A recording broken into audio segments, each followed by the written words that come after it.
What? By yourself.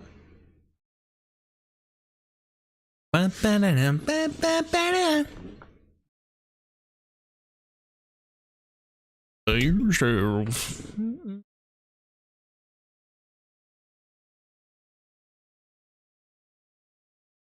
Red, and then red.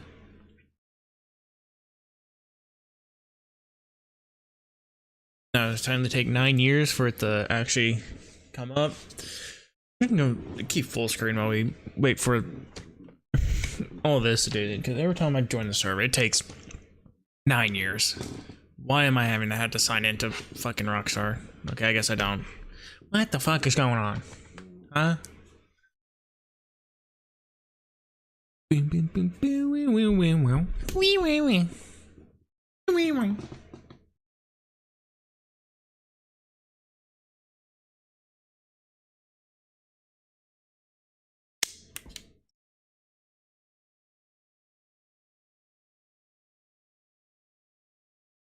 There we go.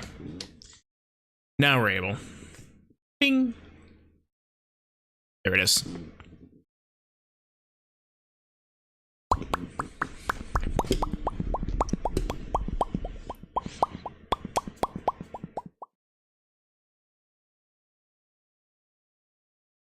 Ugh.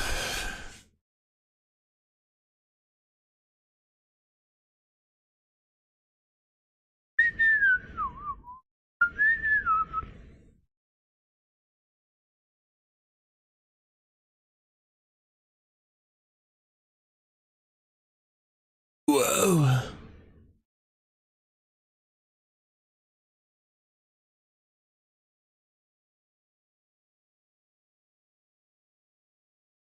Remember, I gotta go grab my welfare check.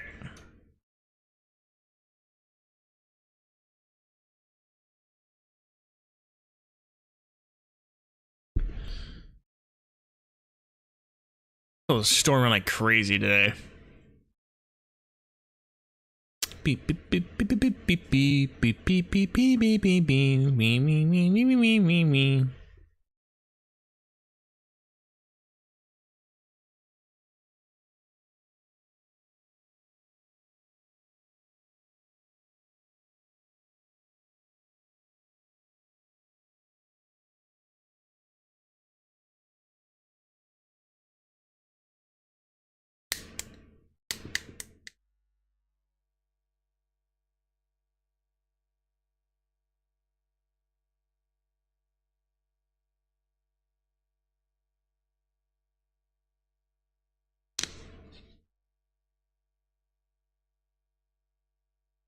Boom.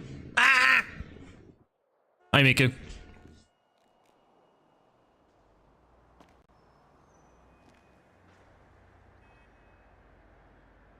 Alright, you know, you had a good day today.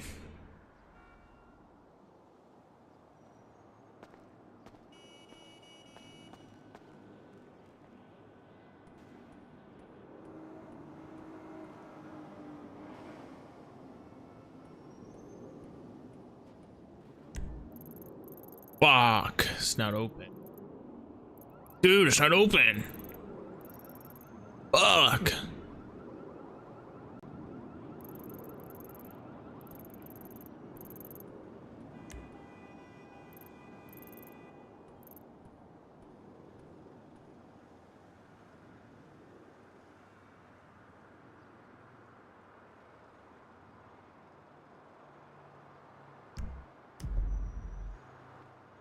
EG5. How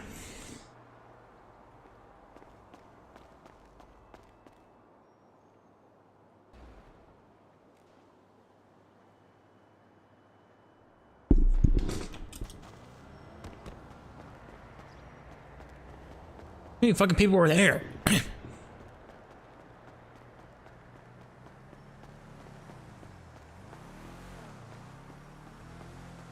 I mean, I bet since you were in line for like 5 hours.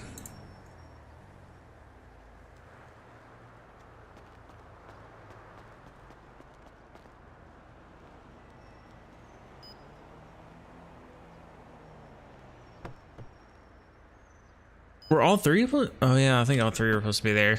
I think only one of them's coming to where I'm at in like September.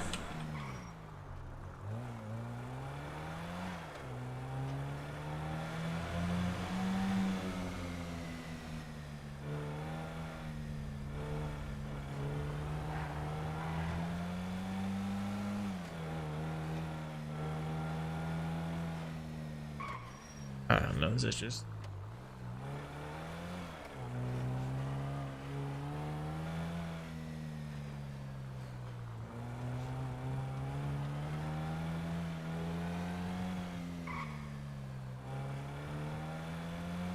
Well, at least you got to meet both Frieren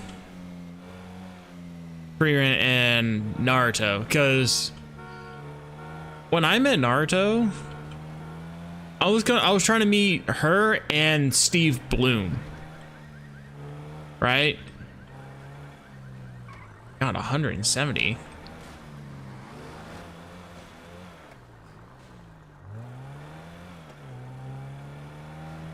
Where's parking? And our line took so long that we only got to meet Naruto, and I didn't get to meet Steve Bloom, and I was kind of sad. I really wanted to meet him.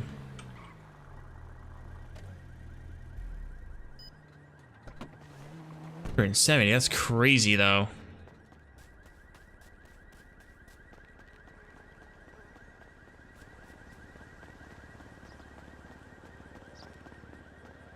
Did you at least get a photo or just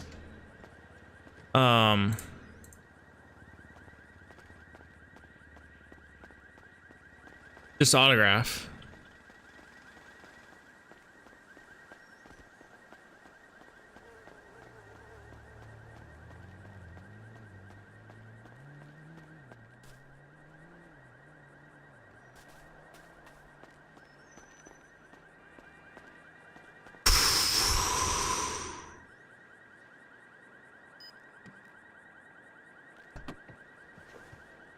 But you know who didn't fuck up the Shadow Clone Jutsu when he met Naruto?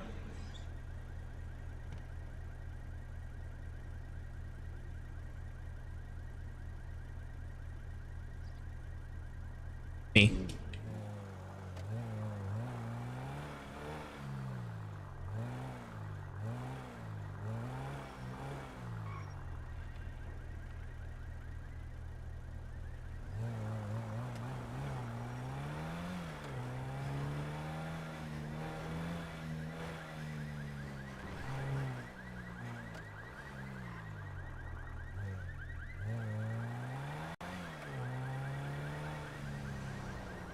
Now, I feel like the real question is, when you were in line or near any other voice actor or anyone like that, did you hear any of them like recreate a line in real life?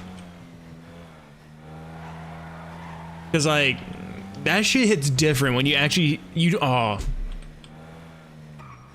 it hits different when you actually hear them do a voice in real life.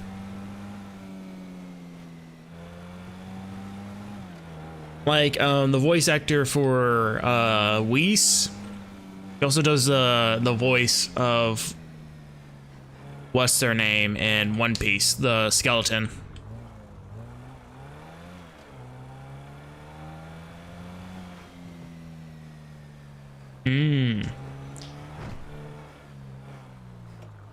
I mean, technically you did, because you think about it. You met Naruto, and her voice is just her voice.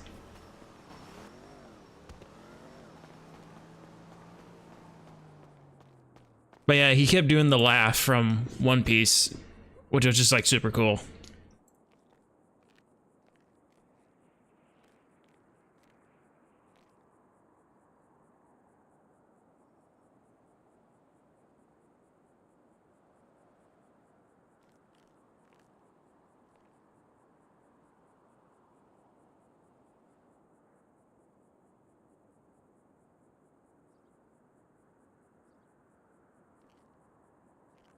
Ooh, nice.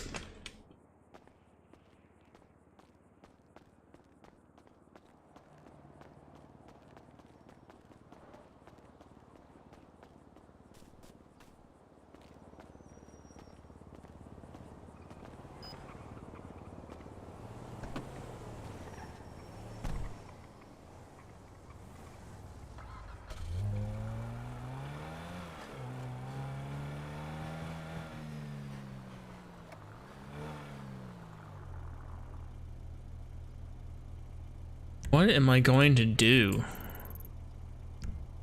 What am I gonna do? What am I going to do? What's this one again? Wholesale vendor.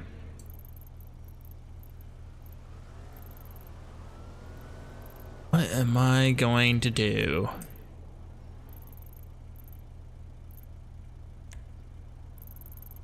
Ramathon. Ramathon.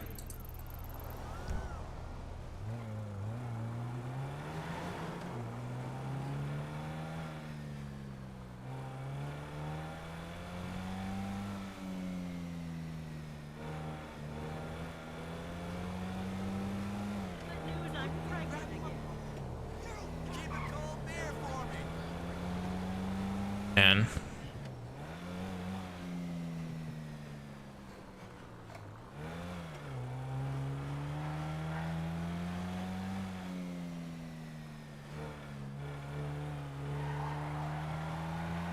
Man, I'm hoping I'm actually able to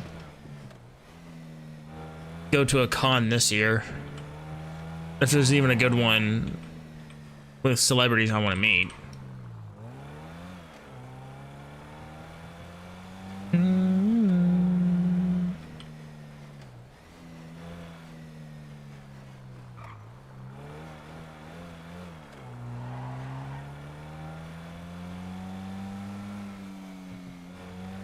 Oh, but Miku. How many women did you talk to?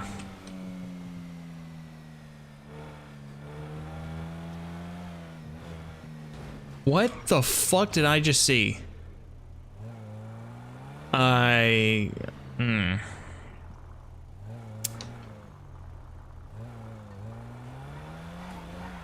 see. Well, you always have tomorrow.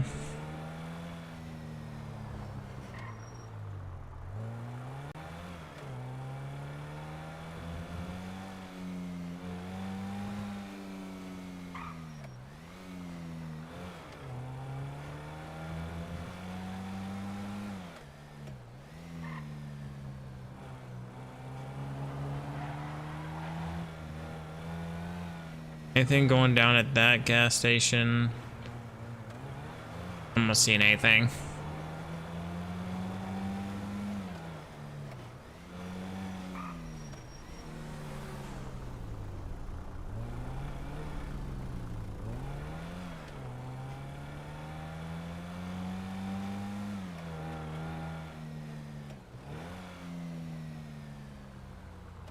Still no one at the PDM.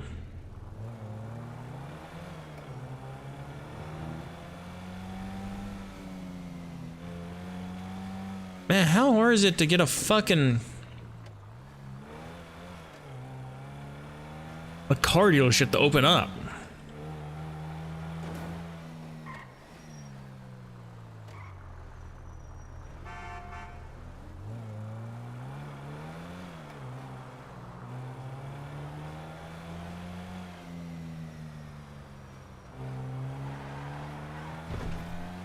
All right, what I'm hoping for today.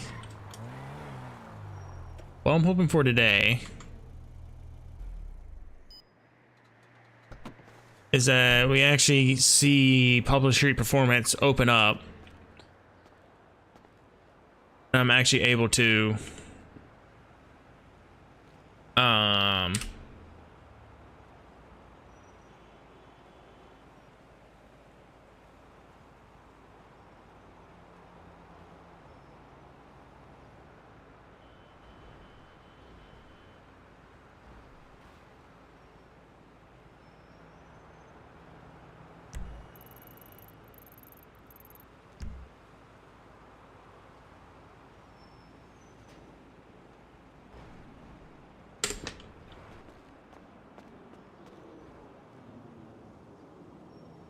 $5,700 though.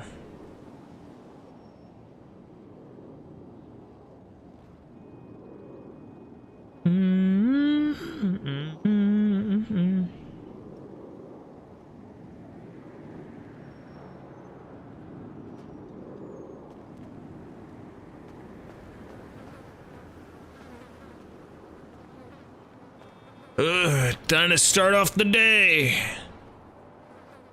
Where is it? Yep, there it is. $58 for a single can of junk energy? That's outrageous.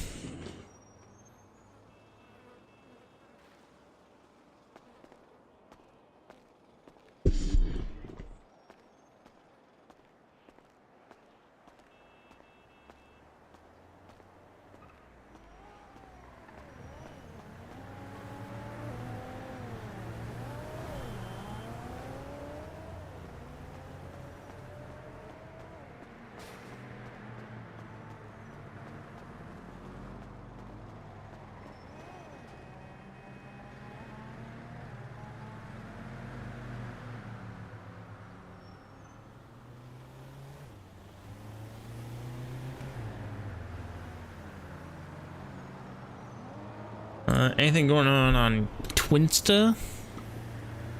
Jojo! Jojo! This is the last of my hormone!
Oh. That. Oh.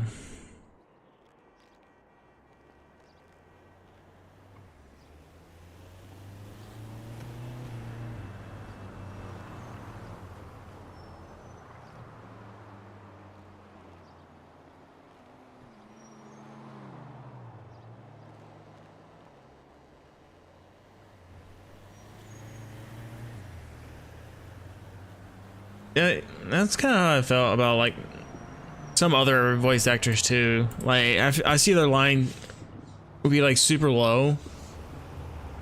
Like fucking Beerus's line. His line, he had no one in his line when I met him. I'm like, what? So I was like, yeah, I'm gonna go meet all the fucking Dragon Ball actors out here. Cause like Krillin didn't really have a line. Really none of the... I think that con really the only line that was used was Carl Weezer.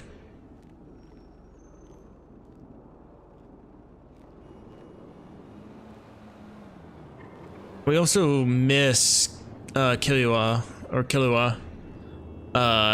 She was at a con, we missed her. She was leaving right when we went up to her table because we were in the Naruto line for that long. Red, my friend. I think we were also in that line for like 2 to 3 hours. You've been living it.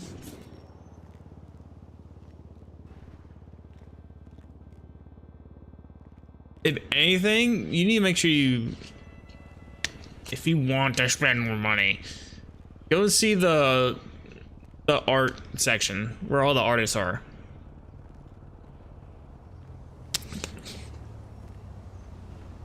They get like zero attention ever. The cons usually fuck them over and put them in like in a horrible spot.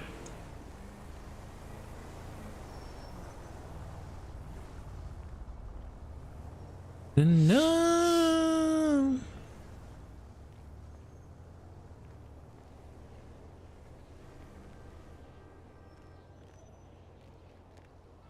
If you could jump from that ledge, my friend, you could. It's all the life you've been living in.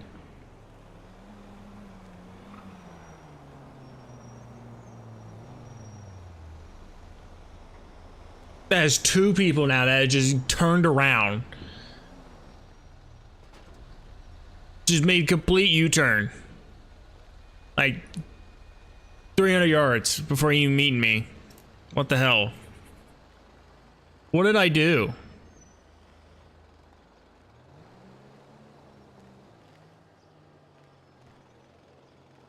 What did I do to you?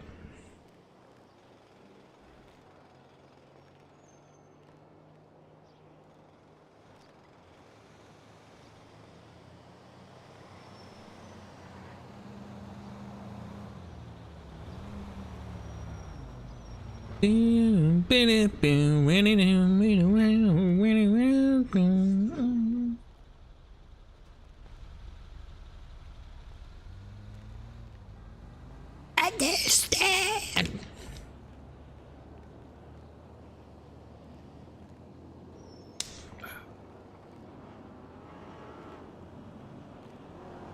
I shake my ass, you buy my gas. You shake my ass and buy my gas. Get your ass over here and pump my gas, good sir. I like your slogan. I like what you're doing. Oh, I appreciate it. Now, what's the CID and how much money do you want to put in this? 19257, fill her up. How much monies would that be? How much is the fill it up? Where are we sitting at? Half tank? Quarter tank? 3/4 tank? Empty. Almost. How much is the fill? What is it, like $100 a fill? 100, yeah.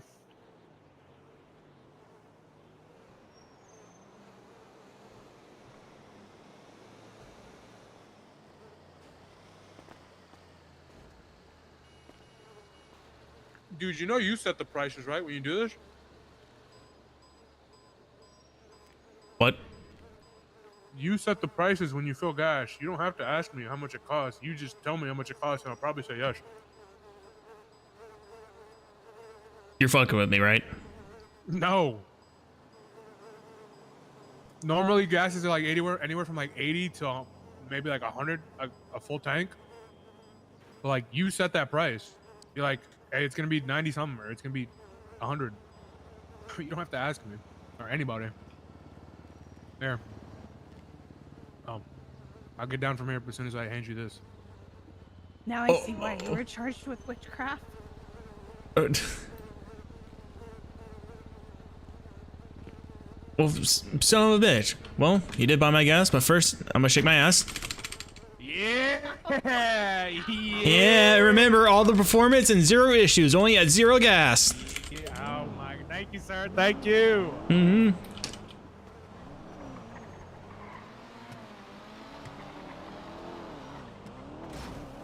Yeah, get that motherfucker. He's speeding.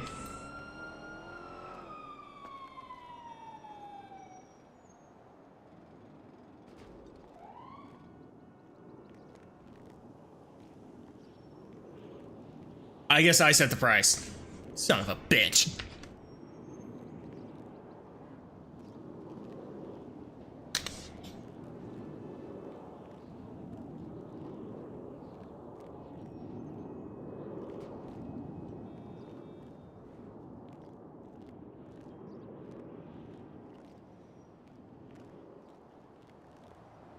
The best, the best, the best.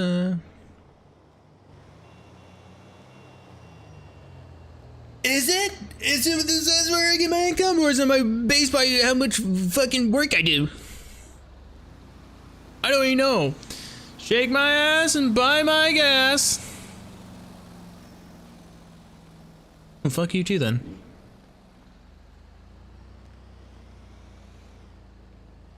I thought I was paid by the hour. Son of a bitch.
Friend.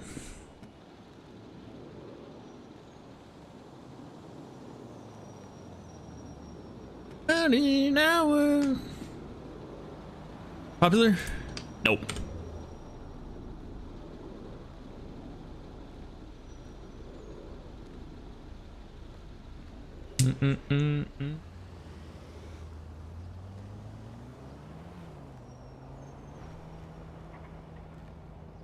One big lie, he fucking hates me. Na na na na, he fucking hates me.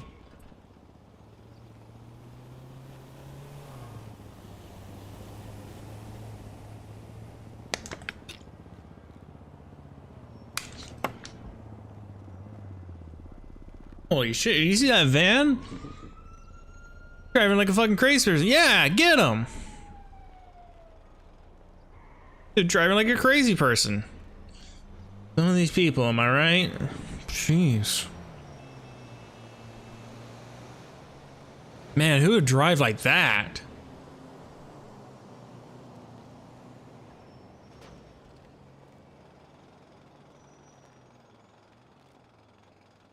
Couldn't be me.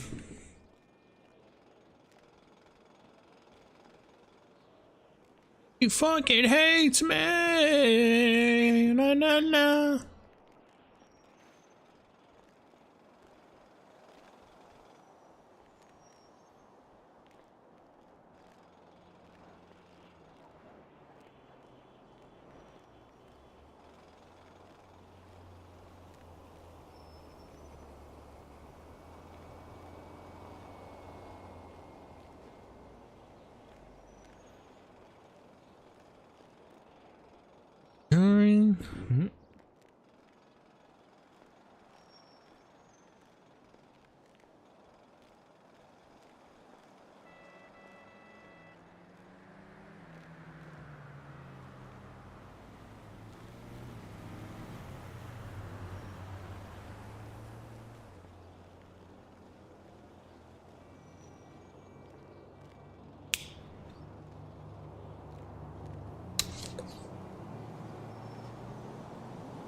Dude, what character model is this?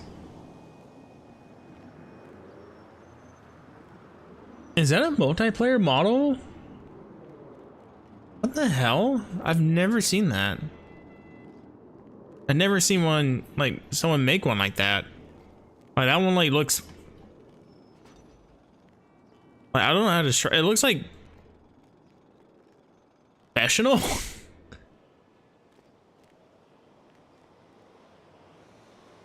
You haven't eaten all day?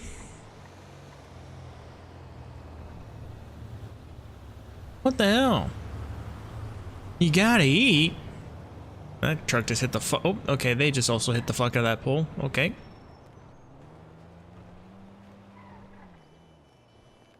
Right? Like, am I crazy to think that, like, it looked like better than a usual multiplayer model. Like, definitely better than an NPC model, because those are usually lower poly.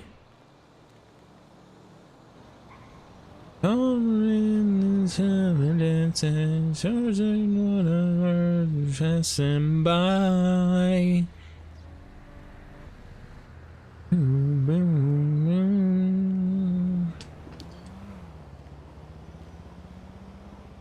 Is there an event going on today for the 24th? No.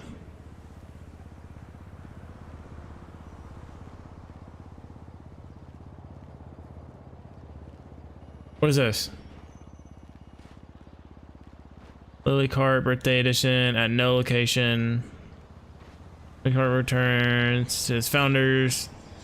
The founder's birthday at the same day. Come help us celebrate by burning rubber. Like always. There'll be amazing prizes in store. Well, where is this at? I heard burning rubber. I don't want to get involved.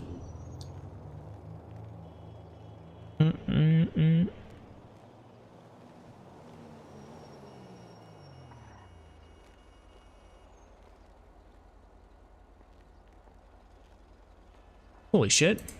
I could just create an event on here? Do I have any photos? Oh, I have no photos on my phone? Fuck.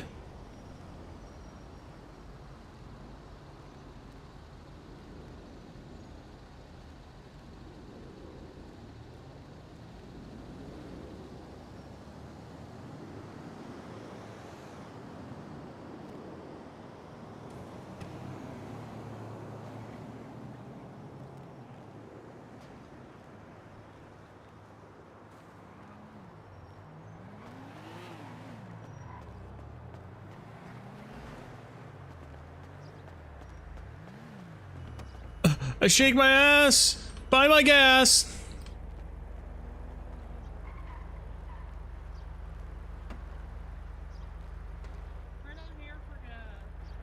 Aww. But I'm shaking my ass.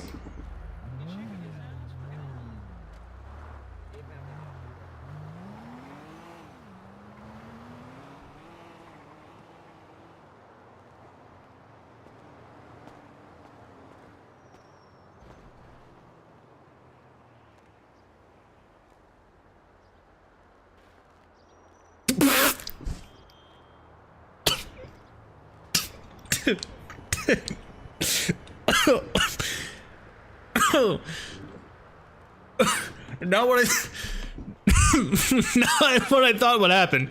Not what I thought would happen. Holy shit, I need to remember that emote.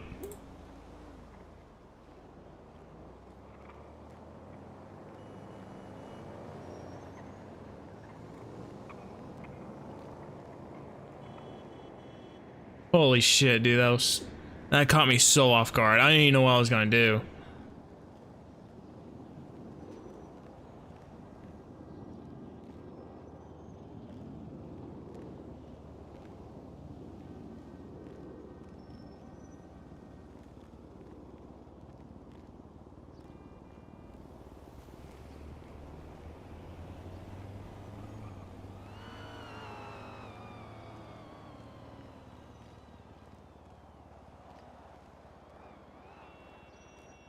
Fucking, I did e-broom, and I started doing this. Thinking I would sweep, but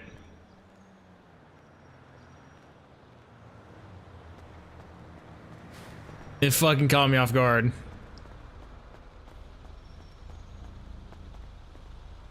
Well, now I know what I'm gonna do from now on.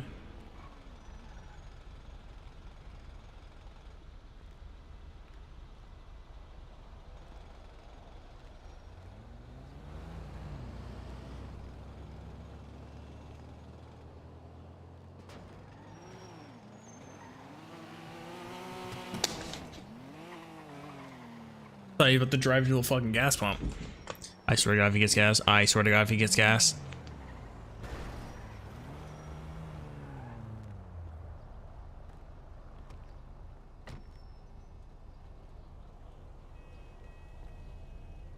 In my head, somewhere you and me. Oh, it's red make believe.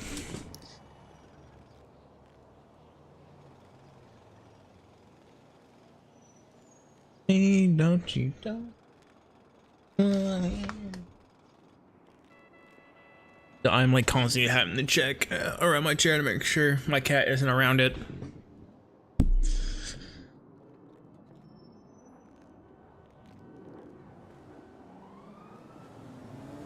Shake my ass, buy my gas. Buy my gas.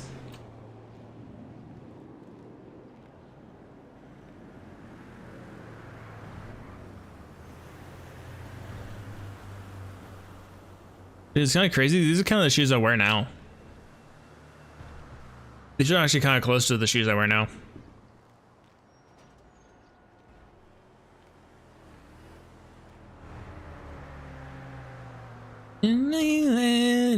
Somewhere you and I.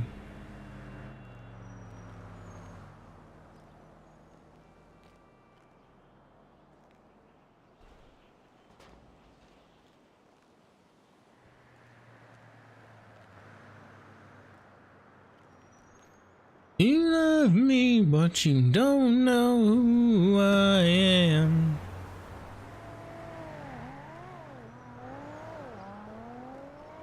Love me, but you don't know who I am.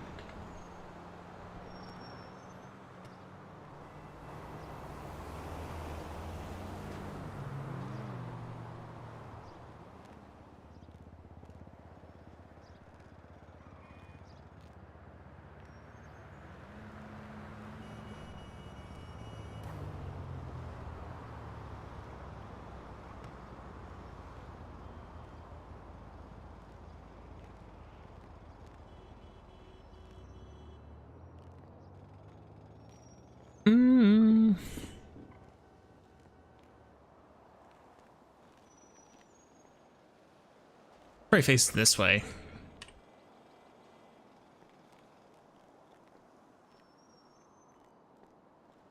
No. Is there like a broom too? No.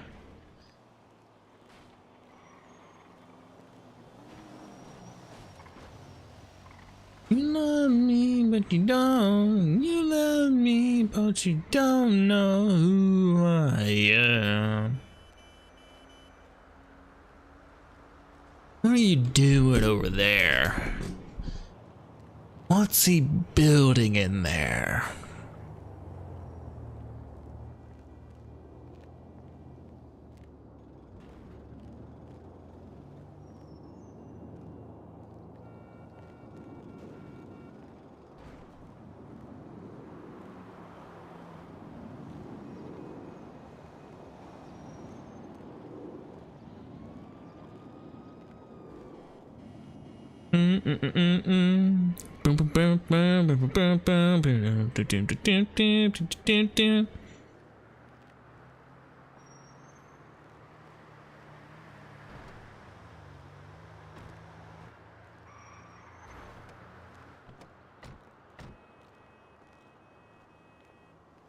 What are they doing over there? Dude, what if I just go over there and play propane soccer right next to their car? Dude, chat, would I get in trouble?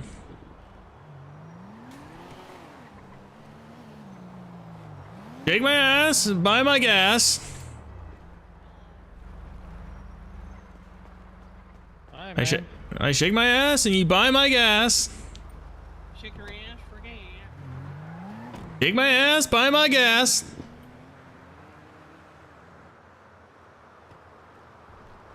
But they didn't buy my gas, so I think it'd be justified.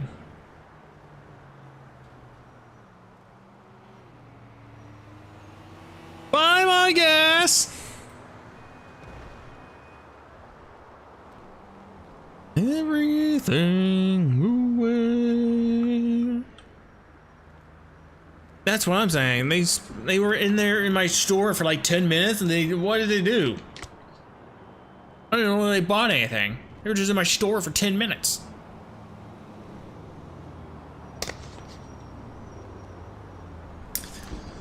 Losers, I say. Losers. Loser. You're a loser.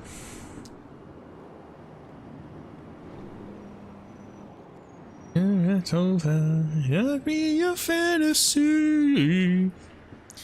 Baby, do. Yeah, I keep putting that out. I put an ad here.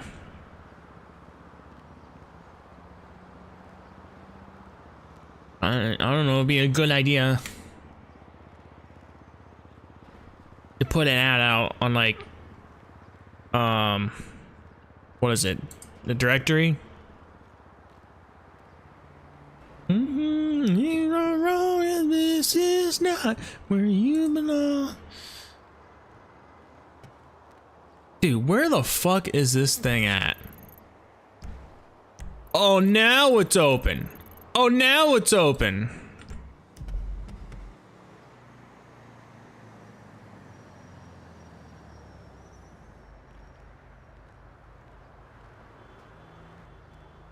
But I don't know anyone who does art anymore that would draw Chad shaking ass while selling gas.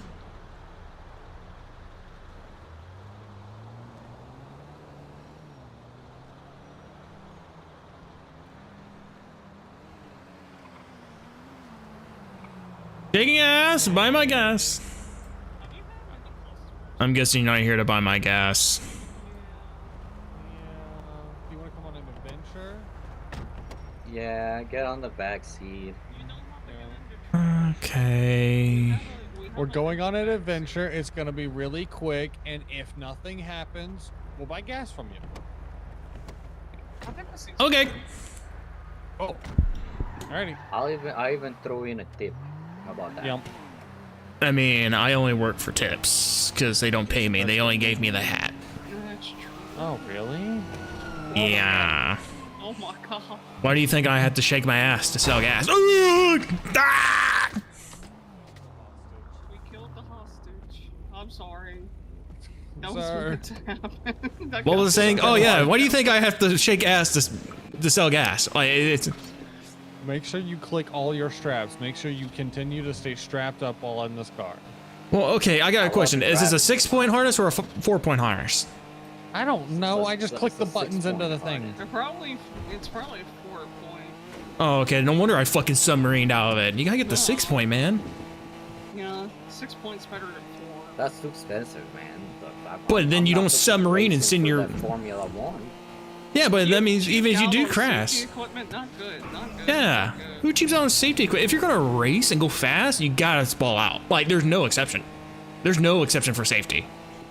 I don't race. I just go fast. What do you when I- mean there's when I- no when I exception steal for things. safety? Fucking F1 and NASCAR both put, like, cut corners for safety, and people That is lose true. their lives for it. If it's That is not, true. like, if it costs too much, they Rest cut in the peace, corner. What are you Dale. talking about? What do you mean? Why do you think the Halo or the Hans device is a thing, and the Halo on the F1 cars are now, and even the Indy cars have the Halo device? Wait, Andy Yeah, Carr's out on that? how long did it take for that to even become a thing? How long did it take for other When safety one things too to many become people a thing? died, they're like, oh, well, time Exactly. to bump up the safety, because they didn't think about it until someone died. Even No, though, They Don't didn't die in think cars, that's about a it lie. because people brought it forward, and it was not.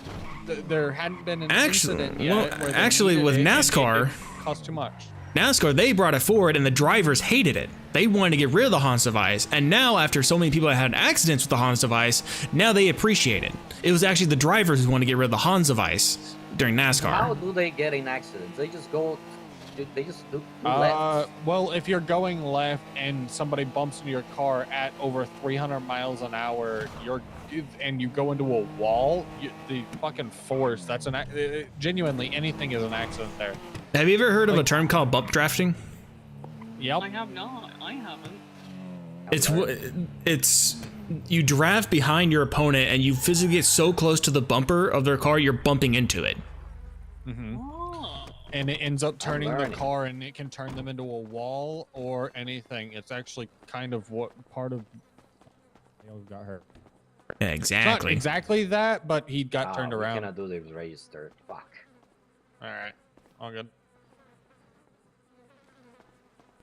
Man, I love talking Alrighty. race and talk with somebody who understands. Yeah, I've been around Yeah, I racing my never got whole it. life, so I never got into racing. Did you swipe it already? Yep. Okay, cool. I'll go back when it's done. And it's a good store. Oh my god. I littered. You know, my first ever charge was littering. Now look where I am. Is that the first charge that all of the fucking EMS get? G also got that charge when No, she got some go straight fired. to. that's true. And they had a dirt Yeah. ring race. My Couple first years charge ago. was You did do tampering. that.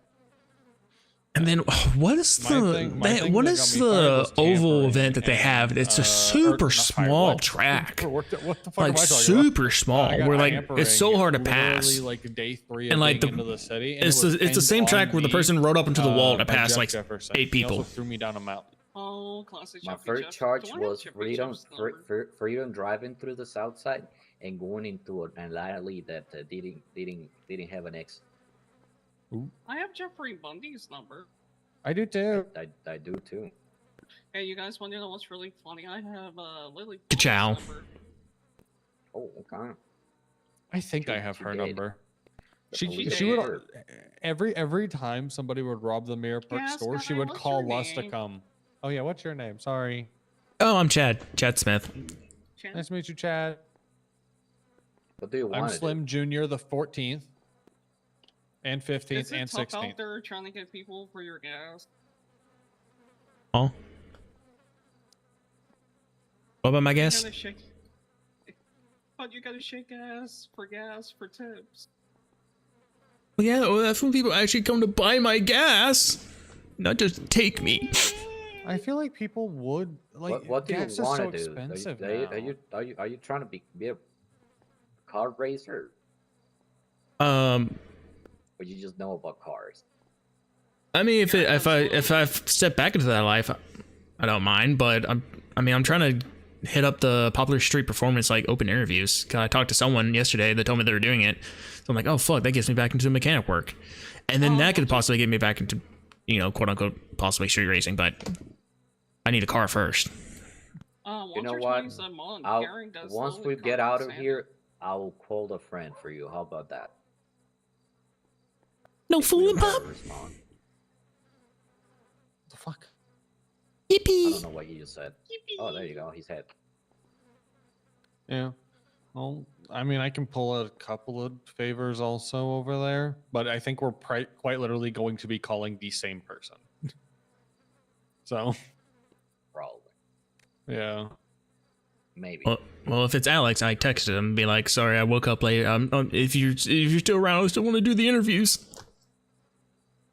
Alex who? Alex White, yeah.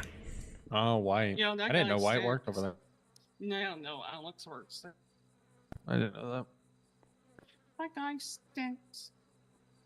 Yeah, we got talking about his Ubermacht and the difference between the Ubermacht and the Jester R.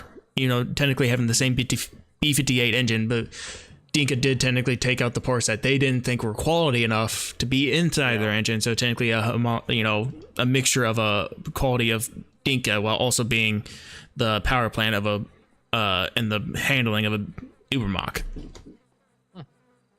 Damn. Yeah. You know a lot Yeah, about we cars. just said, but you sounded that you know a lot about cars. Yeah. Sounds like you deserve to be working in a mechanic shop. I just work on bikes. Dude, I've been also trying to look into some bikes to actually try to buy some. Not with sporty bikes, but like the naked bikes, like the Nemesis and all that. I like those styles. Yeah, Nemesis is far better than a lot of the bike. Yeah. Wolfsbane, not worth it. If you get a Rab bike, it's actually better than a Wolfsbane and cheaper somehow. Yeah, I would say like a Templar. Templar is one of the good ones. Yeah, if Templar you're is like really looking for good. something classic, I just say I'm not a cruiser guy though. It's weird. I'm very specific with my bikes. I'm like supermoto, like the Sanchez with street wheels, naked style bikes. Some sport Kinda like a bikes, but not. Sanchez. Yeah, but on an actual Sanchez, you know? Yeah. Because like I don't mind the Manchester, it looks great, right? Especially even the Manchester Scout, like even the older style, I think it looks good. I just love like the atomic livery of the Sanchez with street wheels. Yeah. Alrighty. Let's see if we get anybody here. The previous one we didn't get anybody, but you know, who knows with this one. Really? Yeah, you were waiting there. We stole that. We robbed that store. Wait, what the, like 10 minutes before that, I literally filled up a cop car's fucking with gas. The fuck? Yeah, we literally robbed that store when we got there, and then I went to get something, and then I came back and we robbed the store. That's fucking crazy. That whole time I was just dancing outside and nothing happened. Yup. It happens sometimes. It's very rare, but it happens.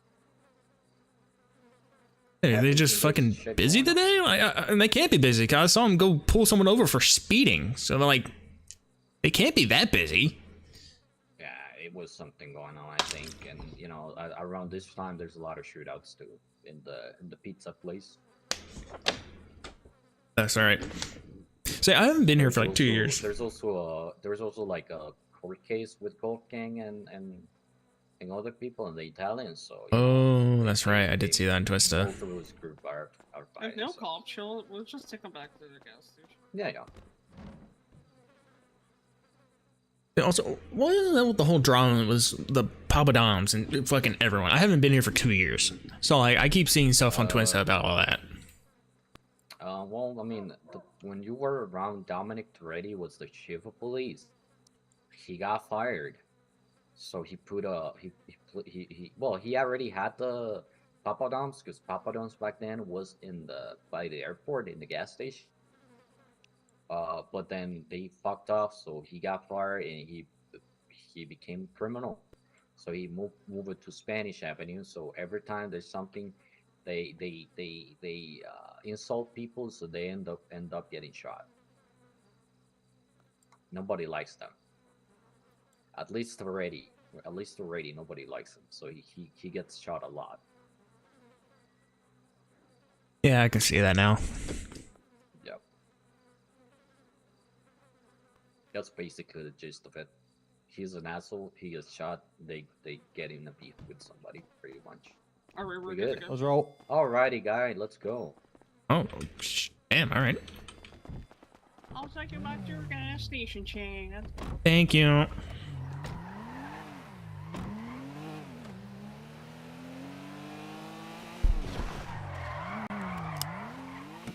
We're doing club cut. I'll let that TV decide. Wait, what? Club cut or just us three? Oh, let's figure it out once we're drunk and we'll chain up. Don't know who Chad, I hope you can become a mechanic at BSB and get a racing city. God, I hope so, because even though it probably won't be the most glamorous start, I am looking at like something like a Mochi or like the Kanjo SJ to start out in. Kanjo You're late for your SJ. interview or something. What are you saying? They just say it was an open interview. You kind of just show up and be like, hey, I heard you do open interviews. You mind if I tag one? So, I just have to wait for them to be open. It's the thing. I think they might have closed down because of the like snowstorm that happened earlier. I don't know if you were awake for it, but everybody was getting fucking frostbite. You And, wouldn't like, be it was outside of bad, that gas bad. station. What? Yeah. Front? Yeah, Wait, what the no. fuck? Because I know it Okay, snowed so, yesterday, but how bad was it today? It was way Frostbite. worse and 10 times colder. Like you couldn't be outside of a building or outside of a car, and the car had to be running. Yeah, I you woke started up in my- shivering and you got so cold that you just started swaying back and forth. You couldn't. It literally felt like you were drunk. Woke up. really quick, April, by the way. Like, what? What you? Oh, yeah. What? It's almost May. Yeah, it's fine. It's gonna be May. Welcome, It's gonna welcome be to Los May. Santos. There's sometimes things that you cannot explain. I mean, Alcohol mask can do. I get that. There was one time I put my card into an ATM and I randomly combusted into fire. In an ATM, Yeah. okay. Yeah.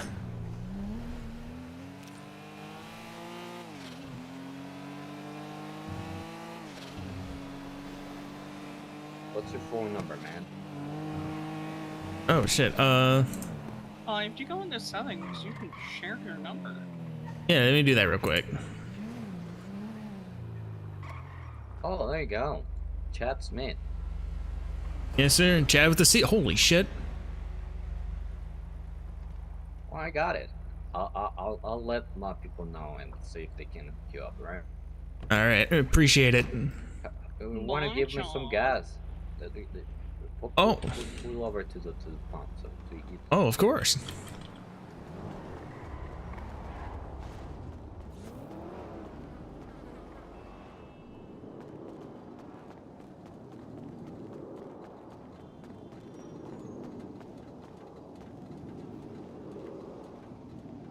How much gas do you need? And what's your state ID? Half a tank. All right. They have a tank. What would that be, like 20 bucks? Sounds about right. 10 bucks a gallon or 10 bucks a quarter? I would say like 40 bucks, something like that, 20, 40 bucks. I'll meet you in the middle. We'll do 30. What's your state ID? 5528.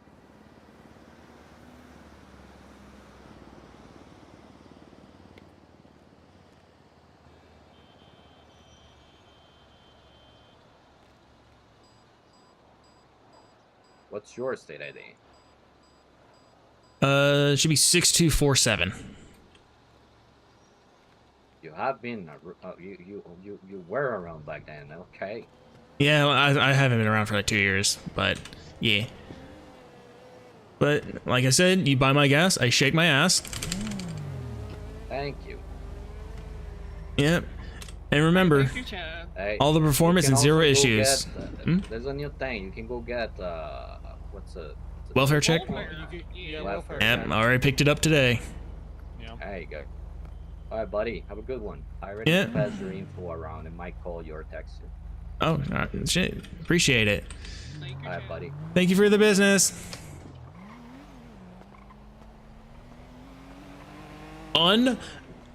Undefeated method. It's undefeated.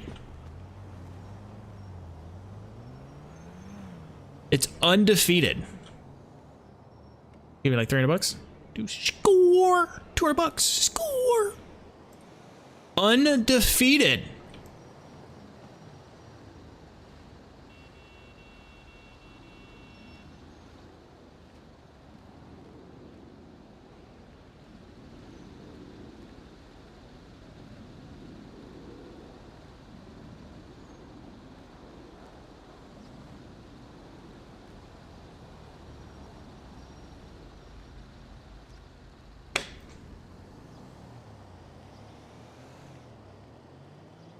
And you doubt me every time, Miku. You doubt me every time.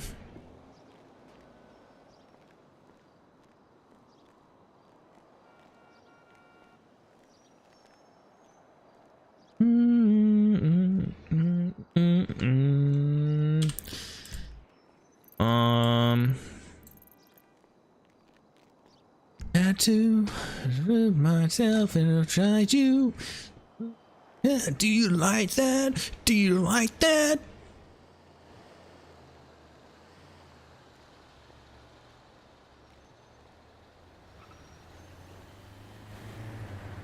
Something's sitting in the way. Something's hard to find ways. Trying to find my dreams in the diary of Shane.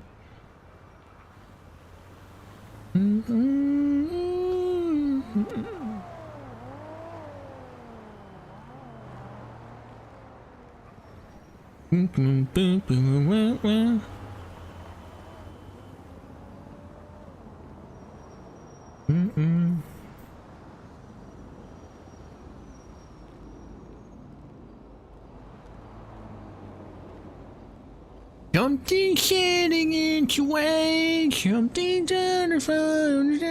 Something's under my strength.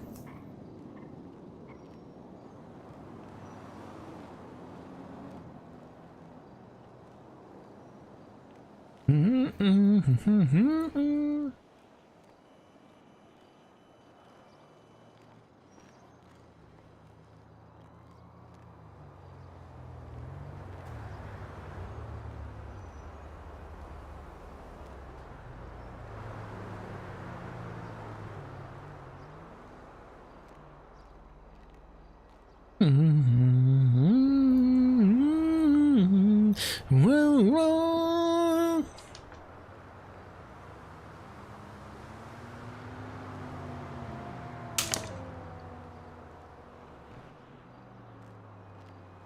heading in the rain.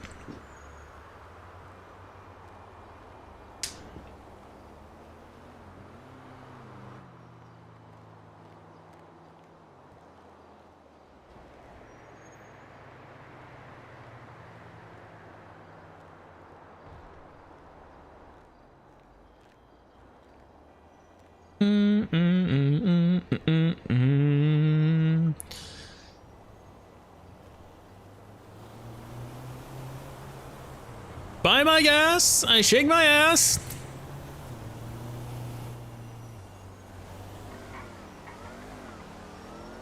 Buy my gas, shake my ass.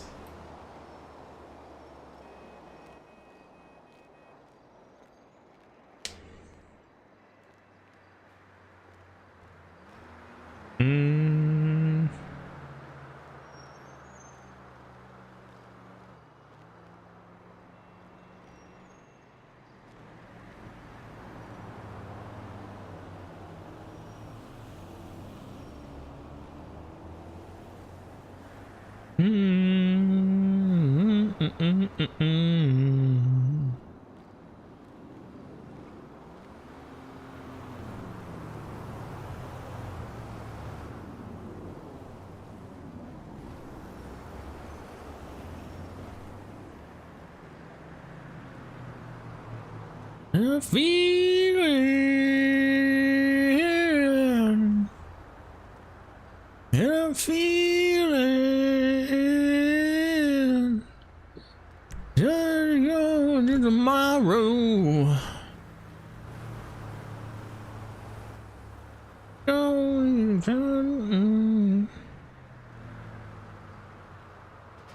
Even up for you. Ka-chow.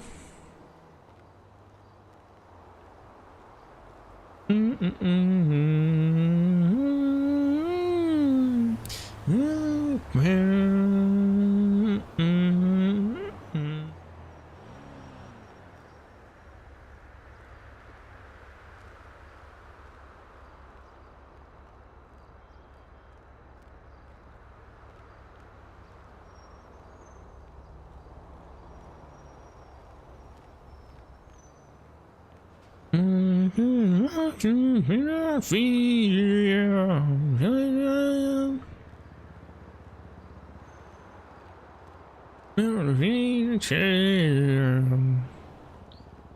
and I feel it, yeah.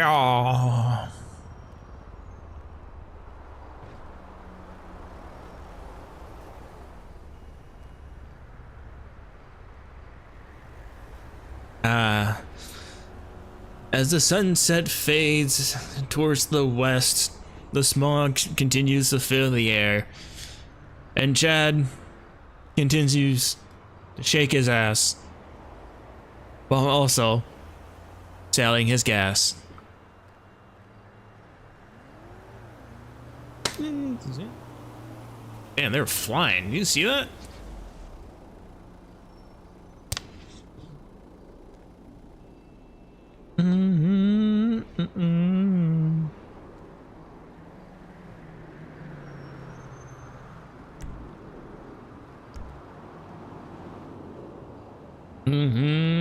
You found me, you found it.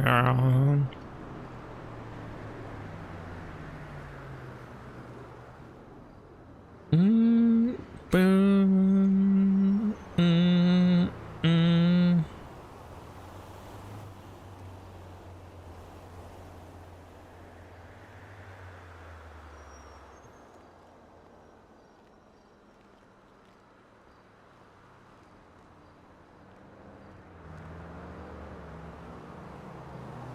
Buy my gas. I shake my ass.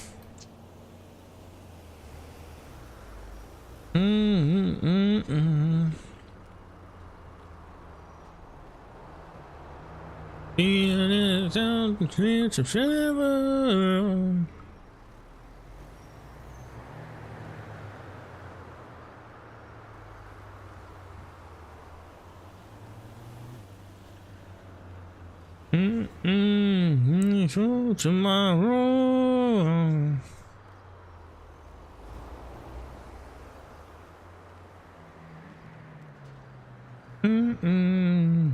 Time and time for tomorrow. She found me. She found me.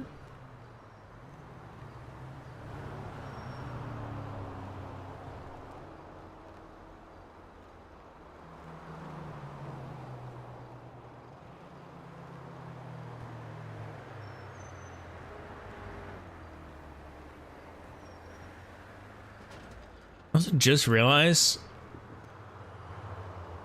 do I even know how to pump gas here? Like for myself? I can't remember the last time I've actually pumped gas. Or the last time that Rebel even needed gas.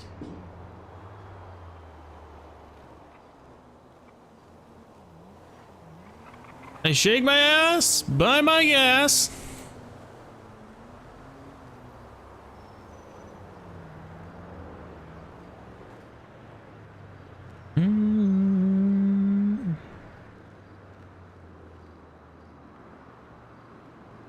Maybe they just stop like that. No one stops at a red light. No one stays there after the green. Why is he making a U-turn? Is he gonna buy my gas? Take my ass and buy my gas.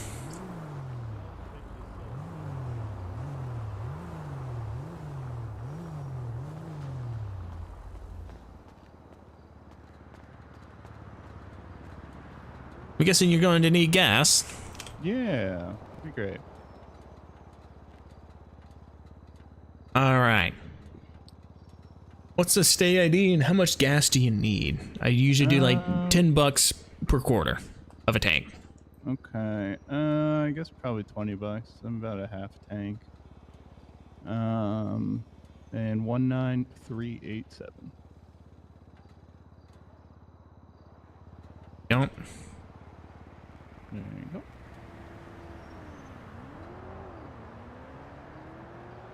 How's your day, Ben? Man, it's going. I know. I've only been kidnapped once, so you know, it's an improvement than the usual other times. Yeah, no, that's good. But you know how it is. You stuck working for the man, stuck working for tips, which is why since you bought my gas, I now must shake my ass. Oh, okay. You know what? I'll throw you a little bit extra. What's your state ID? 6247. Thank you so much. It's so cold out, and I'm just trying to make my way up in the world.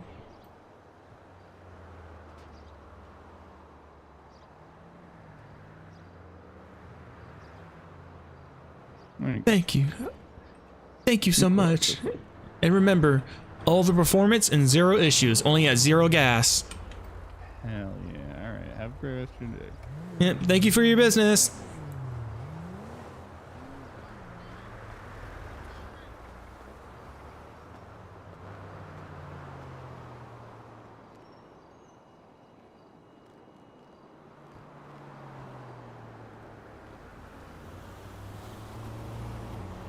Ooh, $100 dues? Very nice. Dude, we're almost already at fucking $6,000. Let's go.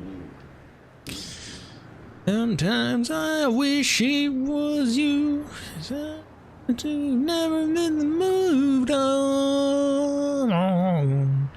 It's real your voice. Say my name and sound so sweet. I should probably get food, you know. Up here. Meadows Catering. Full. Let's go see if the Cluckin' Bell is open.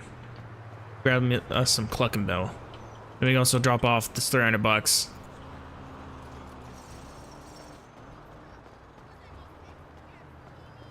The bank, so we'd be over $6 grand.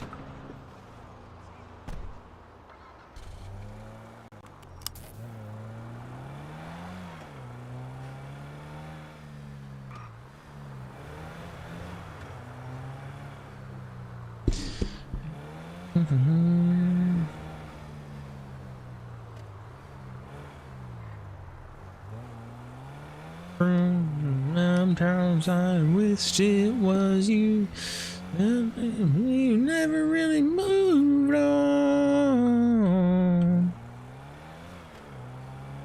So apparently there was a shootout at the courthouse.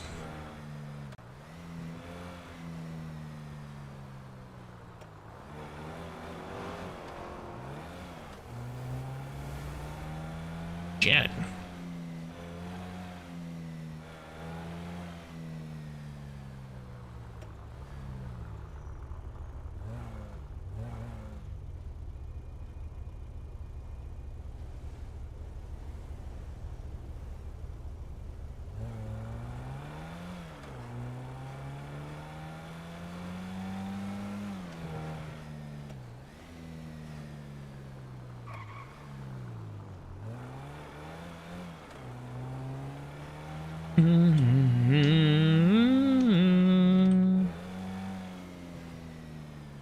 It is this street. Clucking Bells on. Hey, your voice, say my name, it sounds so sweet.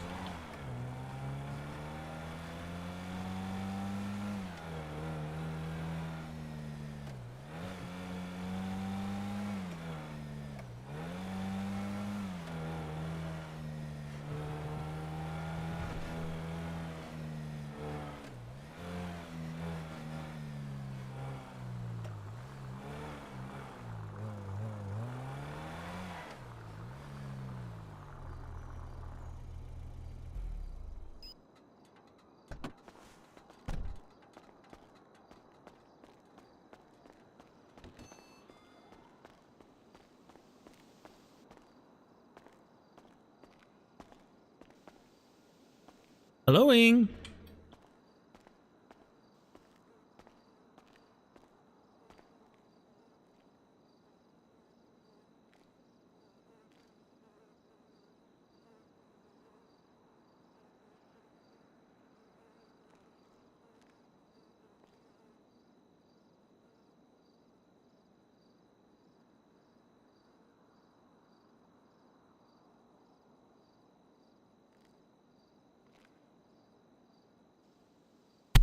Let me see if this even works. How good these are.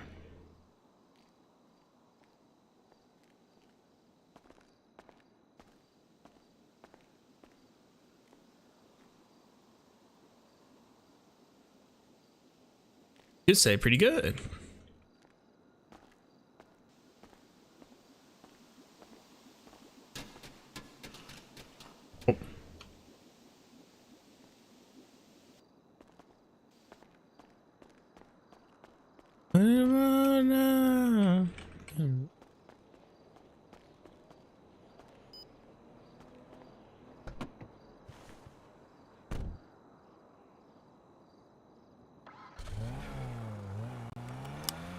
All right, to the bank.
Oh no.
What is it rain tonight?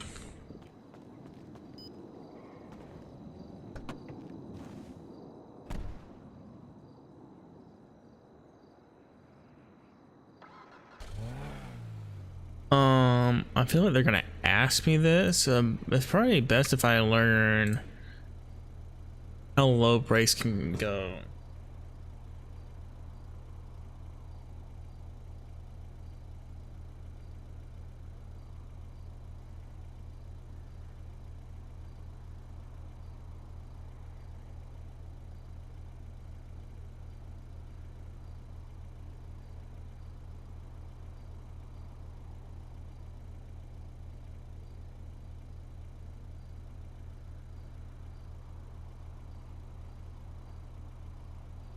Here we go. So it's from 12 to 2. 12 being, or 12 through 8 being good, 6 through 4 being good, and 3 and 2 being like, you're pretty, it's in millimeters when you should change it. And then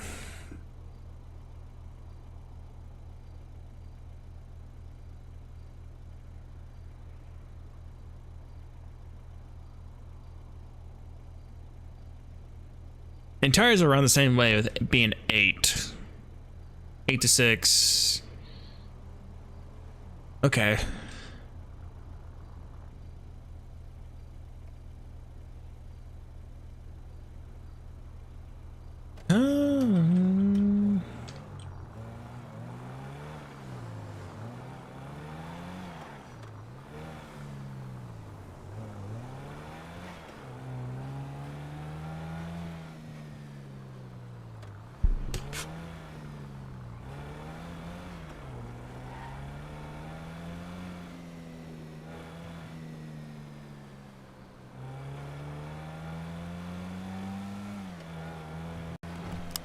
All right, but now we're once again in the position of waiting to hear back from someone.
God damn. Ooh.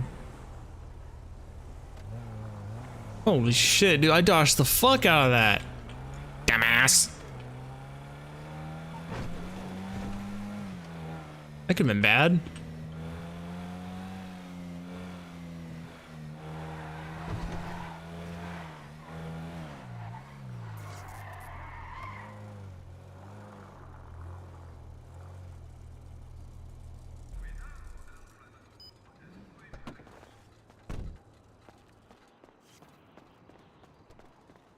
Wait, do you need gas? Let me clock in.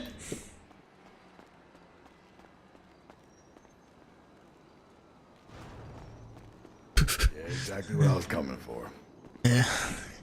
You heard about me? I shake my ass. Sell some gas. Nah, I haven't heard that one yet. Oh. Well, I usually do like, $10 a quarter of a tank.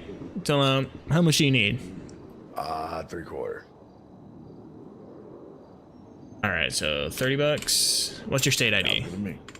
2112.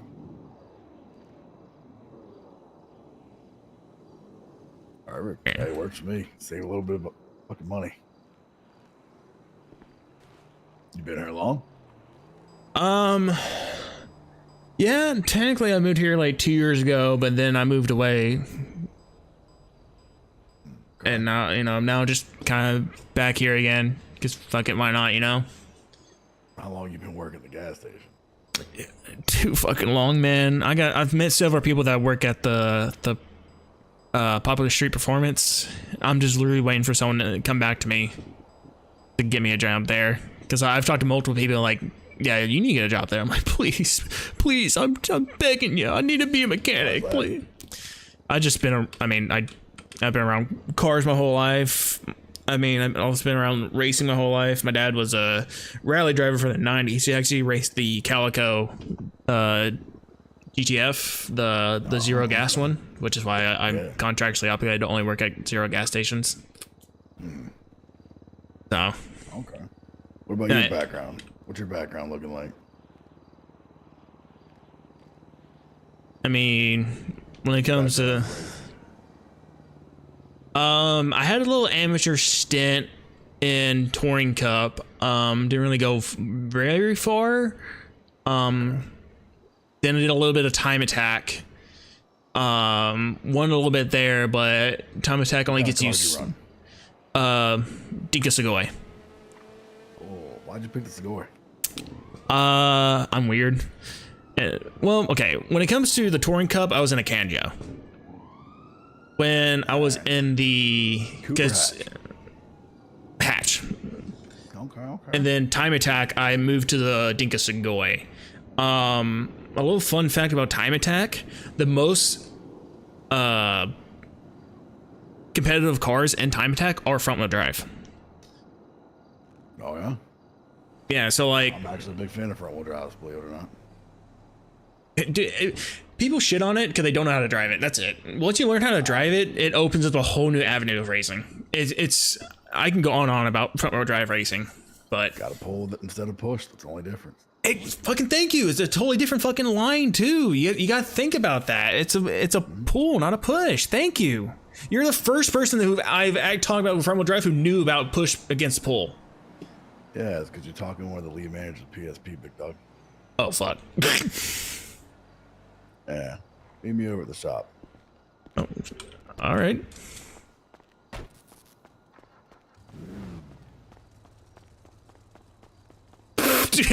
Dude, how many fucking people am I gonna... Yeah, what's your name again? Chad Smith. Perfect. It's like this was fate. Dude, every single person I fucking run into is like, oh yeah, dude, I work at PSP. Well, I'm actually one of the managers. Actually, I'm the owner. Actually, I'm the guy who fucking built the fucking building.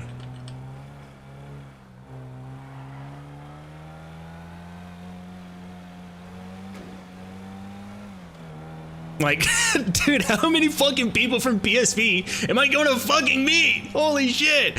But I got my interview, though. I got my interview. Let's go.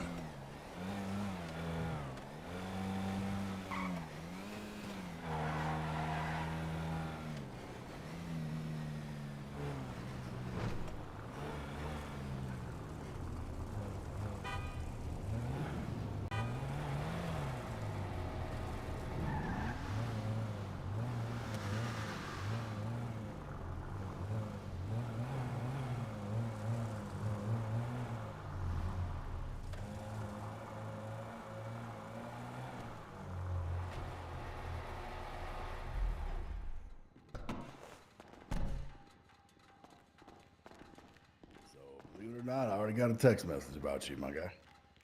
Oh, no shit. Mm-hmm. Seems like you've already been recommended by somebody. Oh, nice. I just heard the way you were talking. Chad Smith, yeah? Yeah, that's Smith. All right. Makes sense why you're kind of sent over here. Let's go upstairs together. Let's have a chat. How long have you been back in town? I would say about a week now. I came back a couple months ago, and then I kind of got busy. I had to fly out of town again, but now it seems like I'm kind of making my more of a permanent stay here now. Okay. Well, it's good to fucking have you then.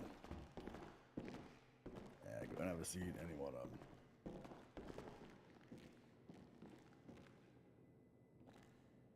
So, luckily for you, we're actually in a hiring phase. So, we're, looking for skilled technicians. It seems like you know a little bit about the driving side. What about the technical side? What about, like, actually getting your hands dirty?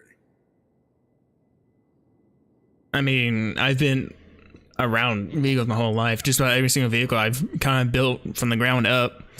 Either going from complete engine swaps to basic maintenance to, like I said, building for different styles of racing, being grip or drift.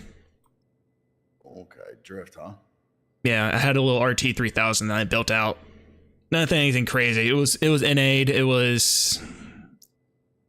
I swapped out the F for a K because the K series is so much easier to find parts and they're so much easier than the F.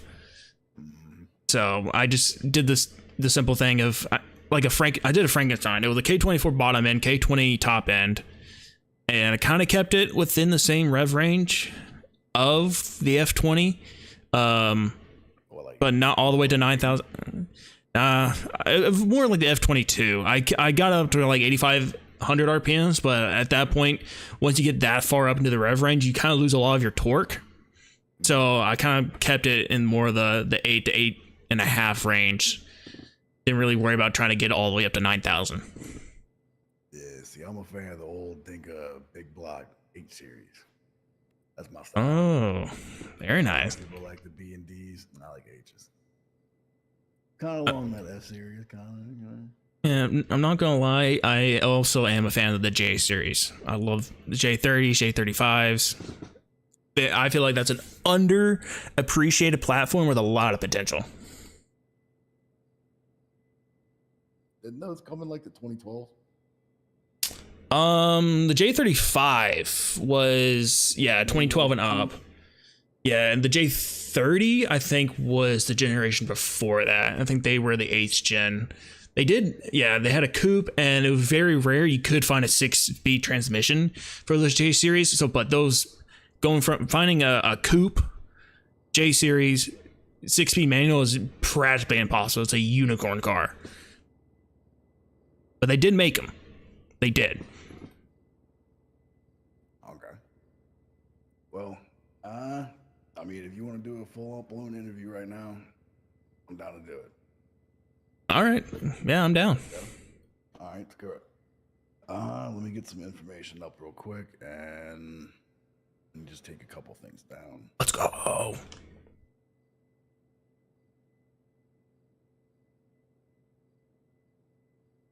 All right, Mr. Smith, what is your phone number? It is 310-302-3950.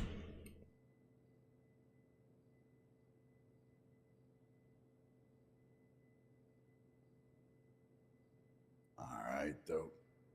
So, I mean, normally I would ask the next question, tell me a little bit about yourself, but you already kind of told me a little bit. Is there anything else I should know?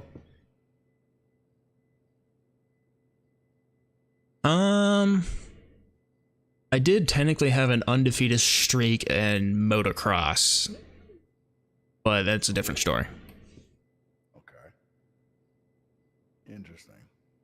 Been sponsored before? Yeah, I had a couple of atomic cars. What? You don't like the teal blue and the yellow? The teal, blue, and the yellow atomic cars? All right, I want you to see something real quick. Come here.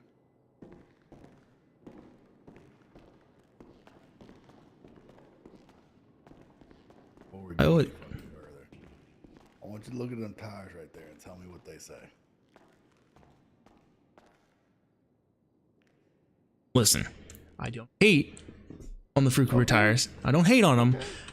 Just, oh, I've only been sponsored by Atomic, and I love their liveries. So, Yeah, see, I was actually sponsored by Fuku back in the day. Back when they actually started coming out with some drag tires, I actually went and tested some of the experimental ones back in the day. It was an interesting venture, I'd say.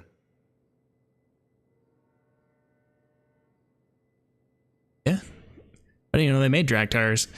I think that's the one line of racing I really don't have much knowledge is drag racing. I just never caught into it. That's where a lot of mine is. Think about down south, back roads, you know, shit like that. It's kind of where my roots are. Oh, okay. I technically before I moved here, I actually built a pool for a street outlaw out in Tulsa. Oh, okay. Mm. Oh, yeah. It was kind of cool. Okay. Well, let's see. I already asked you if you got any experience working on cars. Any performance vehicles in specific? Like, what's kind of the extent of what you do? You said like engine builds, like swaps, things like that, yeah?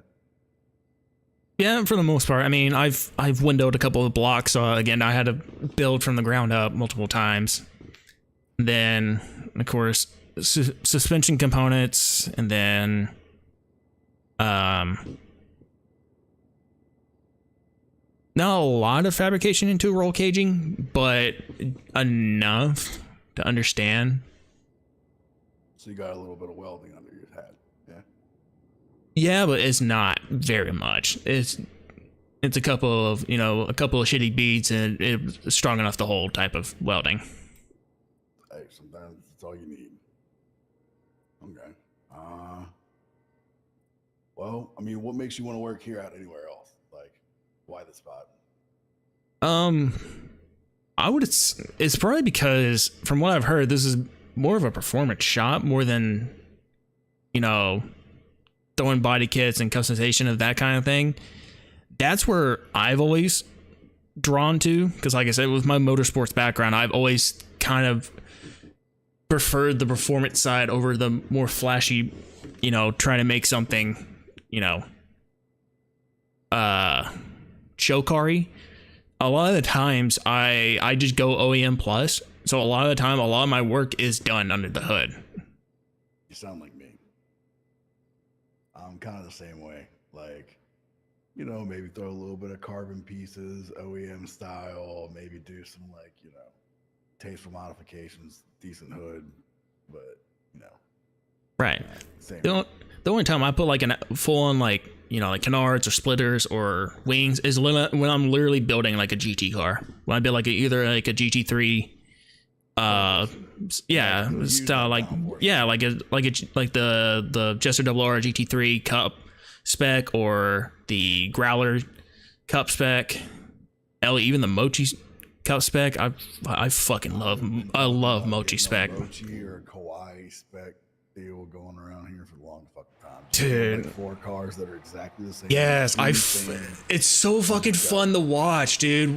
Like, I watched one, they were racing some oval track, I can't remember, but it's so fucking funny watching them drive, and they're so much fun to drive, because like, you have to think about that, they're running like maybe 90 miles an hour, but they're bumper to bumper, they're drafting everything they can, there is really no brakes, they're just full sending the corners. It's the funnest fucking style of racing I've seen. One fucking mistake is detrimental, because it takes so long back to get up. Yeah, that's because that 1.8 or 1.6.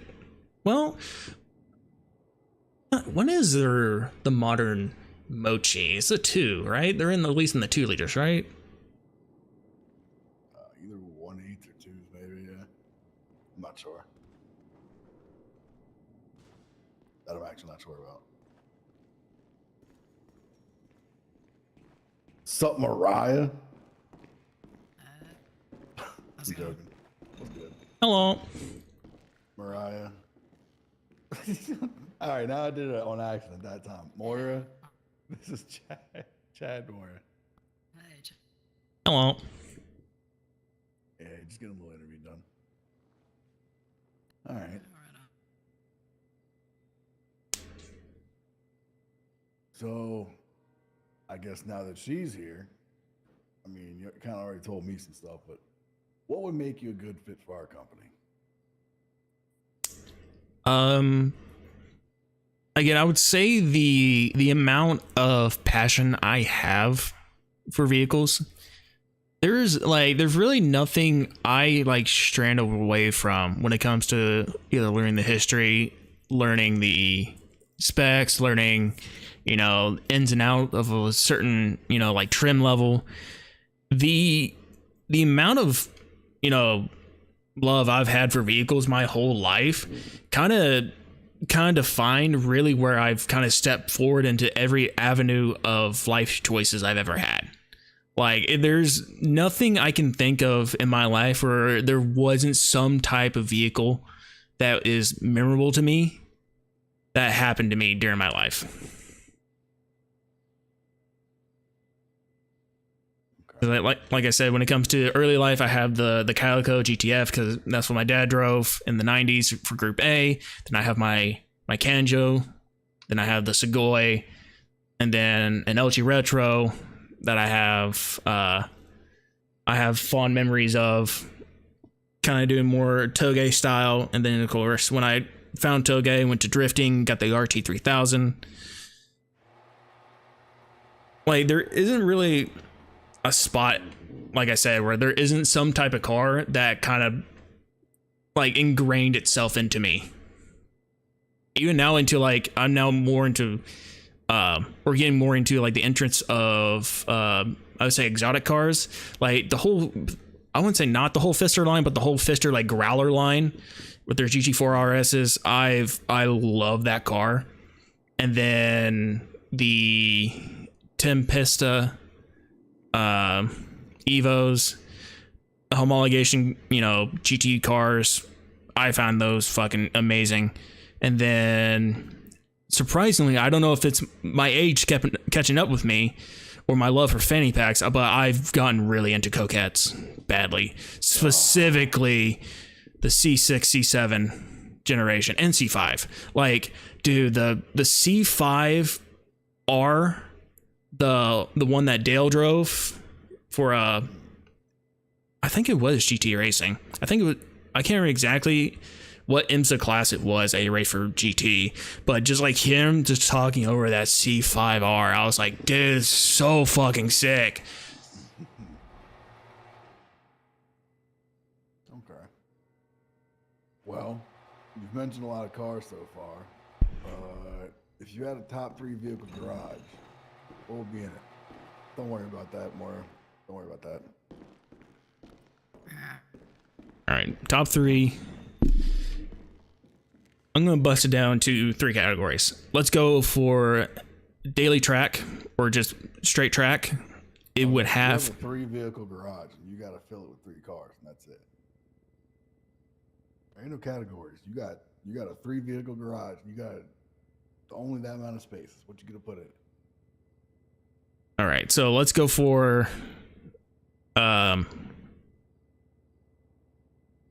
do I want to go for first? First, I guess my all-around Sunday to Monday car. Race on Sunday, drive to work on Monday. Segoy Type R.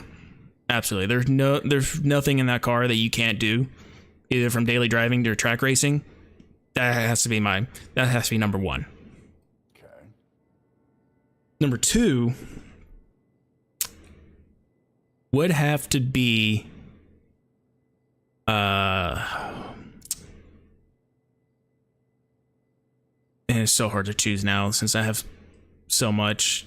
I would probably have to go. Tough question, ain't it? Yeah, I'll probably have to go RH6, specifically with like an HFS style livery on it. Interesting. kind of Why the 6? because I love the 5. Don't get me wrong. I love the 5. And the 7s are so overplayed and so overpriced, and there's like, it's like going to someone and be like, dude, what's your dream car? And they go, oh, the Comet S2. Like, cool, man. So is everyone fucking else. The 32 is great, but I feel like in this age, yes, the RH6 is heavier. Yes, it's a little bit, you know, it's a little chunky, but because of that, they're usually kind of the cheaper option to get you into just a GTR in general. Like the 32 is something that, like, it's kind of now a new unattainable car. Like, there's really nothing you can really do. They're up there with the RH7s now. So I think going with that, and specifically an HFS livery on it, just looks amazing. Like, there's just something about the body lines and that specific, you know, black with 90s confetti livery on it. It just looks good. Like, there's no argue about it. Yeah, so we actually got 2 other guys here that's their exact car. So good taste. That's why I asked, like, why that one in particular. They kind of like got me up to knowledge on them and like why they're actually better, and why most people are like, oh yeah, they're like, you know, 90% of the other cars, when realistically they're like actually better in a way. Like, obviously the other ones are lighter and things like that. Right. As far as like, you know, they updated the car like pretty much, you know, a little more rigid, a little more heavy, yes, but it's technically it was definitely just as good compared to its Godzilla counterpart when it came to Group A racing. Like, it was just as good. It's just that Inca came around and created practically a hell of a GT car with that Jester Classic. I mean, yes, it was a 4-cylinder, but that 4-cylinder was not only an incredible engine that revved to like fucking like 95,000 RPMs. It screamed all the way, maybe 10,000 plus. It's technically one of the last engines to hold a record going up Pikes Peak before they paved it. It was the last year that Pikes Peak had the gravel roads, and that car, I think it was a Calico, still holds the record for the fastest time up the dirt path of Pikes Peak because of that engine. interesting. Okay.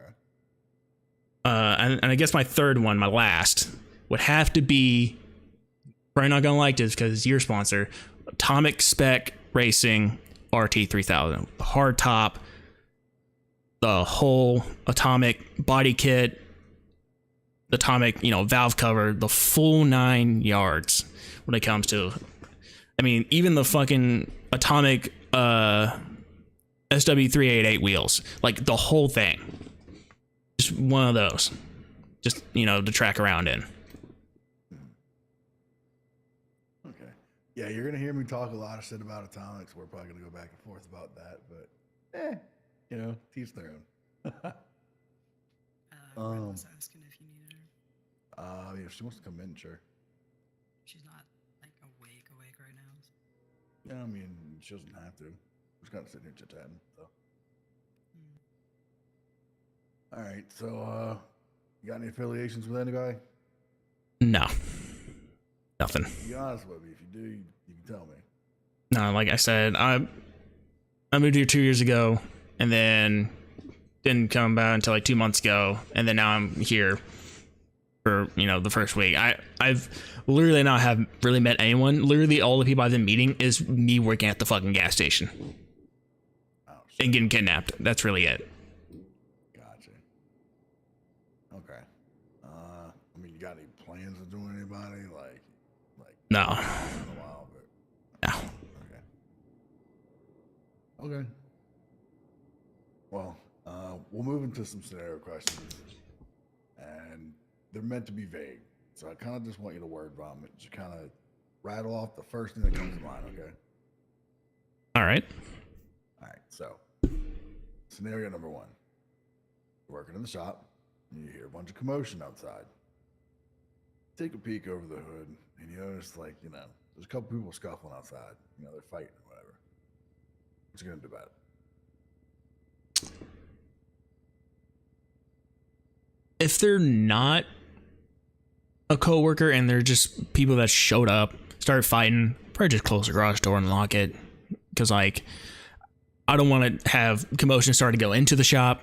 You know, if anything, control the chaos outside. You know, just keep an eye on it. Make sure nothing crazy shit happens outside, like shootings or stabbings. But, like, just make sure if they fight, it doesn't revolve them into coming into the shop and fighting.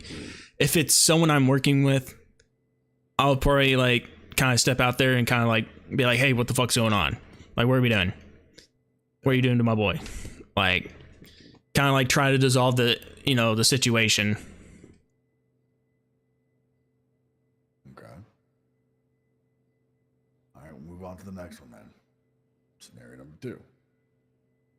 You're in Bay 1, working on a car. In Bay 2, another person is doing the exact same job as you. Say it's just a full brake package that we offer here. Well, the other person gets done. They go to the register. You kind of overhear that they give their customer a pretty decent discount. Well, currently we don't offer discounts at the shop. What are you gonna do about it? I kind of would kind of ask them straight up, like, what's up with this discount? Like, I didn't realize we were giving discounts and such, kind of thing. And then if they kind of go off and like, oh yeah, it's a, you know, a family of friends, I'm like, okay. And I kind of, like, try to keep that in the back of my mind. And then once I kind of find another manager, it's like, hey, are we doing like a friends and family, you know, kind of discount? And then, you know, probably that's when I would, like, get the answer, like, oh, we're not. Like, oh, that's just kind of what I've heard around, you know, from so and so. They kind of told me that we were doing a family and friends type of thing. I just didn't know. Okay. We'll go to scenario 3 then. You're working in the shop, and customer comes in looking for a repair. Start working on the vehicle. You know, you go grab the parts, you come back around, you start, like, tinkering on it. And they start to kind of, you know, bug you a little bit, tell you to hurry up, kind of getting under your skin a little bit at this point. What are you going to do about it? I kind of tell them, like, can't really rush these kind of things. Like, when it comes to maintenance, torque specs, all that stuff, it's super important. So, like, yeah, you can hurry me up all I want, but, like, I'm working as fast as I can to get you out here as safe as possible. Like, I'm not trying to, you know, go out and next thing you know, your fucking lug nuts are falling off because I didn't torque them down to spec or even torque them down at all because you rushed me trying to get me out of the door or get you out of the door. Like, it's just one of the things. Like, you gotta understand, man. Like, you can't rush this type of thing. It's. This is Ren, by the way, one of our new lead mechanics. So. Oh, I'm Chad Smith. Nice to meet you, Chad. So Chad here works over at the gas station on Strawberry, I guess. I stopped to go get gas, and he just ran up on me and said, yeah, let me get you gas. Just kind of started chatting it up a little bit. Seems like he knows cars.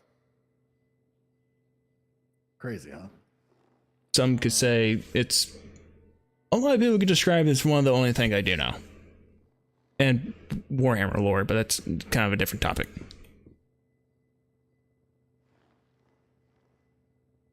Okay. Mm-hmm. All right, so kind of got that one down. Let's go to scenario 4. As a trainee, you are to be working with another mechanic or higher. Basically, you can't open the shop by yourself, really work on anything besides your own car by yourself, etc. Well, one of your best friends calls you. They're in a sticky situation. You know, they fucking took a pretty big jump and blew their fucking oil pan, and, you know, they need it fucking changed bad, like ASAP. You know, they got some shit going on. What you gonna do about it?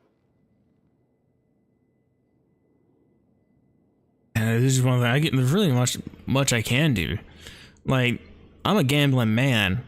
Don't get me wrong, but like, when I get into an opportunity where I am now back into the line of field where I love and I don't want to mess up, I do not risk any type of gambling when it comes to trying to open a shop when I'm not qualified to even open solo. So like, I wouldn't help. I do not want to mess up an opportunity like this, where if I'm now training and I'm still in the training phase and I still can't open solo, like I can't mess it up just because of the, like, again, once I get the opportunity, I don't want to mess it up.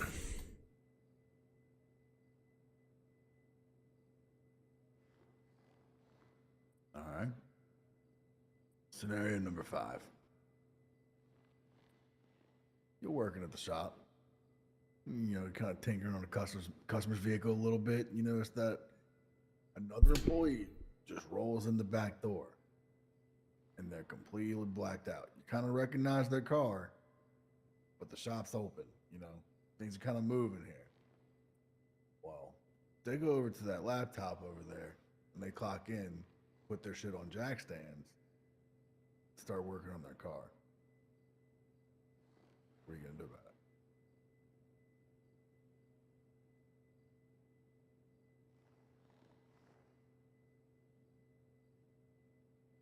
I kind of just be like, what the hell, man? Like, you just kind of just roll in, don't undress, stay all blacked out, clock in, work on your car. I'm guessing pay and leave. It kind of seems shitty. Kind of just like the kind of blow past everything, work on your own car, and then get out. So it just can be like, kind of like, like you said, if the shop is rolling, right, and I can't really straight up confront them that there and then, I'll have to wait until another time when I notice they're clocked in, just be like, dude, come on, man. Like, that's kind of shitty, you know, behavior just to roll in, you know, while I'm work on your own car and fucking dip. While I'm kind of here, kind of getting swamped, working on all these other cars, repairing these cars, you know, upgrading these, this, that, and the other. It's just, you know, it's kind of just one of the things where, like, if I'm swamped, I can't really get to them there. I have to, like, kind of get to them later on and just be like, come on. Okay. Ren, would you like to explain why we ask these things? So, a long time ago, we had an employee here that their employment here was terminated for doing what that question pretty much is described. He had come in, shop was open, there was customers, and blacked out head to toe, clocked in, he put his cars on jacks and started working on it. Clearly he was up to no good, really. And on the next bay over, there was 2 off-duty cops, and they just watched it all from the beginning. I don't know about you, but that makes the shop look really, really, really bad. That night, he no longer worked there. Here. Yeah, pretty much fired immediately. Probably an hour after, but yeah. Yeah, until somebody got around that could actually do it. We take these things seriously. It's about how the reputation we've built and how we present ourselves to people. And that cannot happen, like, ever. Whatever happens outside the shop, we understand. Whatever you do. But it is to not come to the shop. Right. Never bring it to the shop. So if the other manager, Theo, was here right now, basically what he'd be giving you is his 3 different live speech. Essentially what he says is everybody's got 3 different lives. They've got their street life, They got their business life. They got their personal life. It's up to you to keep all three separate. When you come through these doors, you represent the shop and the shop only. Like I can tell pretty much everybody that works here. There's people from all walks of life. People from different organizations, different groups, gangs, whatever the fuck you want to call them. There's a couple that work here. You'll notice that when they are here, they don't have flags on. They don't have a bunch of shit on that shouldn't be. They represent the shop. While they may be representing like with their colors and shit, they may have just like a shirt on that may be like a certain color, like whatever. We don't do that other shit here. They represent the shop and the shop first. only. Mm-hmm. So.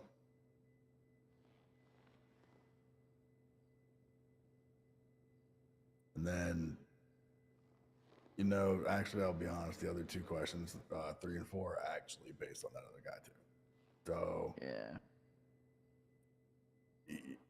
Back in the day, he used to be a customer and really got under my skin because he kept asking us to hurry up.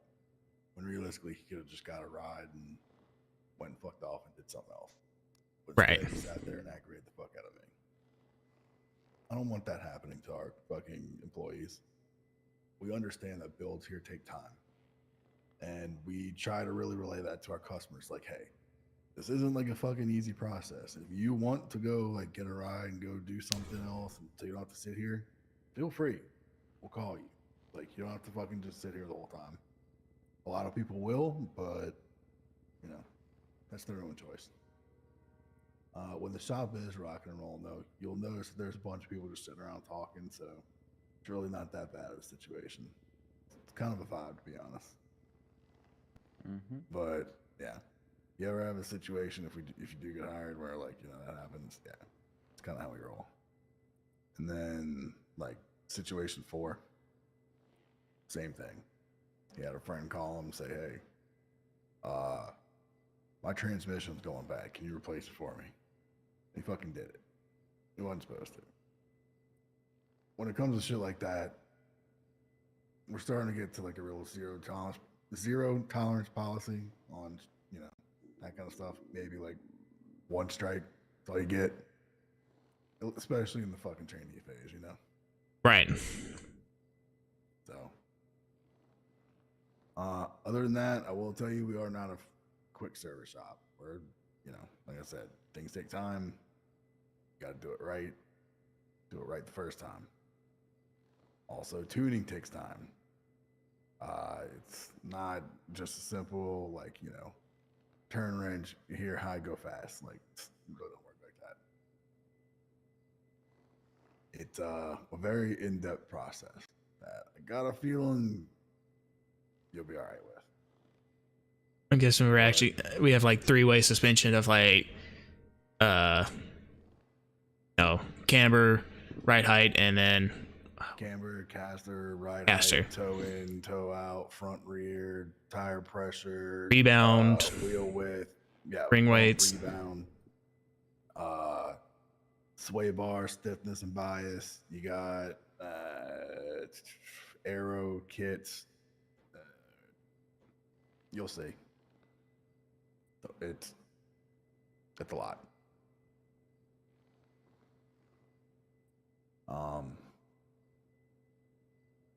But yeah, so when working here though, as you might know, tuners kind of make their money on their trade secrets.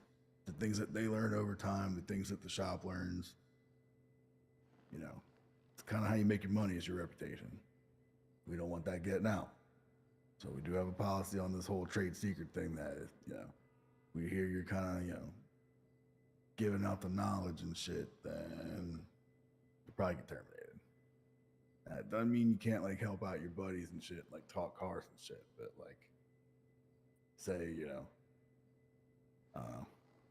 if the rear end's kind of slipping out and they're, you know, front wheel drive, maybe adding a little bit, you know, a couple more degrees of camber in it for lateral G's probably would help out. So stuff like that probably wouldn't, you know, raise an eye. But if I'm like going straight up, like, yeah, you need this rebound, this, that, this, the other, going full blower, like, this is how you tune the car. Yeah, it's kind I of. mean, if you want to say, yo, you should probably adjust your tire pressure, shit like that, or yo, you want to do this, sure. But literally going and like, you know, giving away certain tricks and things that we learned over time to them is kind of where we draw the line. You know, it's, you'll notice that a lot of shop, well, I don't know. Not really anymore. Now that Limitless is kind of gone. I was gonna say there's a lot of competition with tuning, but no. Yeah, never mind. But yeah, people try to leech off of tunes and shit and look at stuff, and it happens all the time. You'll notice it.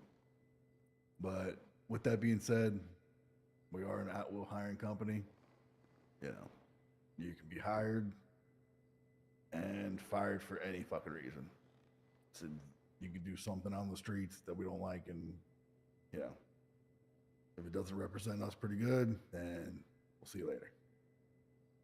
Depends on the situation. Obviously, like I said, you got 3 lives, but yeah. For example, your record does matter.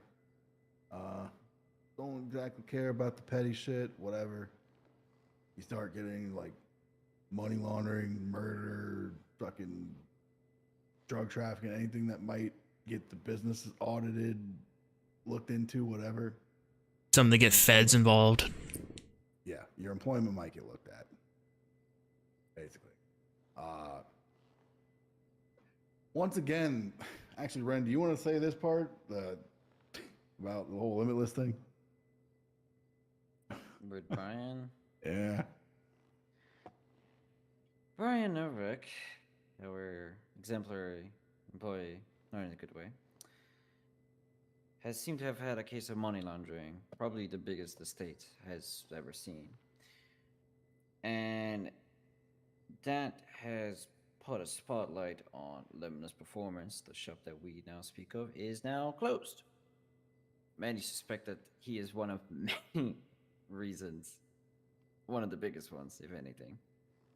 It's things like that that will get businesses shut down, even if it didn't directly involve them or they didn't necessarily directly what's the word I'm looking for here? Supply him with the tools, I guess, to money launder. He apparently the business had gone through $1.2 million through him, and he had made 20K. He made 20K and put 1.2 million through their account. Yep. Whoa. Within, what was it, 3 or 4 months is what the limit was? Something like that. Yeah. Around there. Yeah. So that got them looked at pretty heavily. And obviously, we don't want the same for this place. Because any little thing, well, they'll try to take you down. So we like this place to be clean, it's proper, it's business, you know? Don't fuck up. Got it. Got it. What's your availability? It is just about every day except for Sunday. Sundays I try to keep to myself, kind of relax. But it's, I would have to say, probably close to 7 Central Stars to probably like 11 to 12, somewhere in that range is usually when I'm around. Okay. And give me a realistic number. I don't want to hear you're going to work the whole fucking time that you're here, but like, how often do you think you'll come in and actually work shop? Like full on opening. Probably around 2 to 3 hours. Closer to 2. Kind of depending on how much is flowing through and such. Okay. If a lot's going through, probably push it all the way through. But it'd probably be close to like 2 to 3 hours a day. That's cool. All right.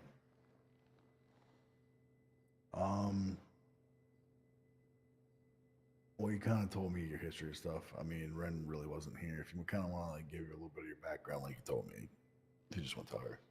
Oh yeah, I'm the son of a Group A rally driver.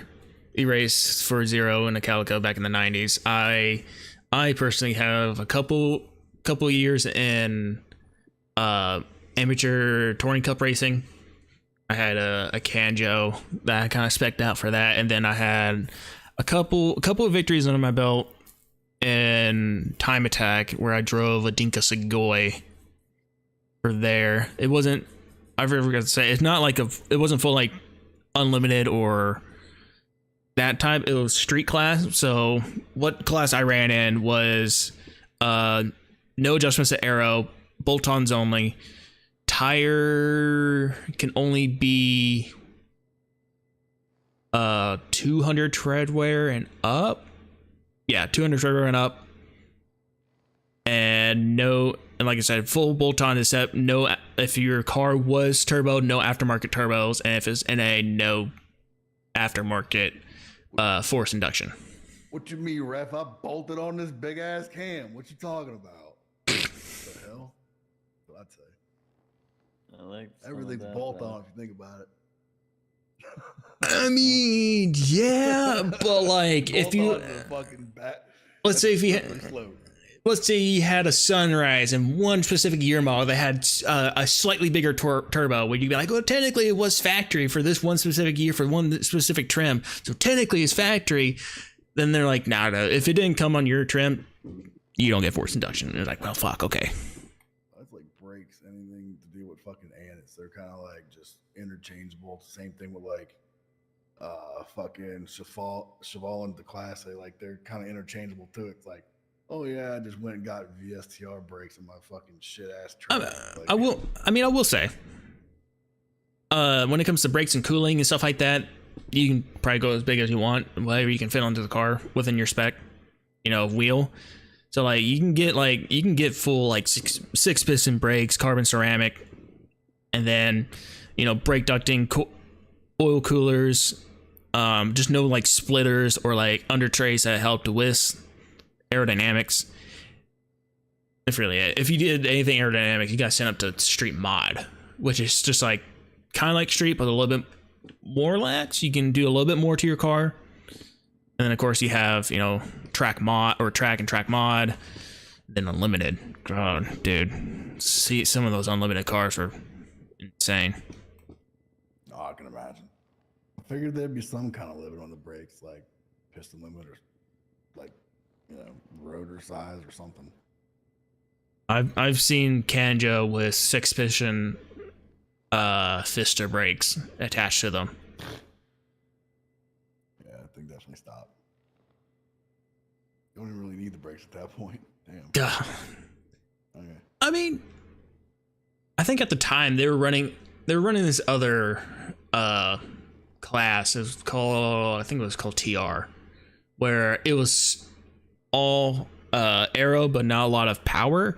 So he had a K-swap Kanjo, and I think at that point he was able to run like an aftermarket wing, or like a full chassis mounted wing, a splitter. And they were also limited on the splitter, so you couldn't exceed 3 or 4 inches away from the bumper with your splitter. So there were some requirements when it comes to how much aero you could run. You couldn't go fucking crazy like I said with a full-on time attack car. But like at that point he had like 6-piston Fisher brakes and gutted, roll caged, the whole thing. Okay.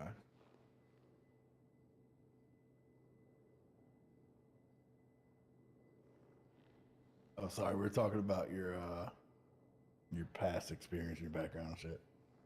Sorry. Got distracted. Oh, yeah. That's kind of where I learned most of my stuff. And then, I've had mechanic jobs, just about in every state I've been in. I've found my way into the mechanic life. So it's something that I've been around my whole life. There really isn't something, in some type of way where I've been involved with cars. I actually had, speaking of like cosmetic. I had my own cosmetic car company where, like, you know how like you will hire someone to like to decorate your house. I did that for people's cars, where like they give me a spec, what they wanted, what they're looking for, and then I gave them a parts list, and I called it Chad's Hot Automotive Design, or Chad for short. Wait, say that again. What was it? Chad's Hot Automotive Design, or Chad for short. Nice. Okay. Okay. Okay. I like it. Got a little bit of creativity to it. I like It didn't go anywhere though. Not people were really, you know, as fond as, you know, getting interior decorators as they were getting a car decorator. Hey, you might be able to find that around here. There's a lot of people looking for like specialty work, shit like that. So who knows? I also technically did have a racing school too.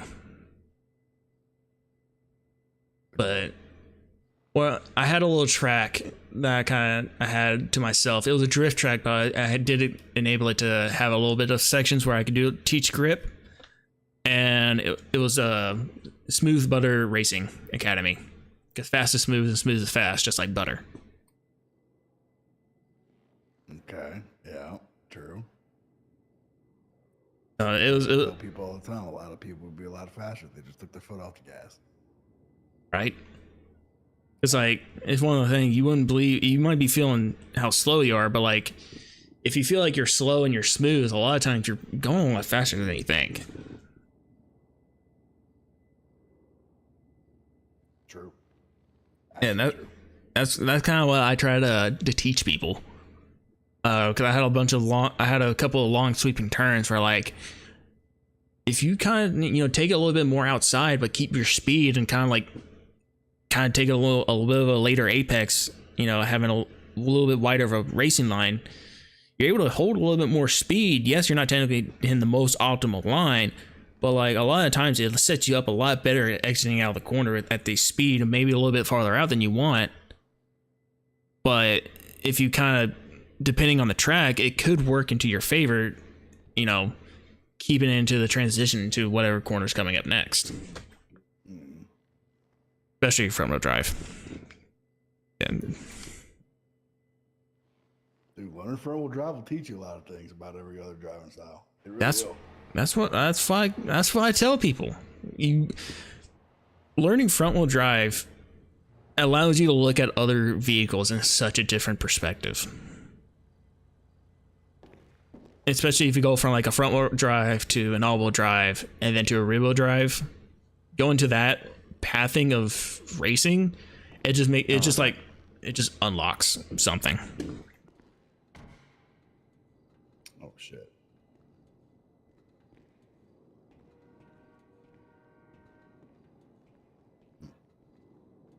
Okay. Yeah, I mean, I fucking agree, honestly. There's also a lot of stuff I couldn't teach, because like, it's something weird about my brain. I call it semi-photographic memory, where like I'm very good at remembering like full-on things photographically, but just my memory sucks a lot of the times. But what it does help me with is if I'm on track, I can literally, like, when I'm racing on track, I'm able to visually see a racing line while I'm driving. It's a super weird thing, and a lot of people don't understand when I talk about it. And like, I try to show them the line that I'm seeing and see if they can help picture it, but it's just a lot. It's people's brains work different, right? Where like I said, I can visually see a line going around corners and going around, seeing braking zones and stuff like that. It's just other people that they just can't see it. And is that looks like a racing line? Yeah. Yeah. Drive around the fucking buggy over at the shopping, like over at your fucking shopping mall, and all of a sudden you're just doing racing lines with it. You're like fucking, I don't know, just driving on the fucking road, Stop at the stoplight. You're like, okay, yeah, I'm gonna fucking hit the inside on this, yeah. Or like you go out and go, oh, let's all go go-karting, and next thing you know, you were like full stone face in your helmet, just looking at every corner on the go-kart track while everyone else is just having fun. Everybody's like, ha ha ha, and you're just like fucking white knuckled. Oh yeah, I get it. Okay. Dope. You got any questions for us?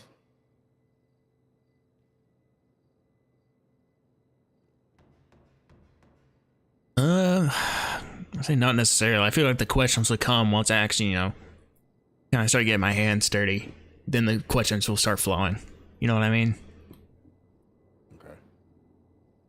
Well, we're gonna be doing like a mass hiring thing here soon. We're kind of just getting, getting applicants in within the next, day or so. I think we'll be kind of sending texts out. So I'd definitely be on the lookout for that.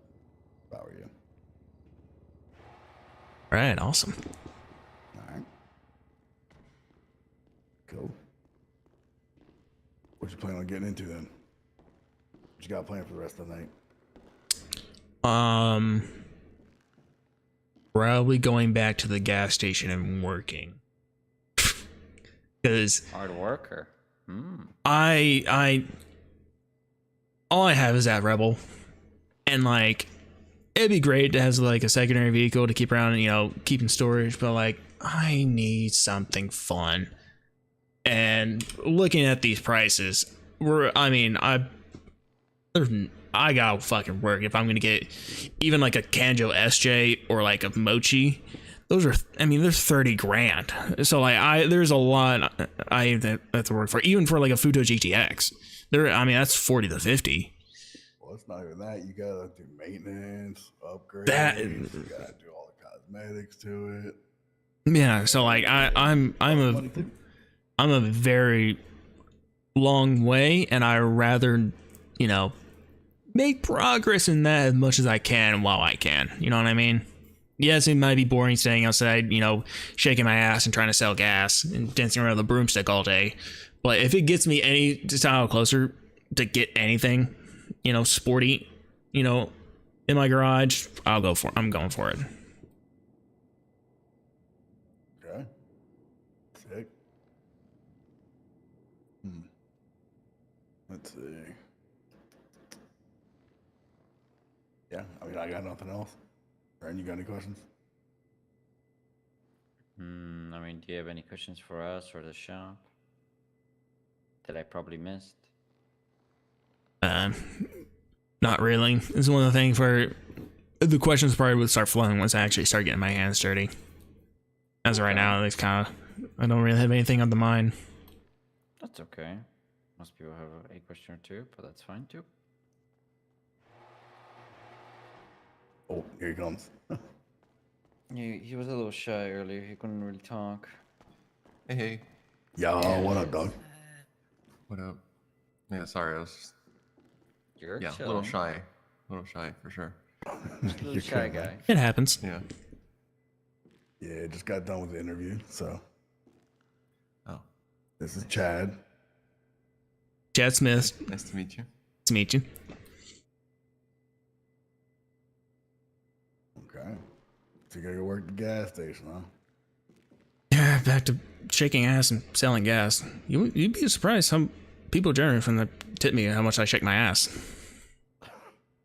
How much are you usually making over there at night? I would say after a night, if I get good tips, it's probably around like 800 tips plus just general pay from the gas station. Probably 800 to $1,000.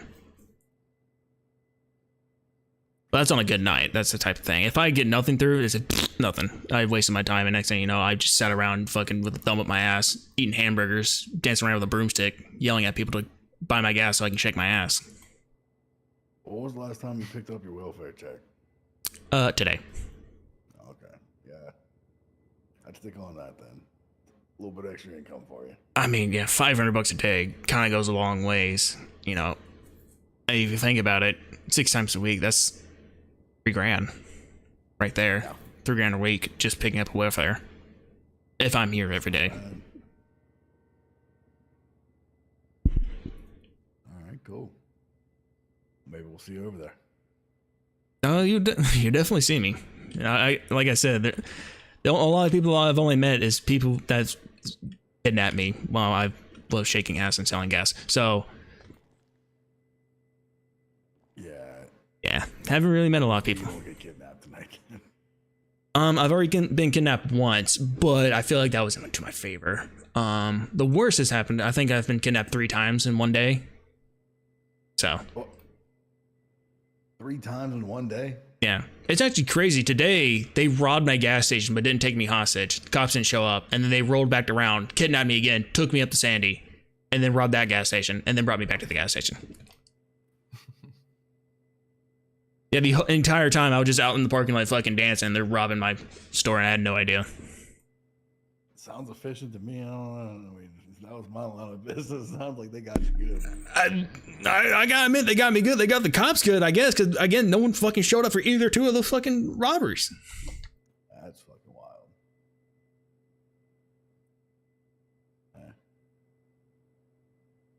I know. I was like, oh What fuck. are you busy with? I mean, I did see a notification from the news of a shootout at the courthouse, so I think a lot of them were at the court hearings, and then I think after that, a lot of shit popped off, literally. So they could be kind of been distracted with all that the entire day. That makes sense. Yeah. It's been a weird day, too. Well, again, I say that. I would say, yeah, I'd say like 10 minutes before they robbed my gas station, I literally filled up a cop car with gas, and then they pulled someone over for speeding in front of Strawberry. So like they're like I like they were super bored and then not super bored, or like the time span of them pulling people over on Strawberry to my literal gas station being robbed, they got super busy. It's super weird.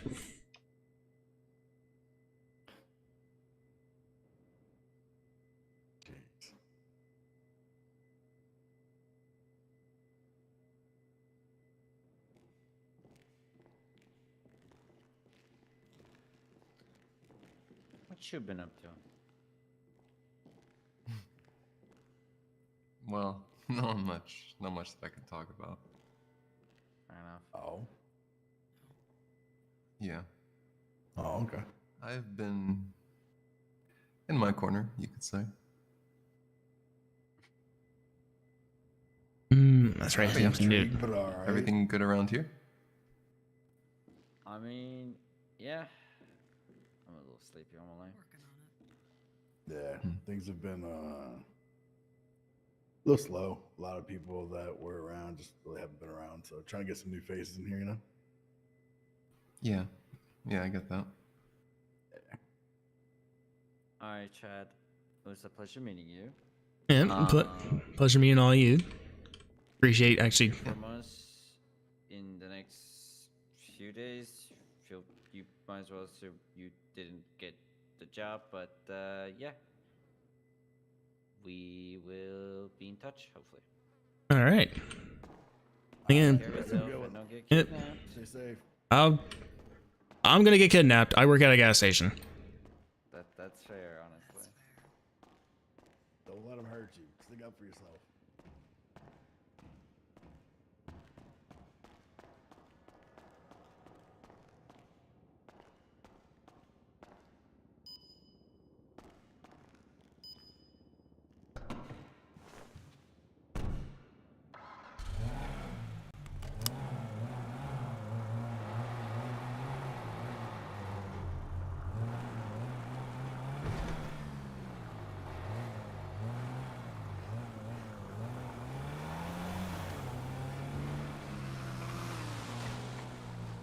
I didn't know Goofy was still on Onyx. He kind of went back full no pick, so I didn't know he was still on Onyx. Randomly. Like the odds of that are crazy.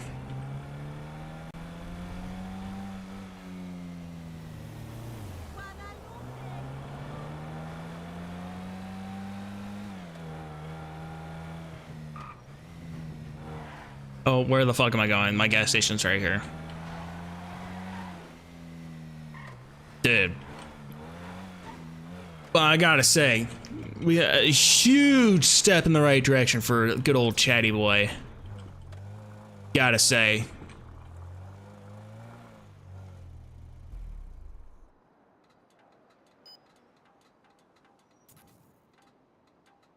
Sure, I got, yeah. huge step in the right direction for Chad.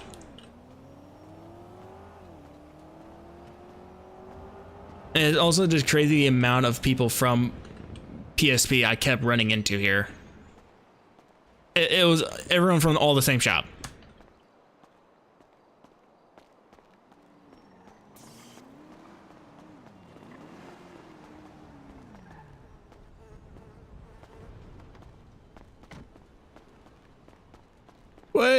Wait.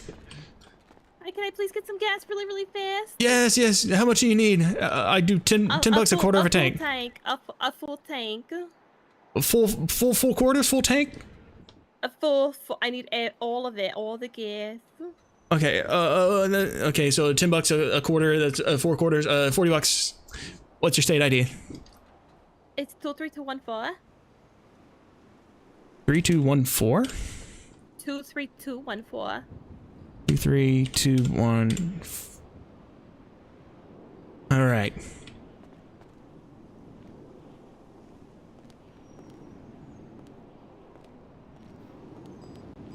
Yeah, thank God I came back.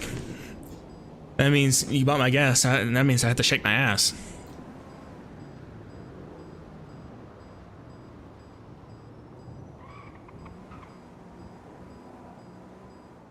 Yeah, it's one of those things when you work at a gas and you might want to read the contract before you take the job. Type of thing. Yeah, that's probably a good thing to read. Yeah, all they gave me was a hat and told me I work for tips and I must go shake my ass and sell gas. Yeah. But I mean, it's got me around. It's got me, Yeah. nothing crazy. Okay. Thank you so much. I appreciate you. Oh, And remember, stop that. I'm leaving. oh, I must shake my ass. You bought my gas.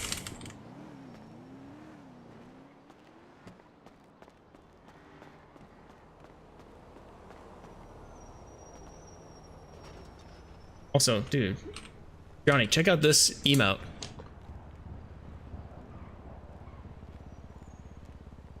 I randomly found it because I was trying to sweep and I just started doing this.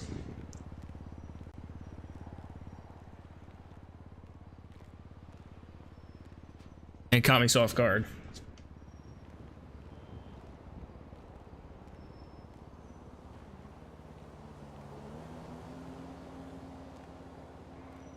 Yeah, but if you think about it, it's more realistic. So of course I would have a broom.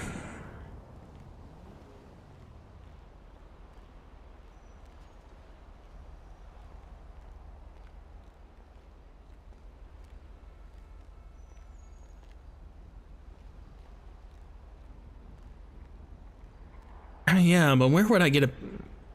I'm gonna have to buy one. Or go to the pawn shop across the street and say they got one. Or say I went across the street and bought one. I didn't see if they even have that emote. I guarantee they do, but... I'd be surprised if they didn't.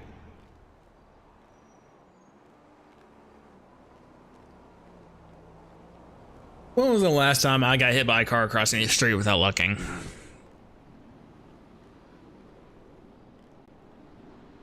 I think it's been long enough. It's you and me. No, I can sleep on and I don't understand. Me. I tell people and I don't know around. Smallville. It does sound familiar. It sounds familiar. Is that the Superman show?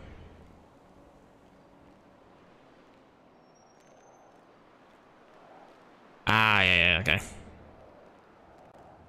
Yeah, okay. I knew it sounded familiar.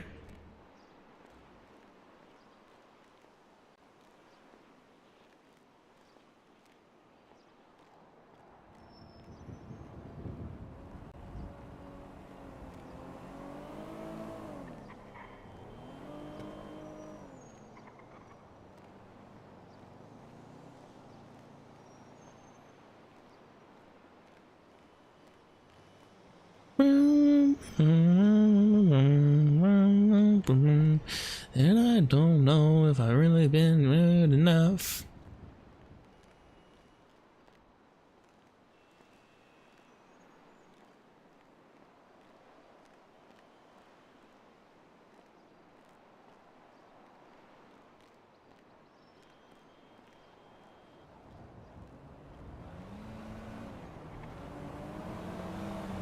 It's also kind of hard to distinguish local cars from people cars.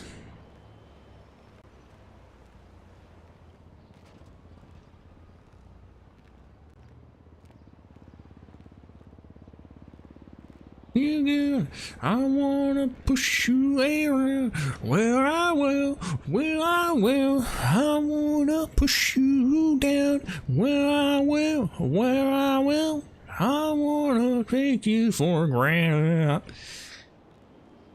Good old Rob Thomas. Oh, dude, Johnny, I don't know if you've been around, but I have amazing news when it comes to house searching, finding a place here. Because I thought I was gonna be shit out of luck on getting fiber, but I found specific spots in my town that have fiber. And when I say specific spots, I mean very specific points in very specific neighborhoods. But I found them.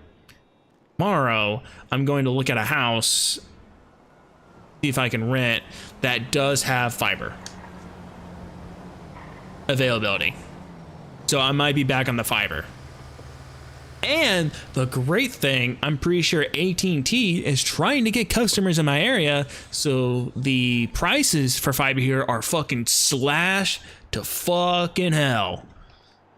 We're like, it was like 80 a month where I used to live for a gig up and down. If I get AT&T now, it'd be 65 a month for a gig up and down. So I plan on getting the 2 gig option, which gives me the 7th or Wi-Fi 7 routers, and it's only 110 a month. And when they start charging me for actual 2 gig up and down prices, I just drop it down to a gig, and I keep the Wi-Fi 7 router. So I keep the good equipment and go back to regular pricing that I used to pay. Because you really don't need more than a gig up and down for a house. I'm not even gonna lie. Even with the amount of people, you know. So like, just bank off of having the better equipment and good pricing of the 2 gig until I get fucked over, or they turn the 2 gig pricing back on and then go back to 1 gig. Exactly. It's like, especially in the upload, like,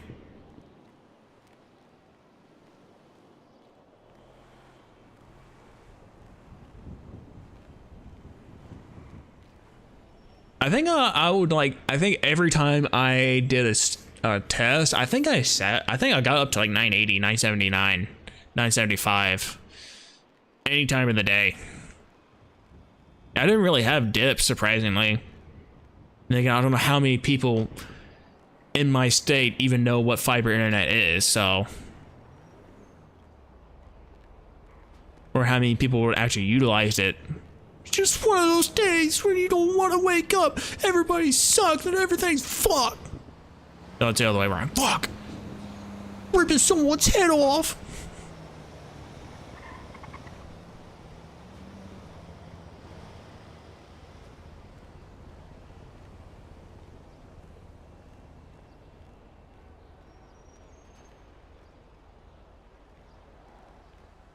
Fucking same, but I can't say the company name, 'cause it will dox me.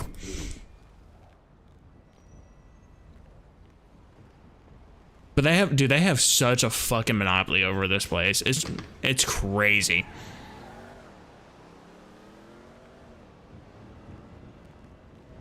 It's like literally everything goes to them, and it's kind of fucked. He said, she said bullshit. You with a fat lip.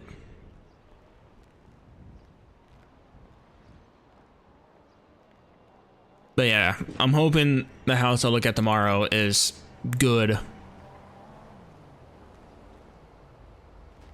I'm gonna try. I'm moving in with my longtime friend here. So,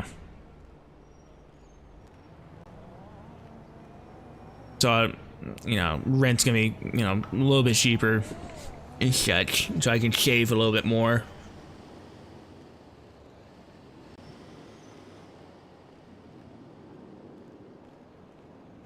Yeah, dude, you get to hear the cringe RP, dude. Let's go. You get to hear me erp.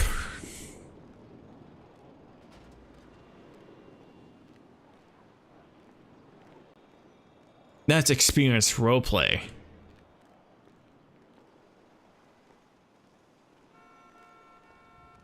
I don't know what you're talking about, but it just requires to experience roleplay. It's only the, you know, the highest, you know, tier of roleplay someone can do. Very exclusive club, if you ask me. Yeah. What the hell, man? Even though I'm a waster, I still do good RP.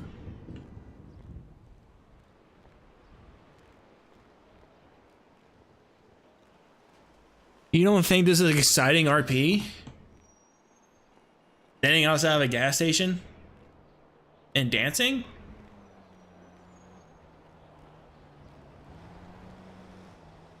You could say this is top tier RP right here. Yeah. I will say a lot more. I've been a lot more than last time I usually do, you know, this stuff. I've been getting a lot more people actually stopping into the Strawberry gas station. So I'm actually, you know, I get, you know, shorter intervals where I'm just here doing nothing.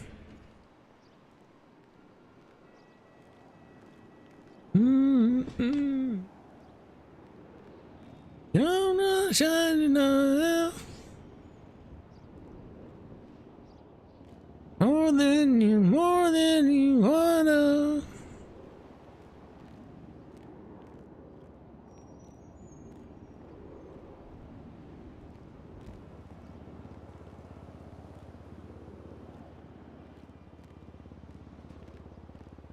And besides, dude, once I, you know, get back to the swing of things of being, you know, in a shop and I get the car and I step up, it's gonna step up. And, you know, so rags is the richest story, you could say.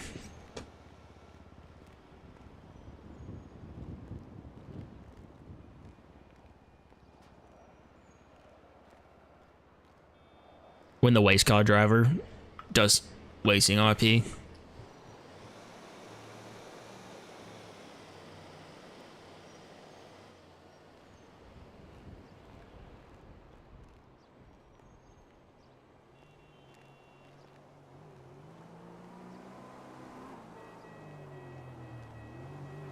I mean, hey, better than poor quality gangster RP.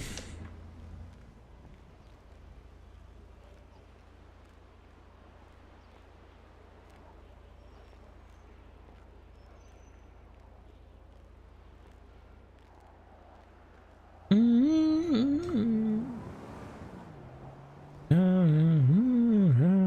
long time ago.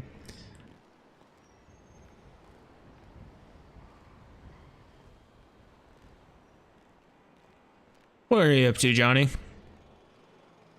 not Saturday, so it's not raid weekend. Anymore. Being a pirate in Crimson Desert? Windrose. Oh. I don't think I've heard of Windrose.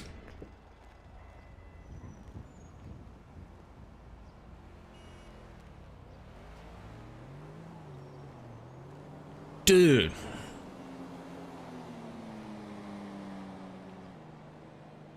Dude, I could... Really? Ooh, speaking of Black Flags, I was literally about to say, did you see everything with Black Flag resynced and then like everything about that? it was weird they didn't show any blood during the trailers, but like it still looked good.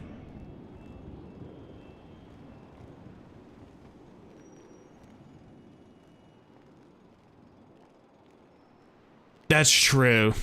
I mean, if you look, I mean, someone pointed it out too. If you look at the Resident Evil 9 trailer for like the Nintendo Switch, Leon misses all of his shots, and like every time he does like any type of, you know, execution or anything like that or takedown, they cut away right before it. So there's literally no blood.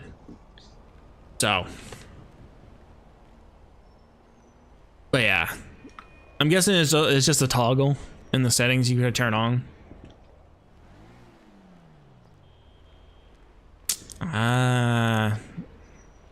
Yeah. So it's probably just like a toggle or like region based on what you see. But for the global trailer, again, they probably just took it out for that. But yeah, dude. Because I think you know my situation. I've never played Black Flag. The last one I played was 3. So I never got to experience Black Flag. 3 is still good, but I never got 4. I never got.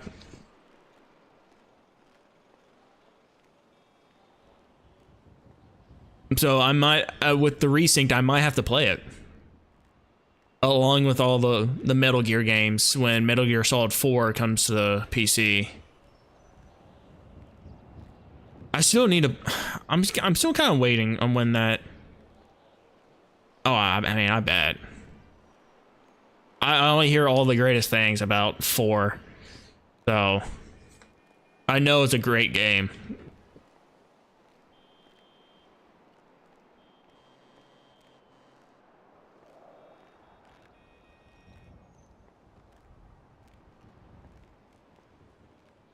Dude, I can't wait to rage trying to whale the white whale, the Moby Dick whale. Dude, I can't wait to rage my fucking head off trying to do that.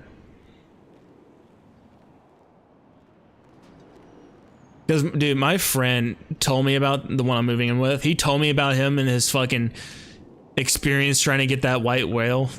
I'm like, oh God, dude.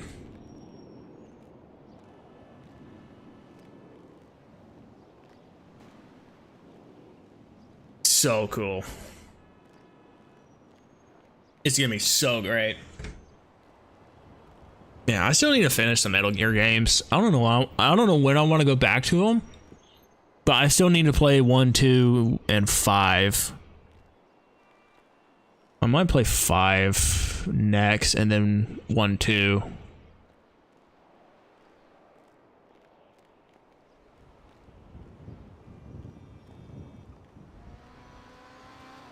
Buy my gas, shake my ass.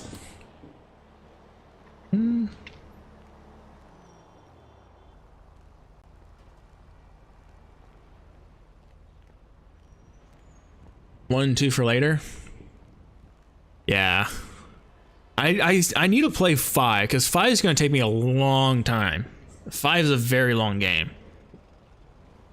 You know, it's the most recent one, you know, stuff like that. So I need to play 5 still, and then when it comes August, I think that's when the new, I think volume 2 of the remasters, and when 4 is coming to PC, probably, yeah, so probably closer to then, probably close to the, you know, July, August is when I'll touch 1 and 2. Gotta be so close to 4, where like 3 and Phantom Pain. Well, no, there's also Peace Walker. I forgot Peace Walker is coming to that as well, and that's set during Naked Snake era. So I have to go 3 Peace Walker. I might just have to wait until Volume 2 comes out and do, you know, because I already completed 3, which is technically first in the timeline. Then I do Peace Walker 5, 1, 2, and 4. I feel like it'd be fun to play it in chronological order or timeline order. even if the gameplay is super drastic, you know, especially when it comes to 1.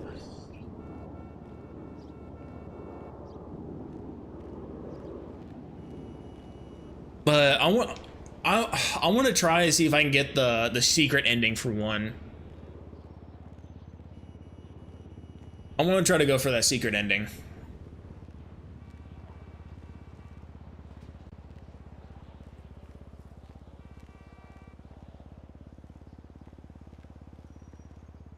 Man, just some.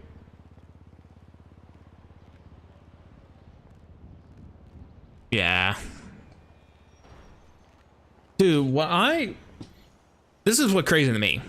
I didn't know about this back in the PS2 days, but they had pressure sensitive buttons on the PlayStation 2. Like, depending on how hard you hit like the X button on your fucking controller will have a different output. Didn't know that for 20 years until I randomly saw it on TikTok. I was like, there's no way they had pressure sensitive buttons on the fucking PlayStation 2. And I was like, oh my God, they do. Like, I looked at the back of a game. I was like, oh my God, they actually have pressure sensitivity. That's wild. Think about 20 years ago, they had pressure sensitive buttons. That would enact a different action depending on how soft you hit the button.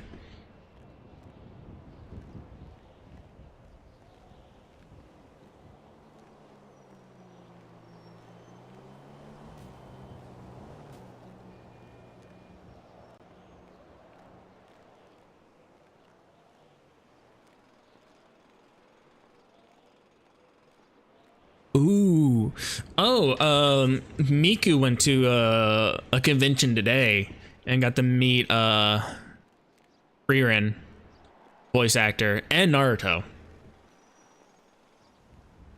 And fucking I'm so fucking jealous because Matthew fucking Mercer is there and all the fucking Critical Role guys are there. And girl, Laura Bailey. But so fucking jealous that she just be in the fucking same building as Matthew Mercer.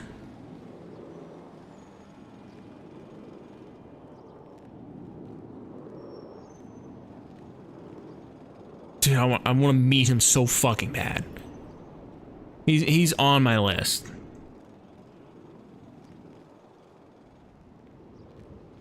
Ooh. Really? Dude, I've been heavy into Legends of Evantris campaigns. A lot of their neon RPGs. I'm listening to their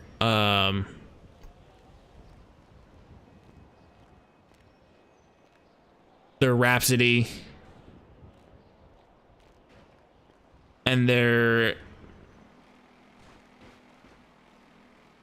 I feel like if there's one that is really cool you should check out is their Waltz for Eternity. Is a mech campaign they're doing. That one's really cool. The mech one is cool.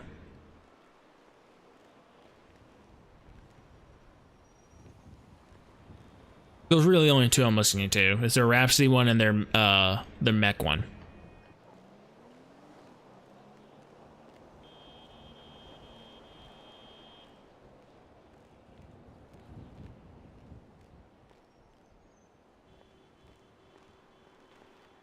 Yeah. I need to get back into Dungeons and Daddies because they're on port 4 and it's fucking Grandpa's in the Galaxy.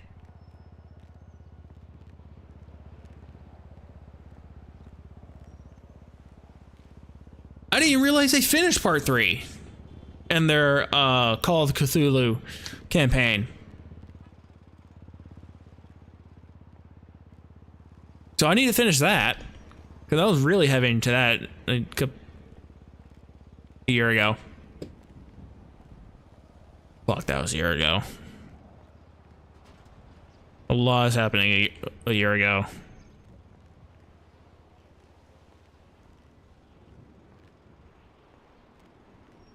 I didn't really watch a lot of Dimension 20 because they were kind of, a lot of their campaigns were like stuck behind a subscription. Was it not? I really is fucking flying.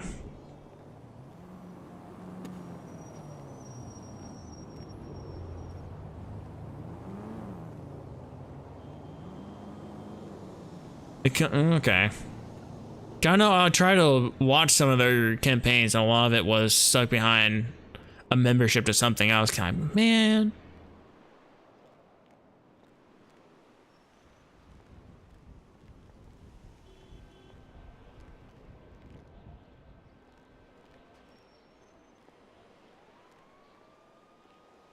Yeah.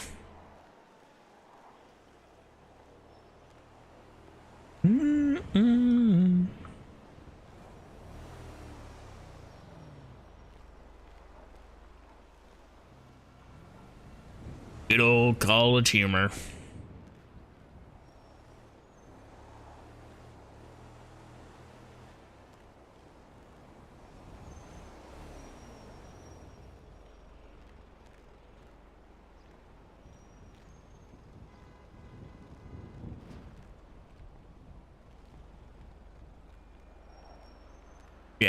Mine are either D&D campaigns, random odd videos that I find, or the 40k and 40 minutes battles. I'm watching some Warhammer tabletop games. Still will not ever fucking play the tabletop, but I do like to watch a Raven Guard or Salamander's battle. They posted one.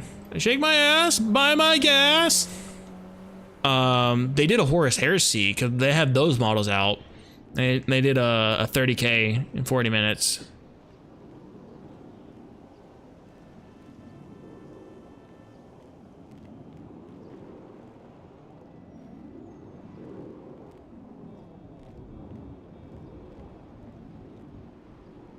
Yeah.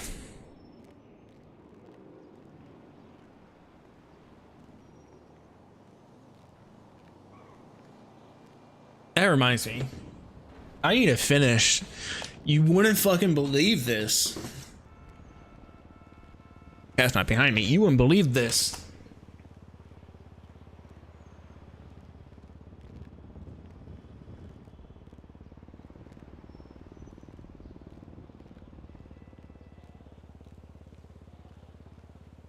I need to finish this.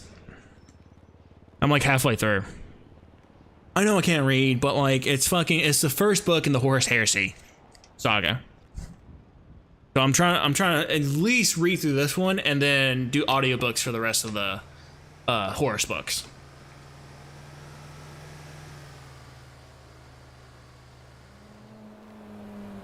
Buy my gas. Also, that fucking reminds me, I could probably be here fucking building models. I need to set up a scene where it's kind of like me building models. In case something happens here, I can switch to it. But it'd be like a little like, I could probably build fucking crazy models while I'm sitting here. I still have, which one of these do I need to do? Not this one. This one's done. No, actually, all of these are done for the most part. They're just not primed. I still need to prime these, and then the rest are in the box behind me. I need to fully finish building. There was one I need to put the accessories on, and then the other 4 I need to continue fully building them. Then I need to get them primed, and then you can see my oh, shame right here of one almost done salamander, almost, not quite, almost done salamander, the primed salamanders, and that one Raven Guard I still need to finish.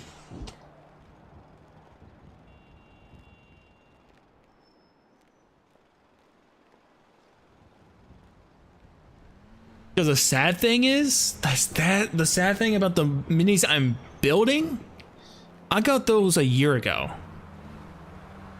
Most of those models that are primed, I primed them 2 years ago, or like 1.5 years ago. That's how much I've set them behind and not done.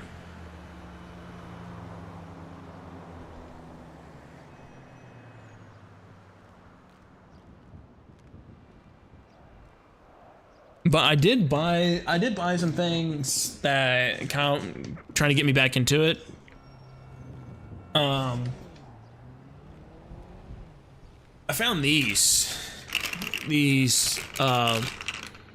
army paint like empty bottles, and they come with little ball bearings. So I'm moving my Citadel paints into here, or now Warhammer paints, because they're not called Citadel paints anymore. I'm moving them into here so they have a better, you know, life of being mixed and stuff like that. So I gotta say, they work pretty well.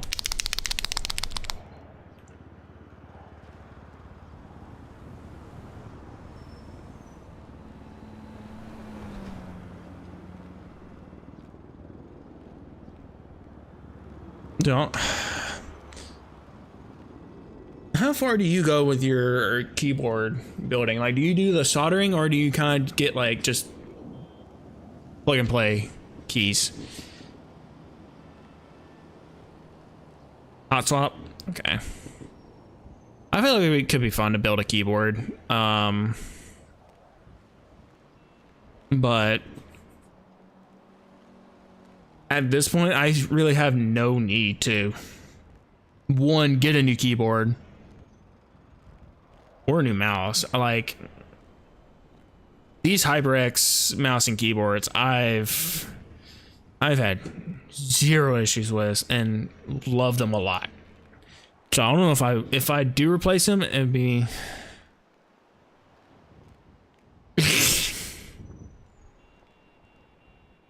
fair.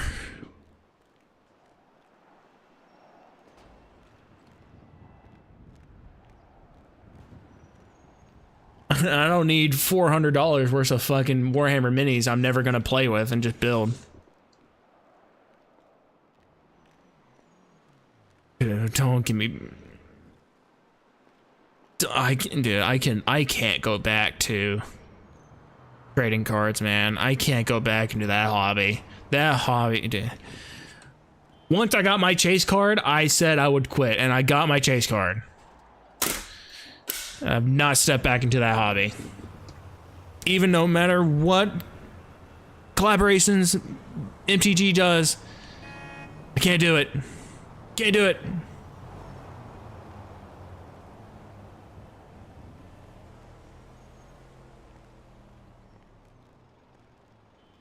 But like, it'd be so expensive to get those boxes now, because they're not in production. But the Warhammer cards did look really cool.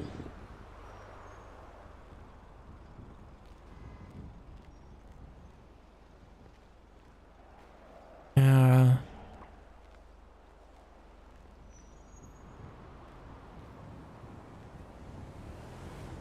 Jeez.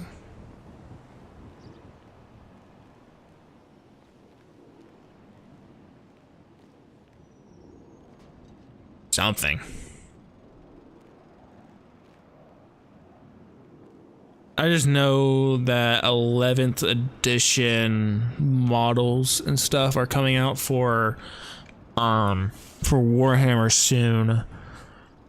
From what I understand, the rule changes didn't really change a lot in the codex, the main player codex for Warhammer. I think a couple of things were changed when it comes to melee combat, but not a lot was changed with 11th edition. And the Blood Angels are the poster boys again because it's going to Armageddon. The war on Armageddon. So the Blood Angels are back on the as the poster boys.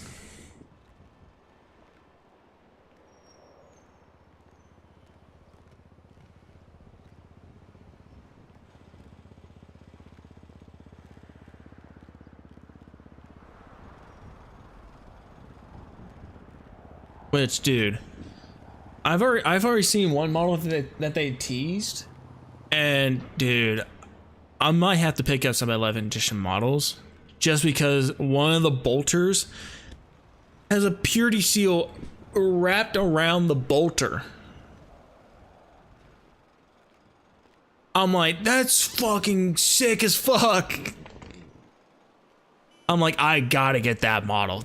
That is so fucking sick. To have a bolter and the purity seal is wrapped around it, I'm like, dude, sign me up. Take my money. Yeah, dude, it's super cool.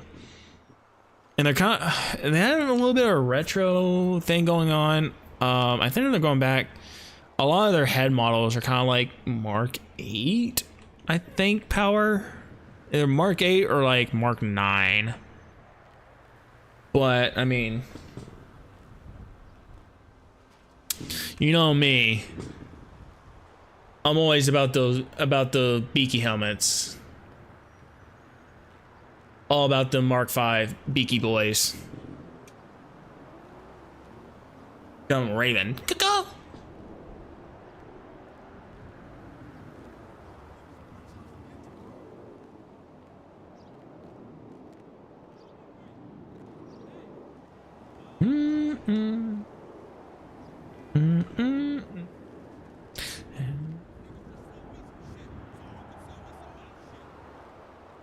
Oh, the crazy thing is, I did upgrade my camera because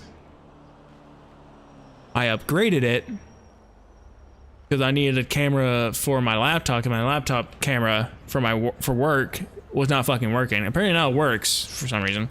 It's now just randomly starting to work again. So I might utilize my old camera as like a build camera. I have it here. So I get to still have this, but also having my hands in the same frame. It'd be a little bit more professional, you could say. Because there's no way I could move this to down. This camera's so heavy. I'd rather not move this one. Even though it's still a webcam, I'd rather not move it. And the USB-C kind of finicky. If I move it, you know, too much, it disconnects and I have to turn it off and turn it back on. It ain't deep. I just like getting high.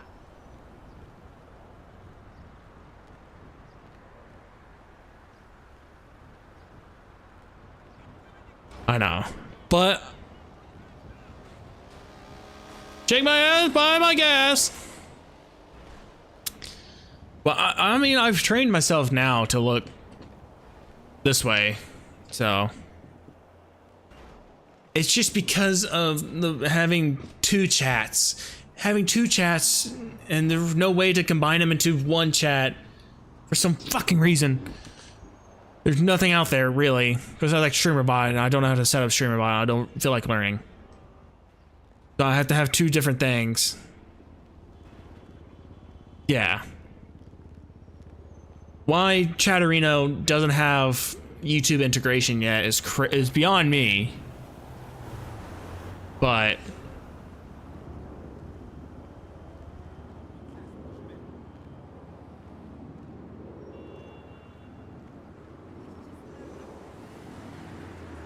and like I could probably adjust some things where I can have like, oh no, cause I have my Spotify and my Discord over here. So I don't show anything in case it pops up on the screen, and then I have fucking fire. The way everything is set up, I'm able to see everything I need. Like I have it set up where my OBS perfectly cuts off above my Discord, where I can see my mute. No, not my links. Where it sees my, or I can see my if I'm muted, deafened, or stuff like that. So I don't have to be like, am I muted? Chat, am I muted? And I have to like alt tab and pull up Discord. I can just perfectly see. Or if I bring up Spotify, it sits perfectly where I can see the volume bar. So even if I hit like Discord, I can go back to bring back OBS and keep monitor on everything. It's streamlined. It's everything streamlined. Also, I need to fucking pee real bad, so So I'm gonna initiate my union sanctioned smoke break and piss.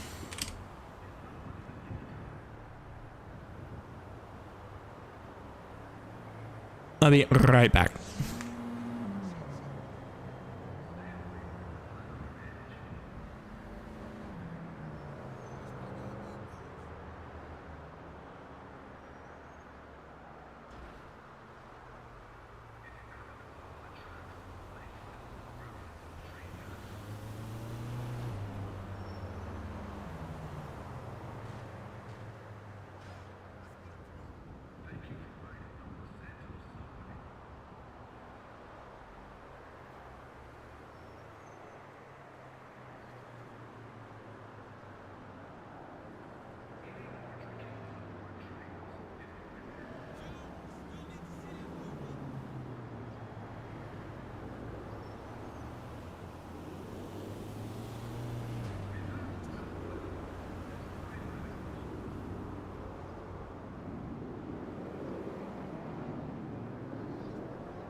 Did I? Did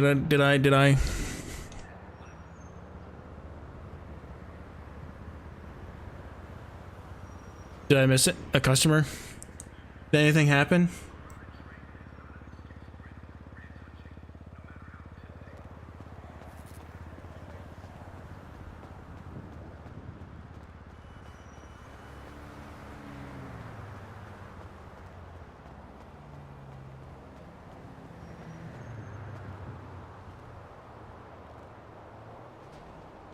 You don't know? All right.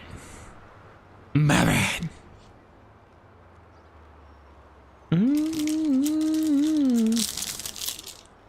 Hey, Yoker.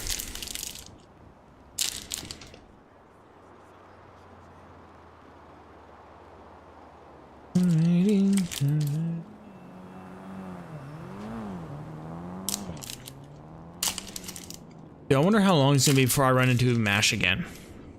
Yeah, I know Mash is here. I wonder how long it's gonna be before I run into him again. See if he remembers me.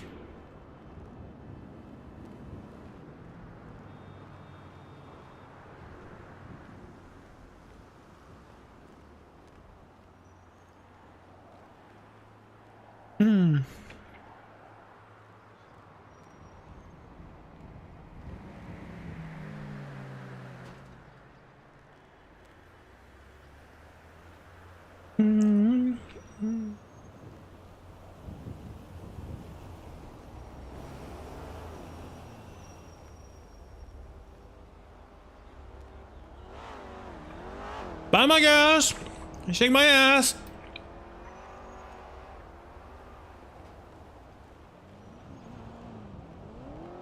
Damn, they were moving.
You know what? Go golfing.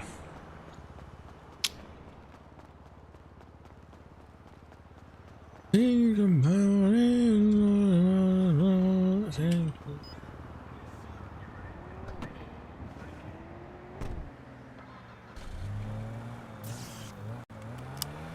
Let's do some. Let's go play some golf. Down to one last breath. But that means I need a golfing fit. Hold me now. I'm 6 feet from the edge, and I'm thinking maybe 6 feet. I don't have a fucking visor. I'll always have my visor on. There's no sun visor. It's such a staple thing of my fit. I've only had it in one server.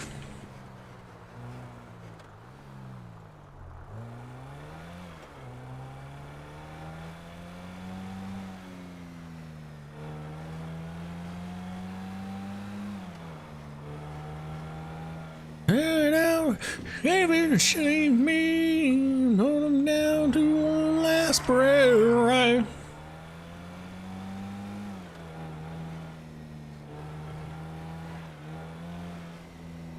Man, I miss my sun visor. And maybe 6 feet ain't so far down. I'm running the red light, fuck you.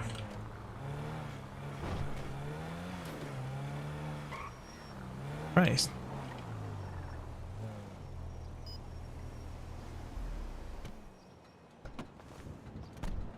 Alright, let's make a golfing fit. Oh, far down. Alright.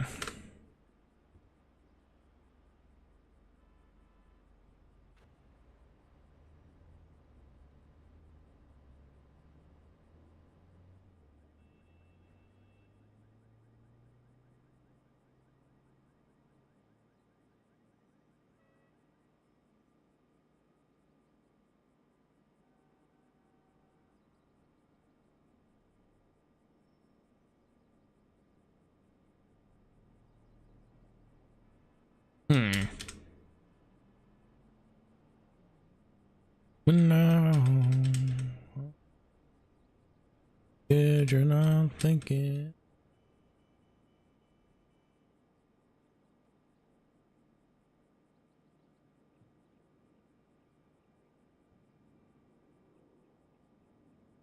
Oh, far down.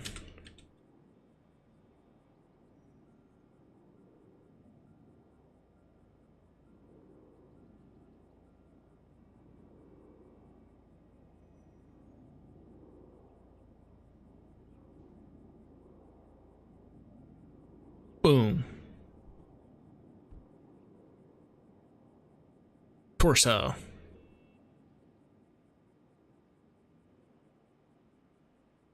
$15.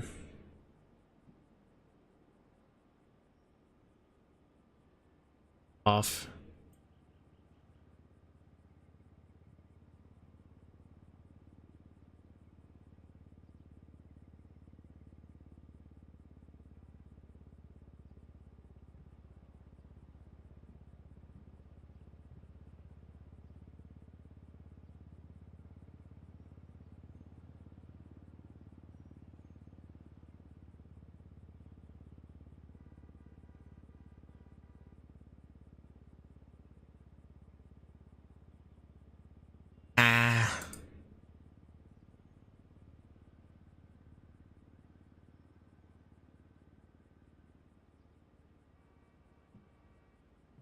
Oh, just different.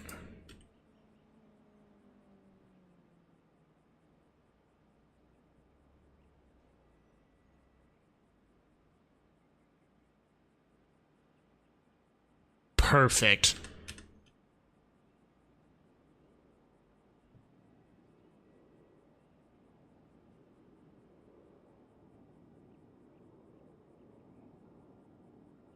Mm.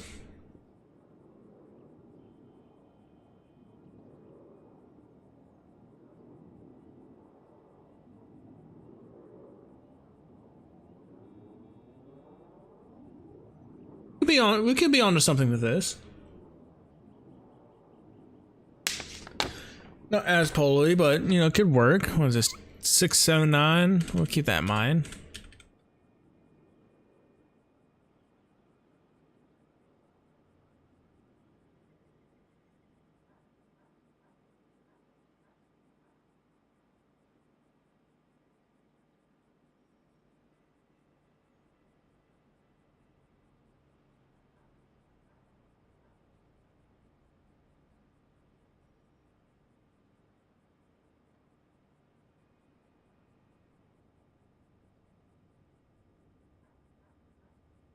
Ooh. Ooh, okay. What is this? 617? That could be. Keep that one in mind.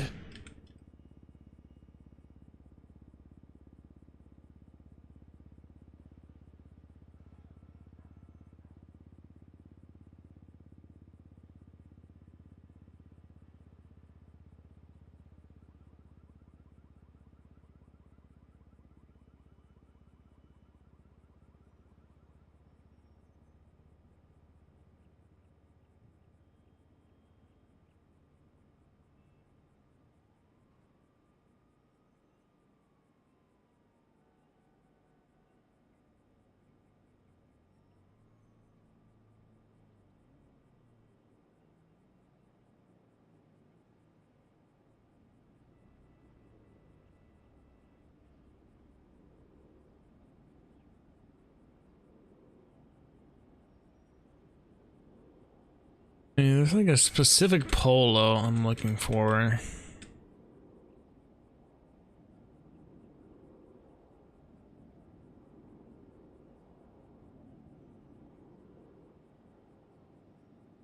mean, there's this. Go ahead and just.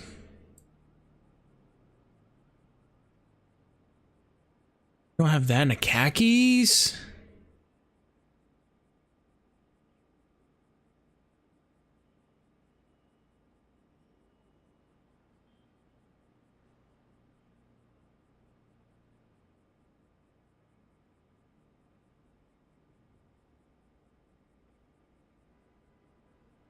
True.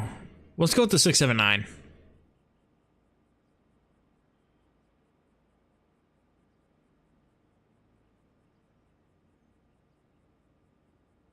Okay, it was not that.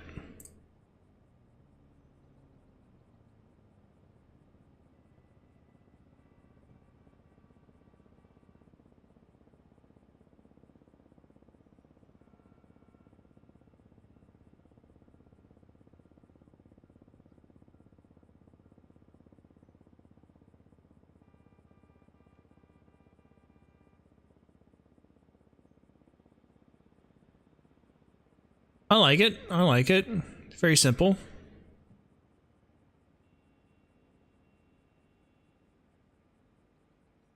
We have.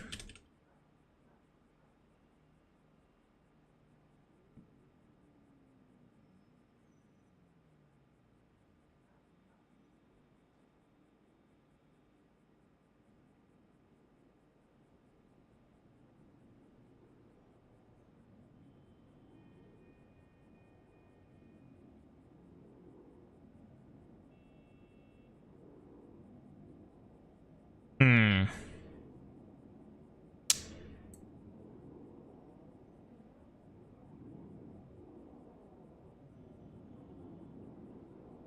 I mean, if I'm going golfing.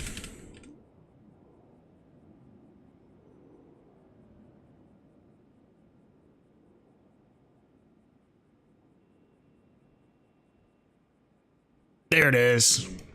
There it is. That's what I was looking for. That's what we've been waiting for.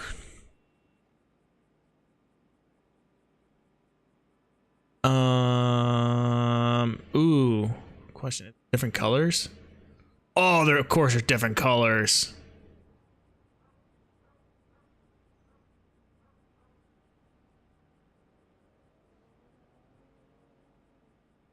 Oh yeah. Ooh, what else? What am I missing? What am I missing? What am I missing? I think the shoes are good.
Doesn't really work.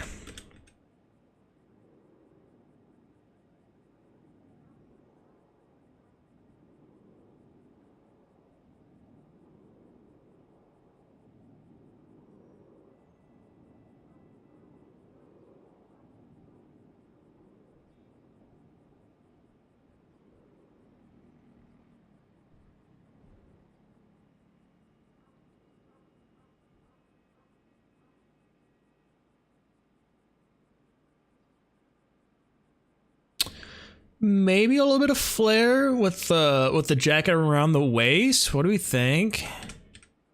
Throw a little bit of flare into it.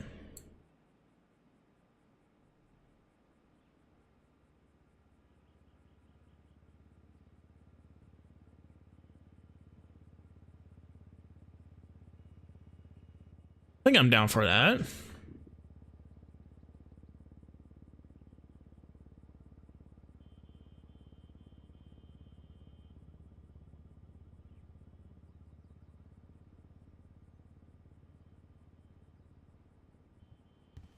Let's go play some golf.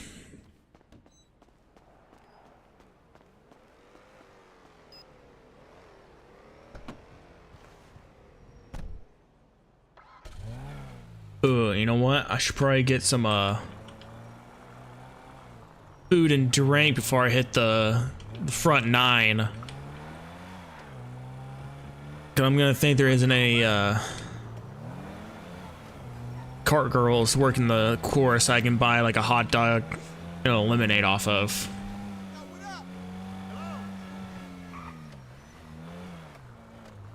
So let's swing by Clucking Bell real quick.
Helloing. Still no one here.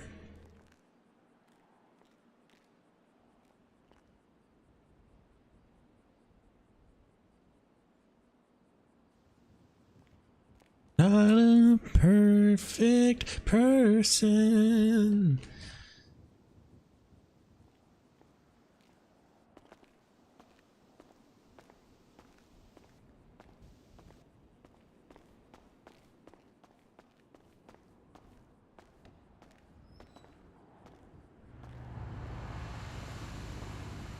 Helloing.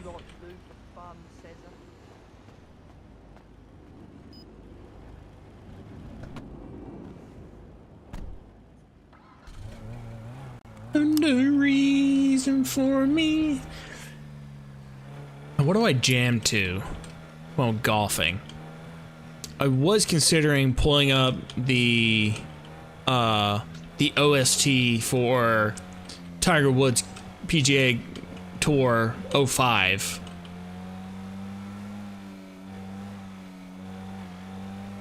And jamming through that during our front nine.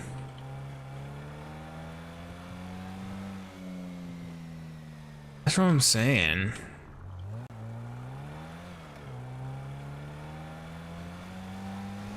I feel like that's what all of the, you know, all the midlife crisis guys are playing in their golf carts nowadays. Ooh, that's true. That or early 2000s country. What, dude? What the fuck is that picador doing? Anyone?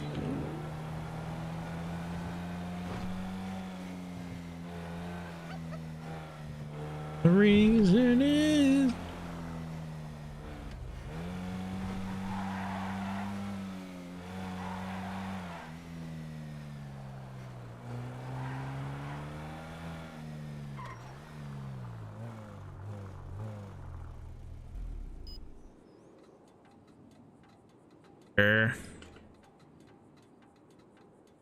All right. How does one play golf?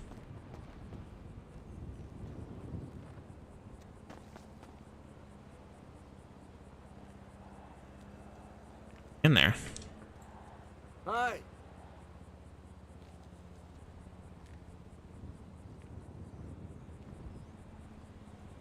Dubai.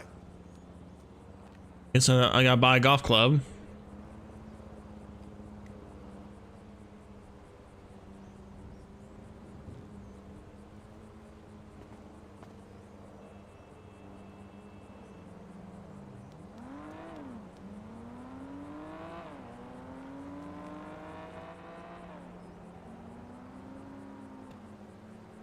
Do I not have? Oh my god, I don't have either of those.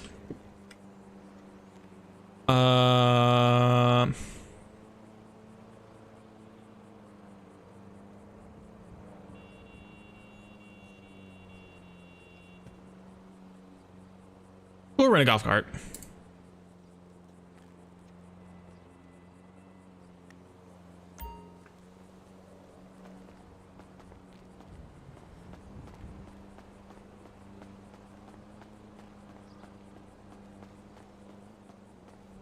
Where do I get my golf cart?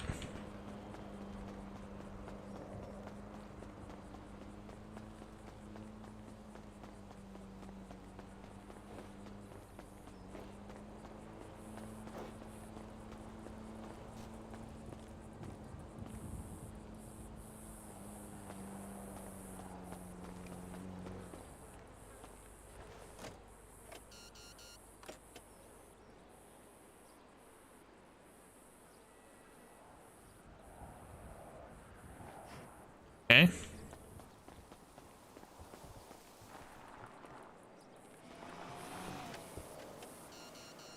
I want to say, well, is that my golf cart?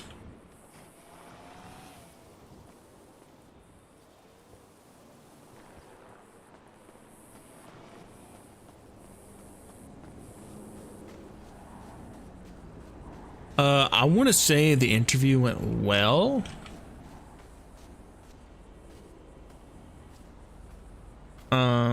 Oh, wait, hold on.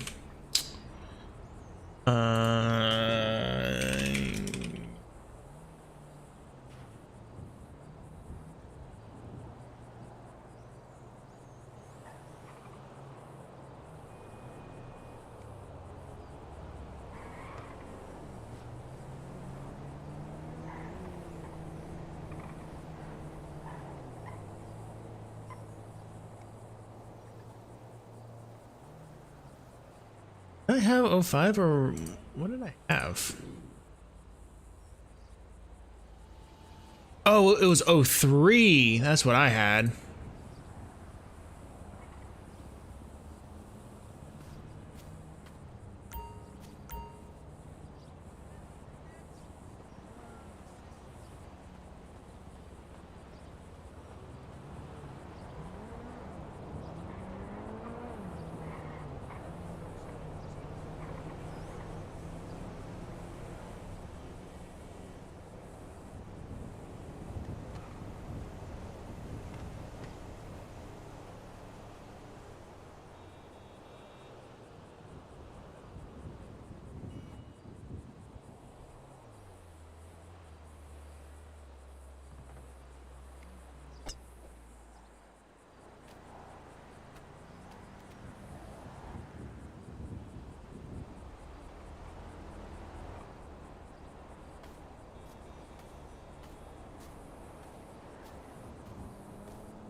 Again, do I not have my golf cart? On mine?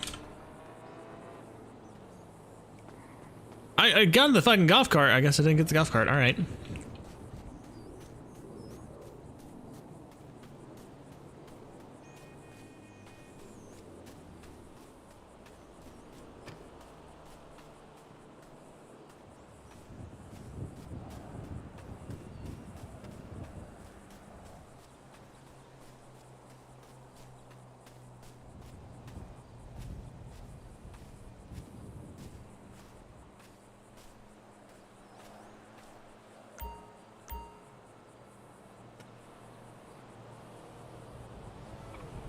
Oh.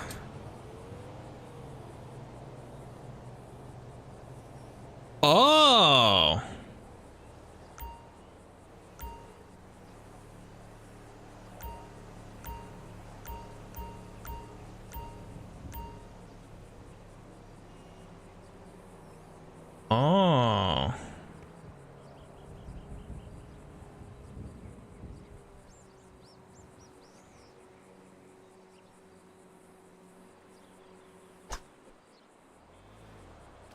Oh, don't go in the bunker. Fuck.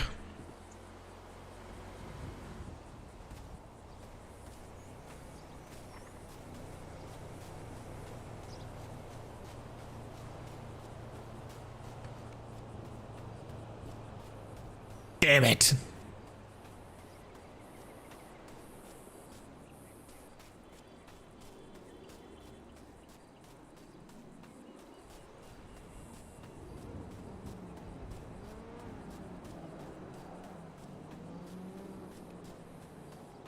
What the fuck? Is that in regulation?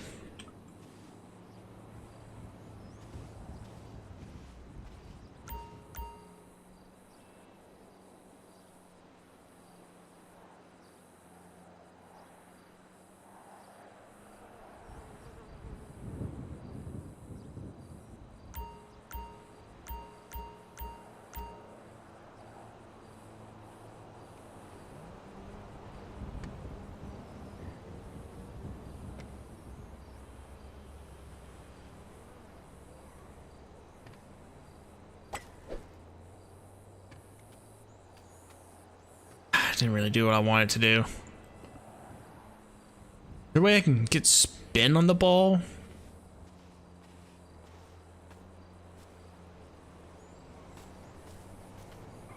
Or 5. I'm at 1, 2, 3. This be 4.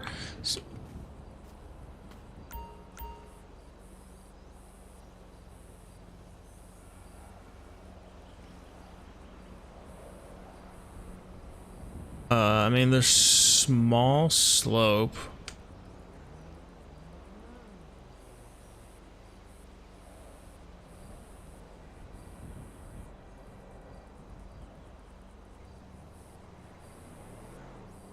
A little bit short. Ooh, birdie on the first. All right.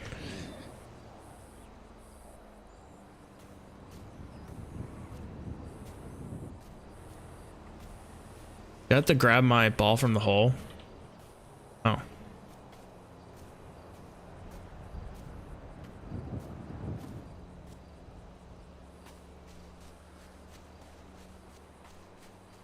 Do I just go into the next hole?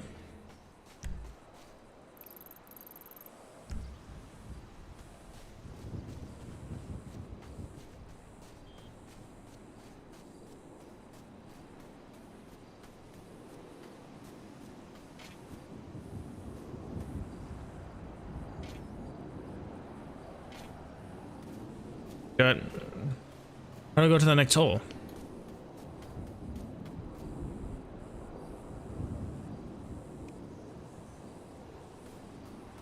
Did I already fuck it up?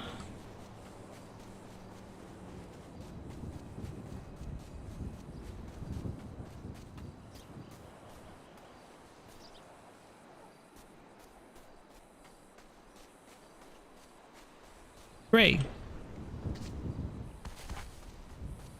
What did I do? I got a birdie.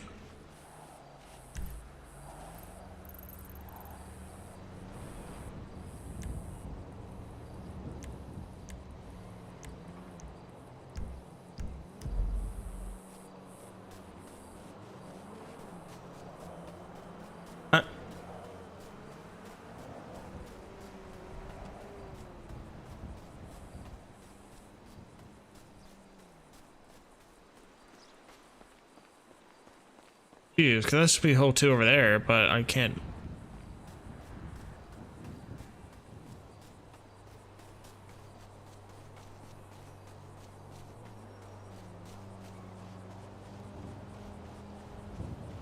What happens if I go back to hole 1?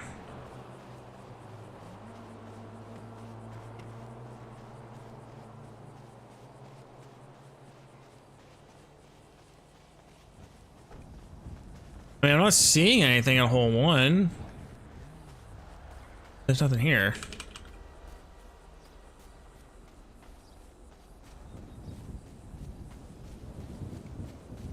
What just happened?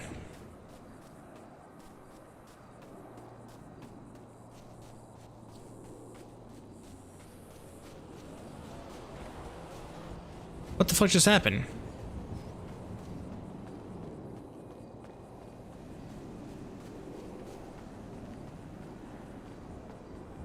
Helloing?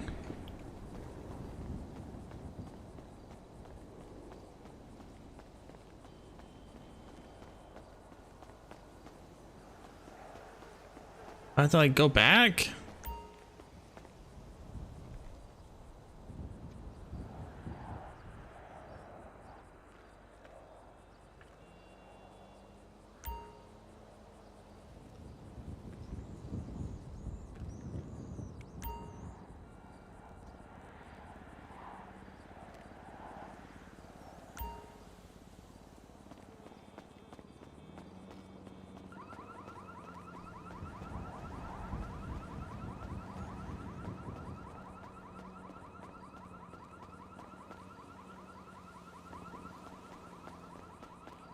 I guess we just try it again.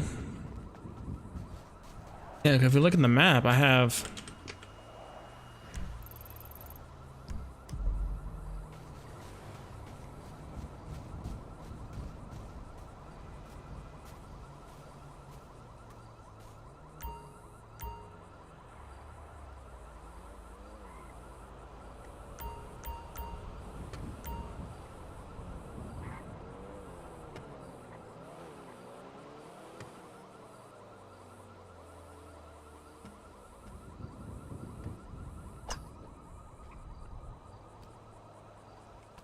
Oh, what a hit.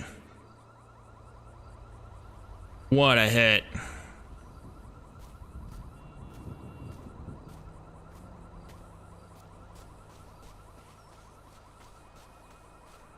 Oh, they're still on hold too.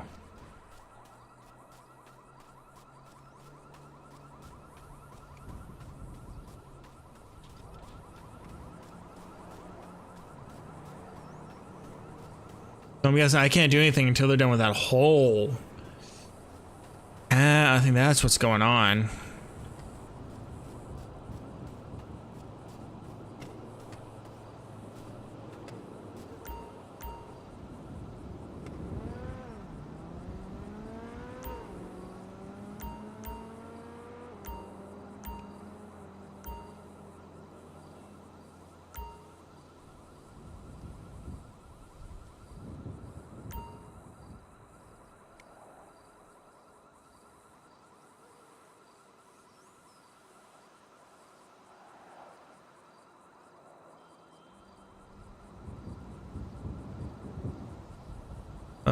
Actually, let's...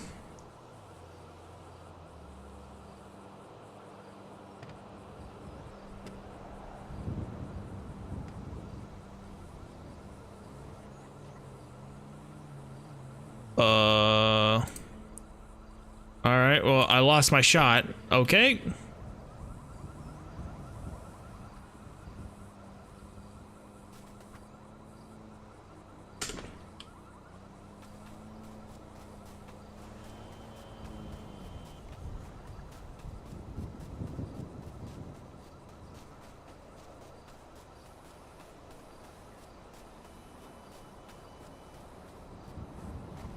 All right, I lost my ball again.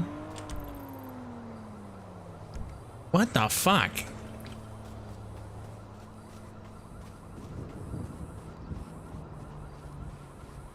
I just need to not preview the shot. I think the preview of the shot fucked things up.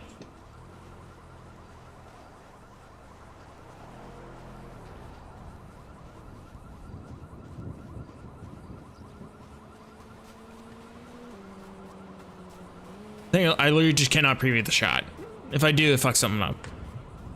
We're learning, chat. We're learning.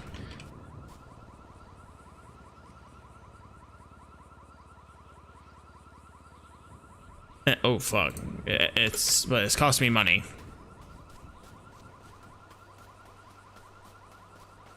Do this one more time and that's it. Cost me money.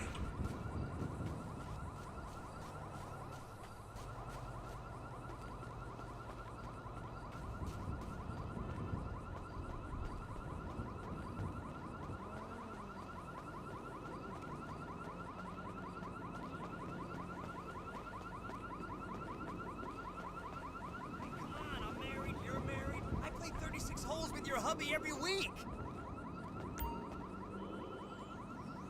He's paying me to fix his swing, not his wife to her headboard. Bing!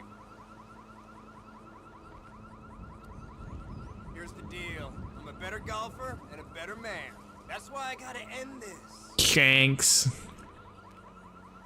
This is goodbye, babe.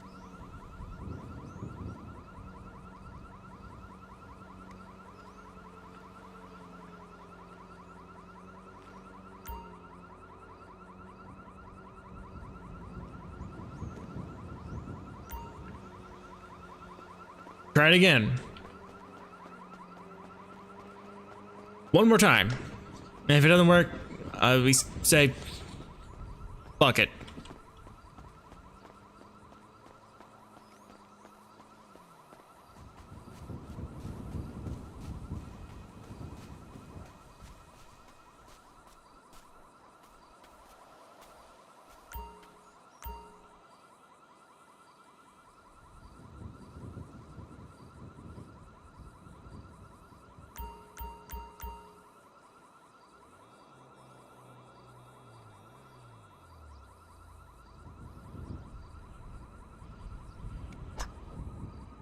Ooh, what a shot. Ooh.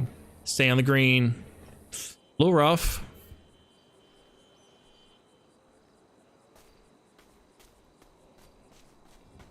But you know, a little rough never hurt anyone. A little rough never hurt anyone.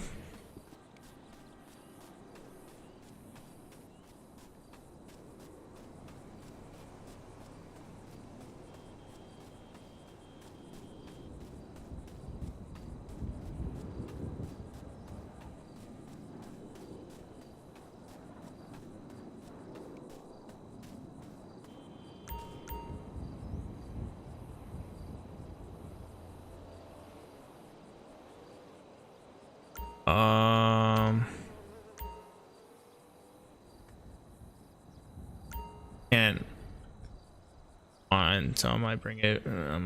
Back.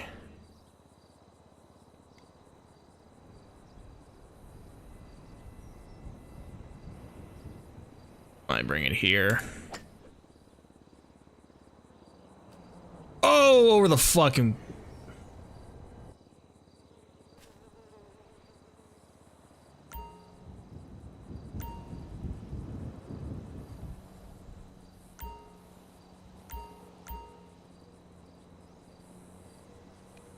We're gonna have to play it safe.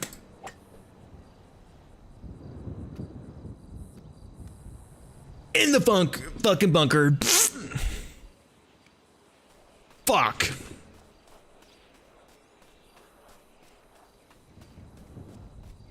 Fucking goddamn it.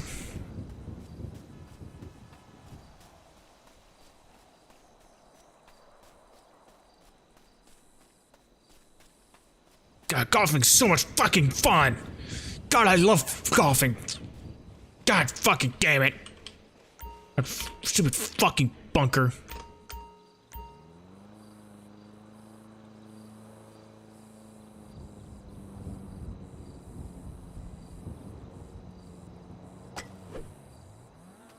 Oh!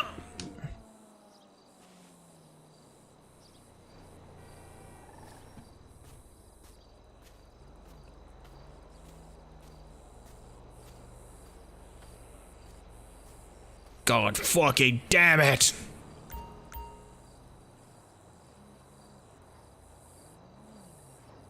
Tap her in. Tap, tap, taparoo. Oh, I got par. Okay.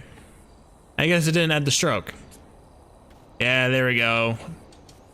Now we go to hole 2. Damn.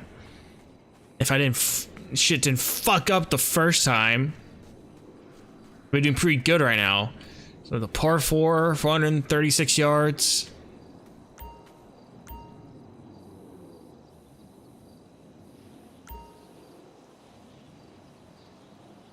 Look at the fucking tree.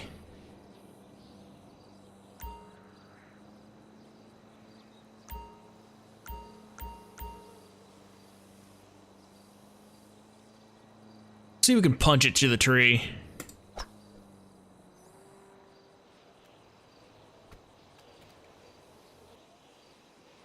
There we go.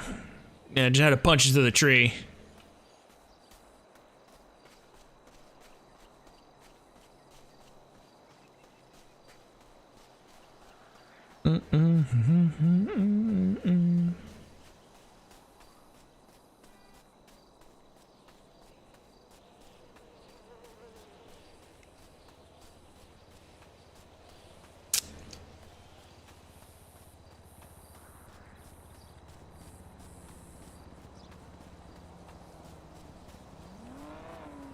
Oh no shit.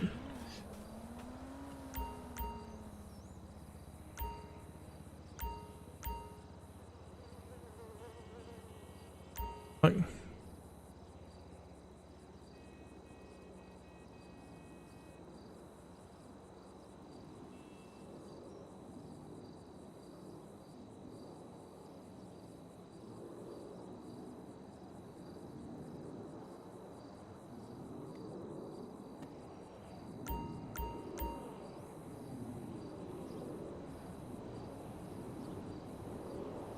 Get a pitching wedge out. I don't know why I had me pulling out the 3-wood.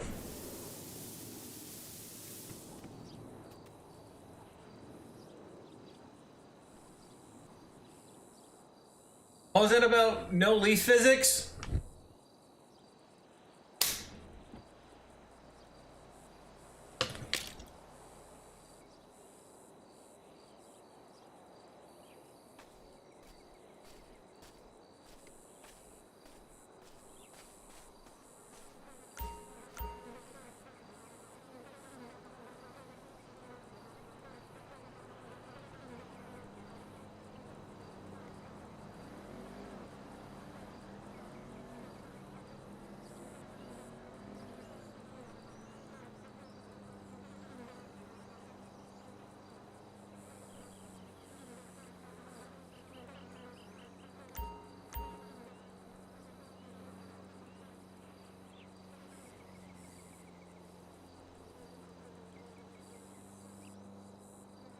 Oh, it doesn't matter. I'm just gonna.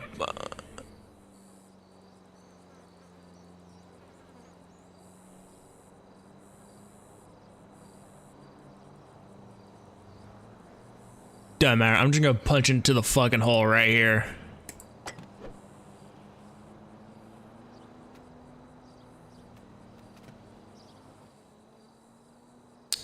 There's wind, and no one told me about that.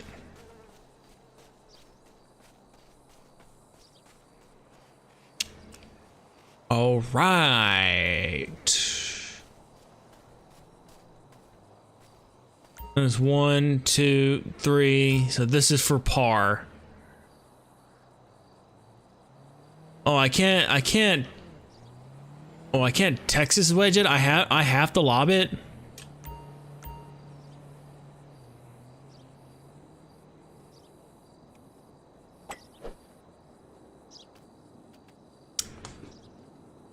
Damn, I was hoping I could Texas wedge it and just putt from the outer green.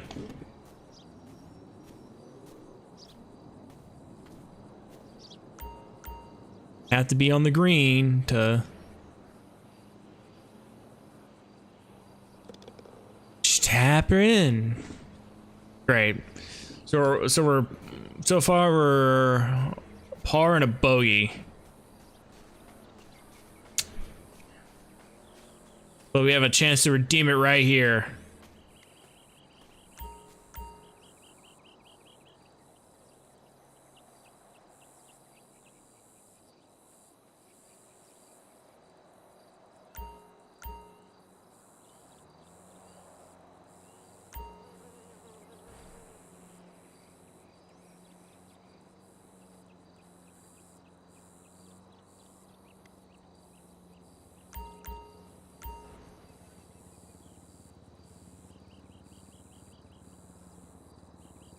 Here we go.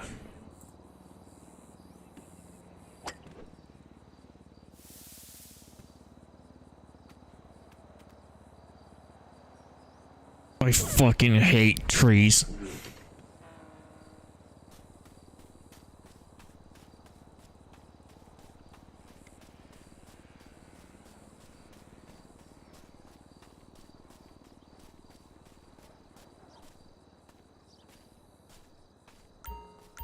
Gonna send me up for such a good.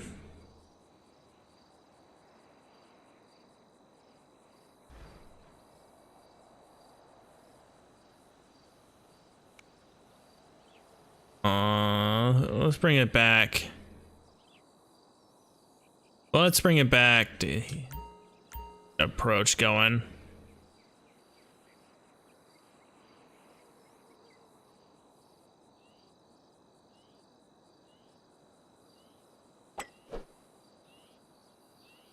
Give me it. Oh!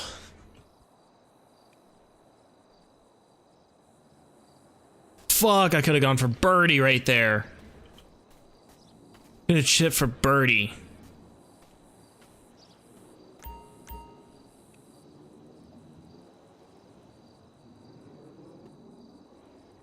Runs a little hard to the left, so we're bringing it a little bit more to the right, and then let's say, yeah, right there.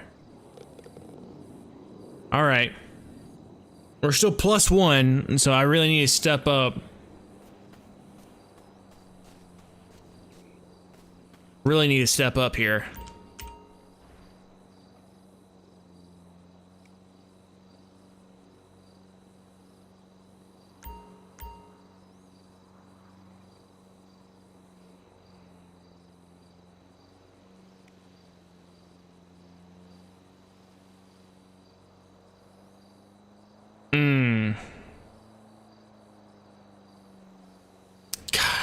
Dude, I might have to play this safe.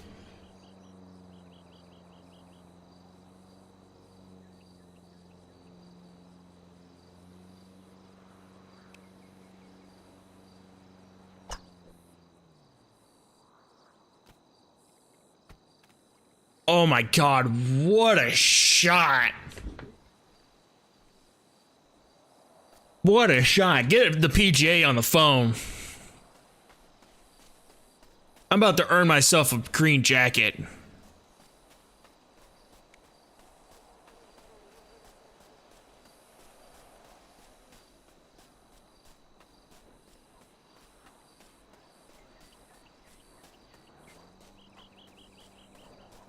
Now, if I could, dude, this is the par 4. If I could sink this,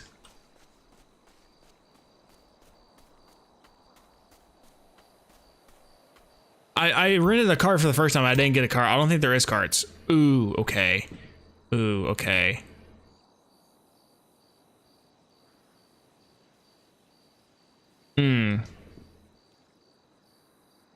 Could pitch it on the green.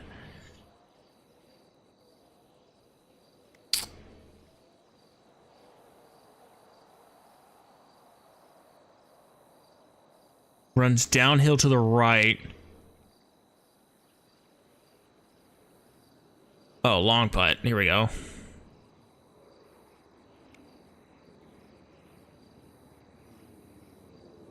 Right. There.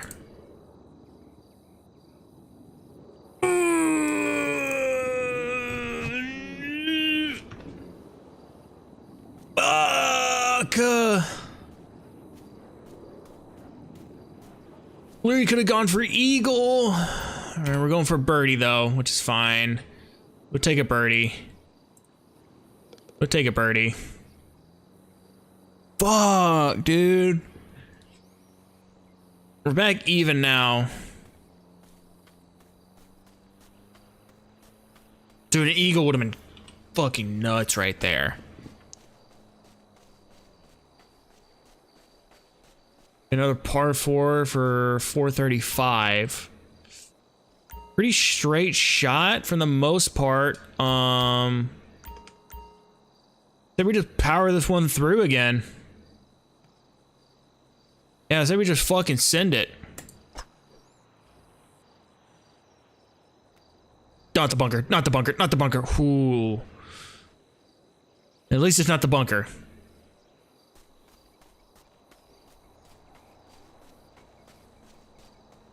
I take a little bit of a rough, better than a bunker.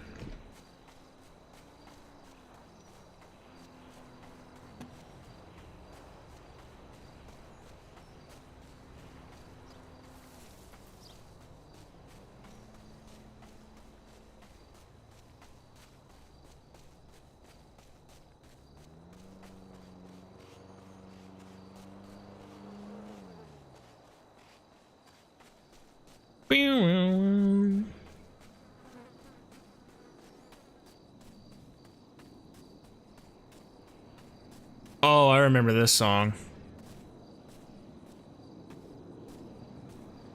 This is one of my favorite songs from the original soundtrack.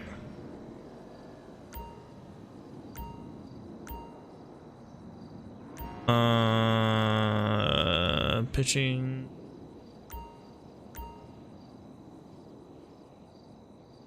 A little sand wedge action. Hella wind, though.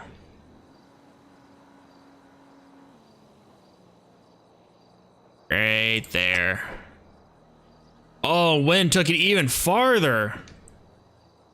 And when it hit me.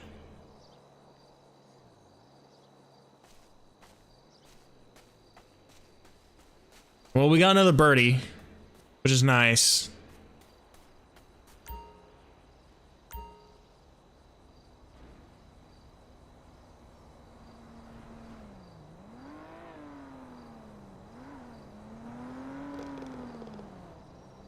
Another birdie. -1 so far for the course.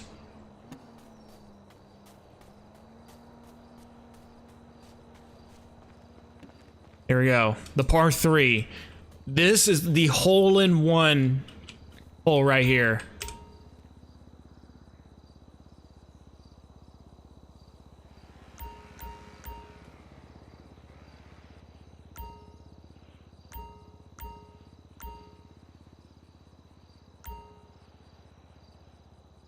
Good amount of wind pushing it to the left.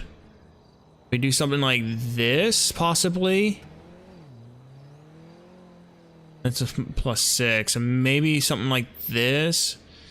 Get it to bounce towards the center. Yeah. I'm feeling good about this shot. Straight to the fucking bunker. But we're on green though. I was hoping to get a little bit more fucking loft out of it. But the approach shot only came up to the rough in between the fairway and the green. Didn't really give me a lot of wiggle room. I probably could have played a bounce, but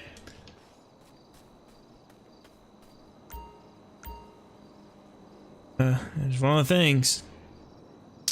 Relatively flat.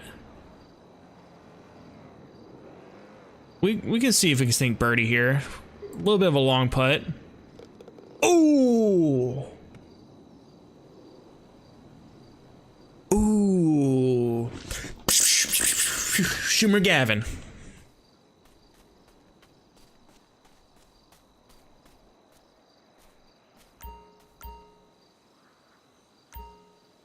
Power shot here.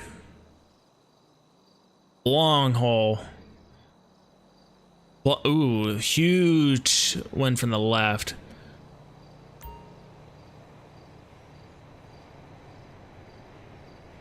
Get a fucking max shot.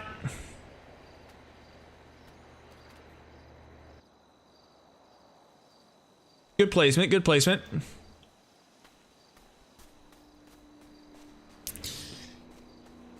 We can see if we can play into our advantage.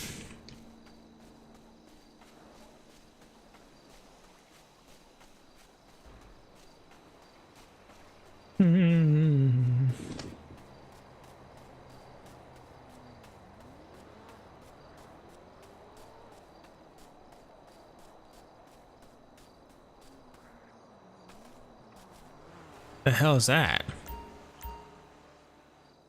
All right, we have a +6 fighting against us, so we could just kind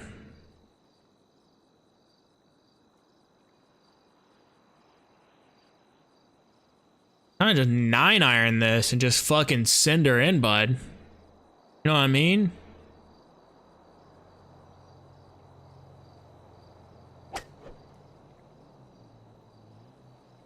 Give me the bounce. Give me the bounce. Oh my god!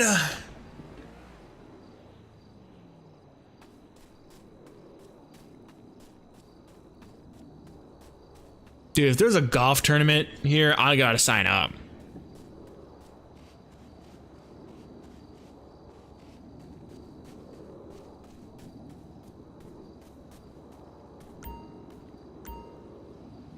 Ooh. Green runs heavy here, so this is gonna be might be a little bit. Ooh, do they have bowling here? We could try bowling if they have it.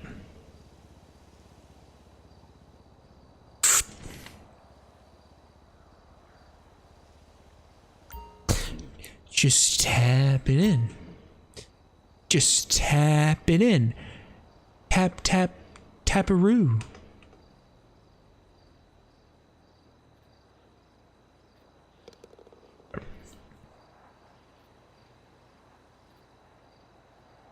Go in your hole, ball. You're too good for your home.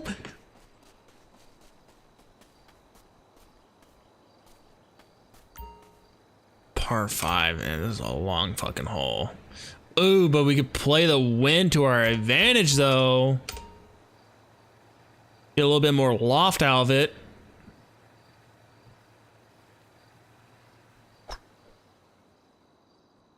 Get that wind action. We're fairway, but we could have had a little bit better placement for the hole. It's still a good line, but we have to see where he plays it after this one.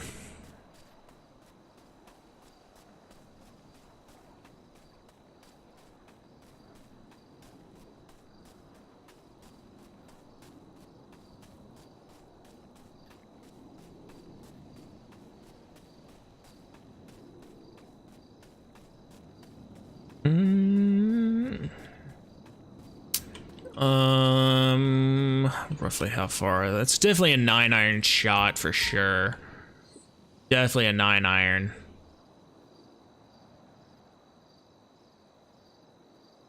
Or a 7-iron. Yeah, this might be a 8-iron, 9-iron,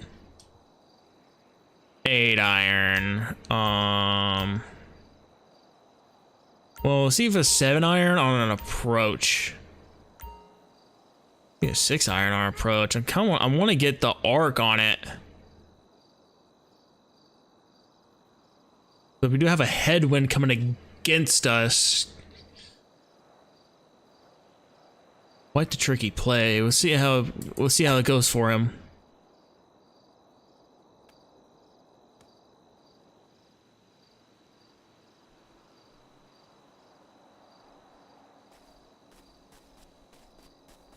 Well, I don't think it went well.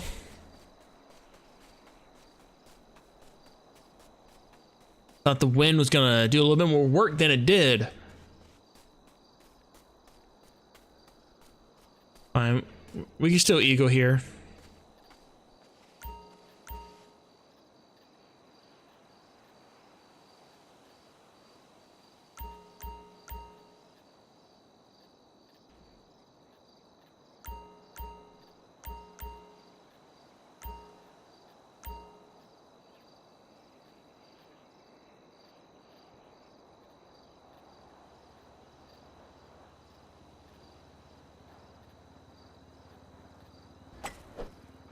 Holy wind!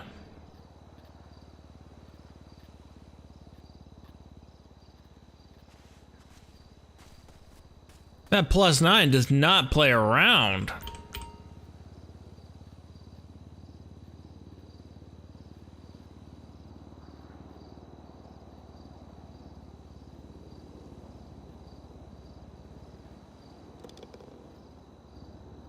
Birdie, so we're minus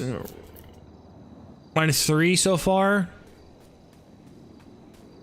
We're still 3 under par going into the 9.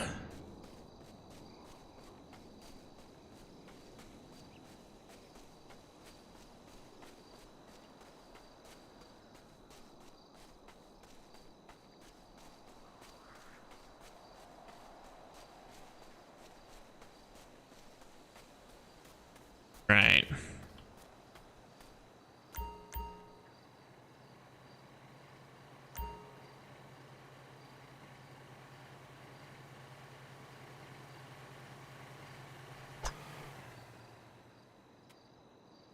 Is it weird? I'm kind of hoping that there's more golfing in GTA 6.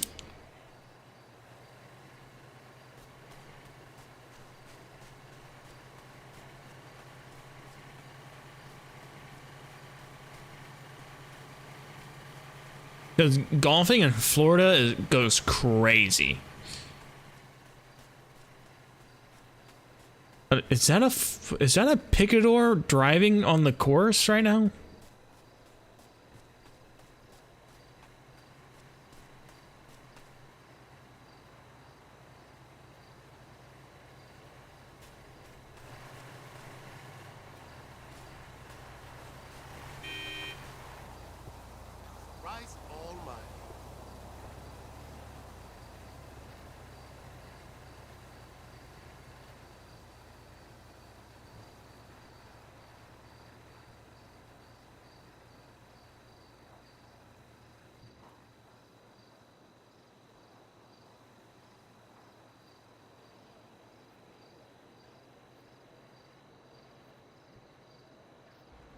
Yeah, I'm gonna call into the clubhouse when I get back. There's a drunk guy driving his ute around the course right now.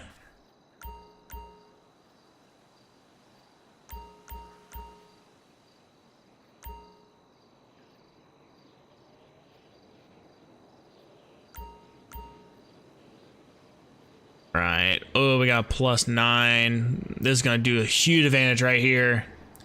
They're going high into the wind. This should be a perfect shot right here.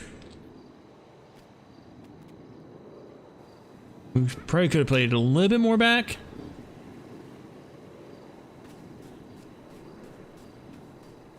but the the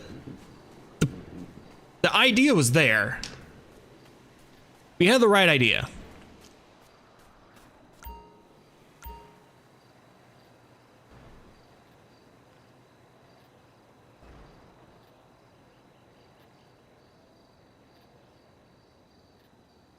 See if we could chip in. Ah! My God, Michael!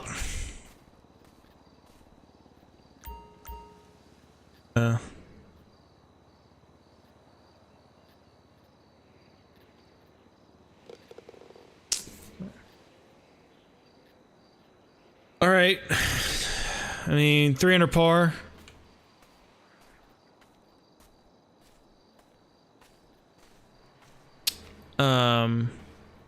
He's good. Considering we bogeyed on the first.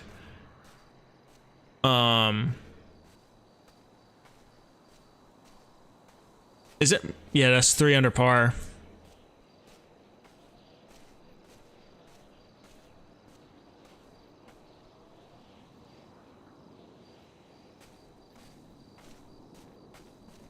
I mean, overall not bad.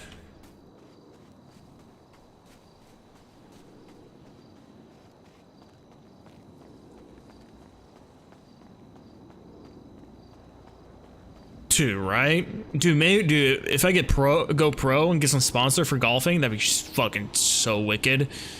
Get my truck is still there. Cool. Ooh, is there? We gotta see if there's bowling. Let's see if there's a bowling alley somewhere.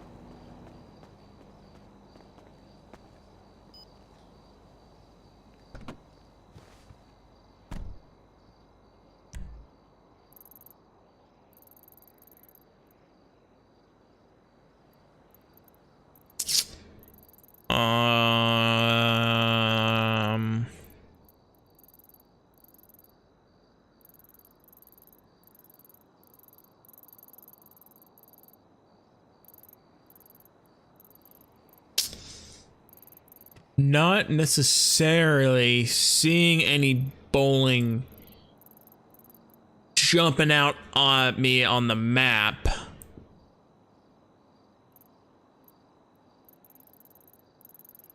We could check here.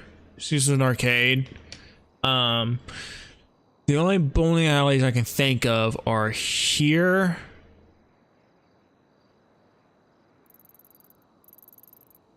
Here, but I know there's not one here because we have the Cluck and Bell.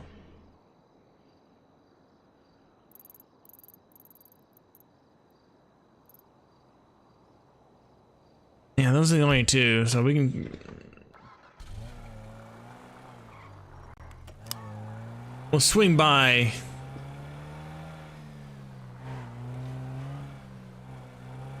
Swing by Popular, see if there's a bowling alley down there.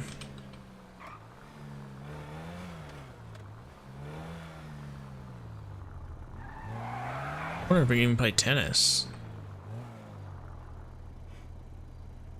Doesn't look like we play tennis.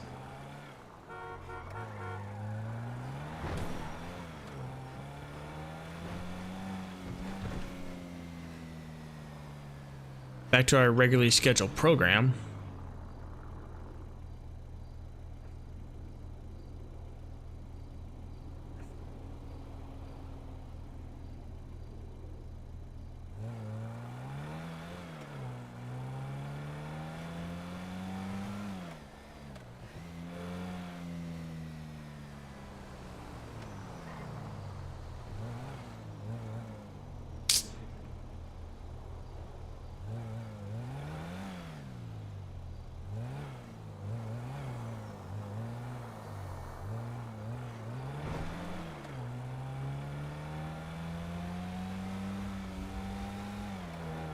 Ooh.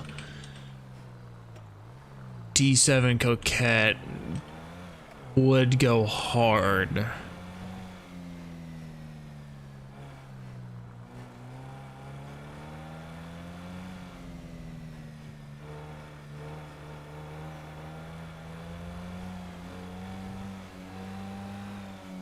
know me, do like me a coquette. Since I don't think they have the D6.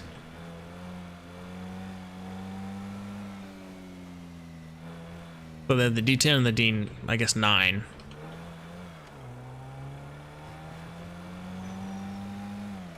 Yeah, you kind of have to make it yourself.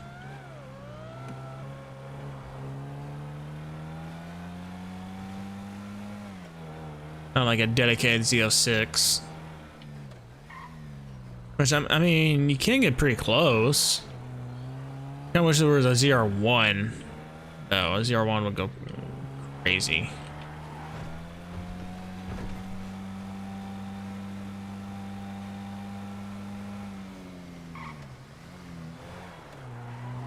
Yeah, but you get like you can put mods on it, just not on. I mean, not vanilla coquette. But like modded coquettes, you can. I mean, hopefully we'll see it in 6. Hopefully, fingers crossed.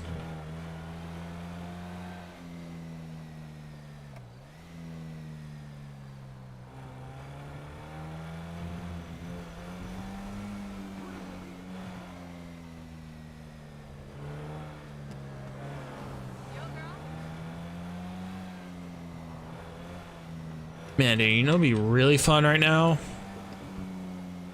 Hey, remember me? It's Mama. Gambling.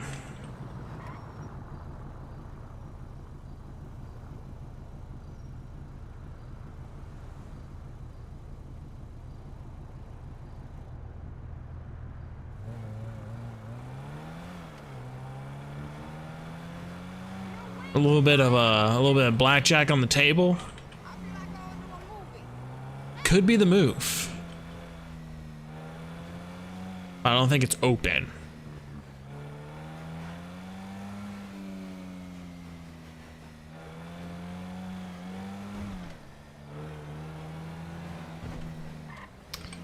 Oh, where am I going? I completely missed my turn. To get on the popular street.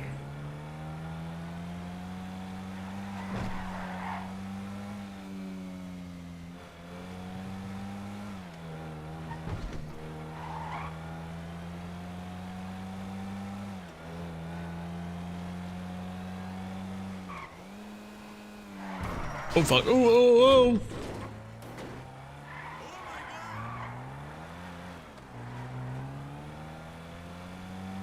Yeah, car's a little slidey. Car's a little slidey, if you ask me.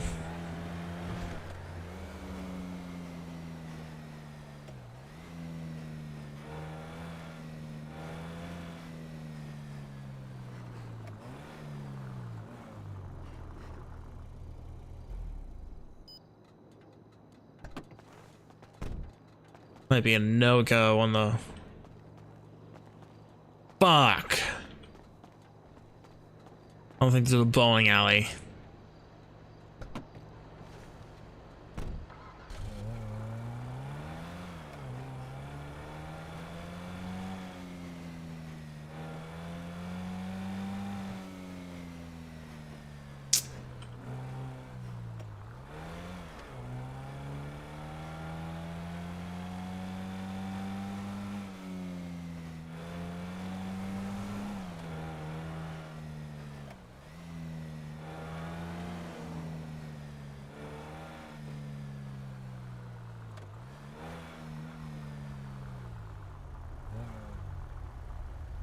Yeah, but we have the Cluck and Bell there, so I think that would take up. I think performance shops are different. I think they can all do like basic repairs and maintenance, but I think there's performance shops and then there's, you know, shops for like customization and such.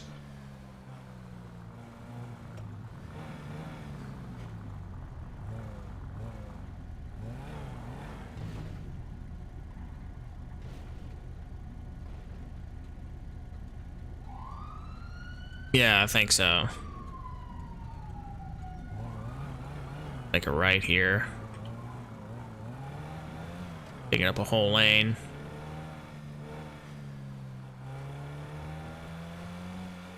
And I'm just trying to go back to the apartments because it is technically 1 in the morning and I can't think of anything else to do besides work at a gas station. Oh yeah, they're very inclusive here. It's very nice.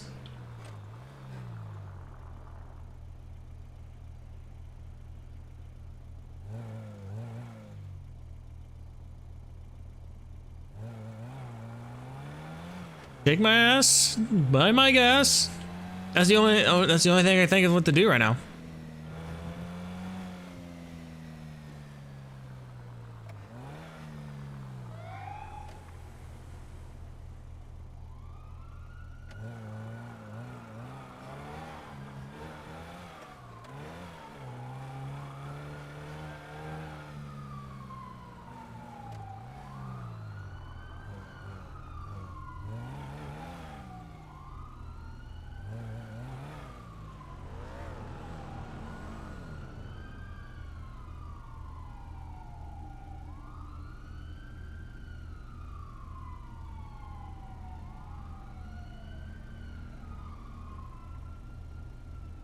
Yeah.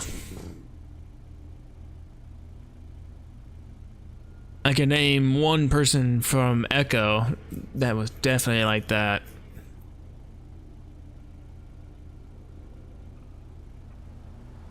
Not very inclusive at all.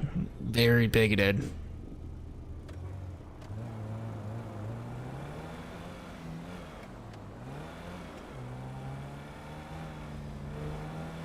And the reason we don't play with them at all anymore, even if anything. At all.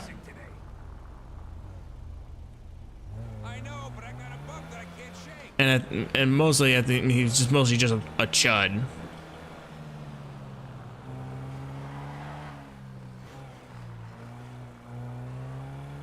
Kind of a shitty person. At the end of it all.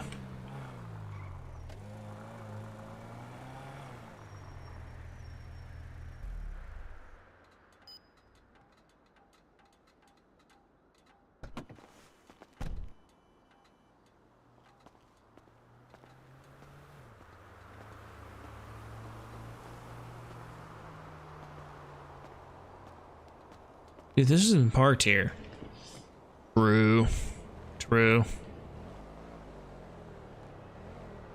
Just finish off this food, cause fucking why not? I mean, yeah, just.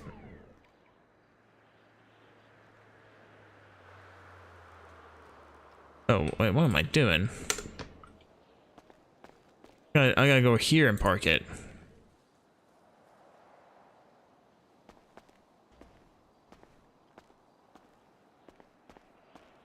A little fire department car.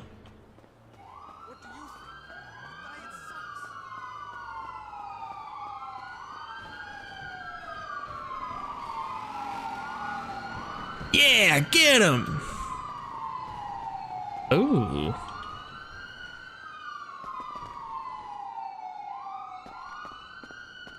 Oh, this is cool.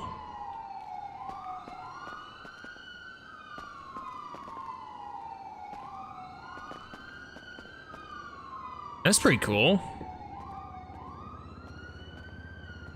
I feel like sometimes it does, but sometimes it doesn't. So yes and no. Sometimes it does, sometimes it doesn't. Because there's sometimes I have to go in there and like hit the parking spawn in front of me, and other times it'd be right there. It's a night. Let's see.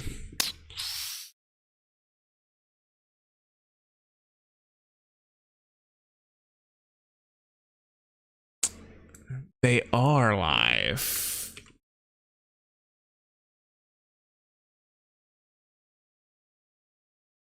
Exactly who I'm rating.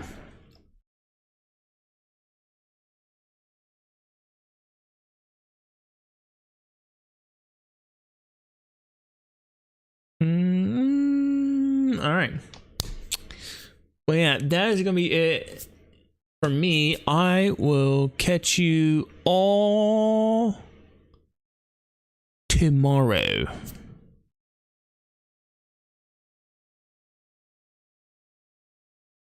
Peace.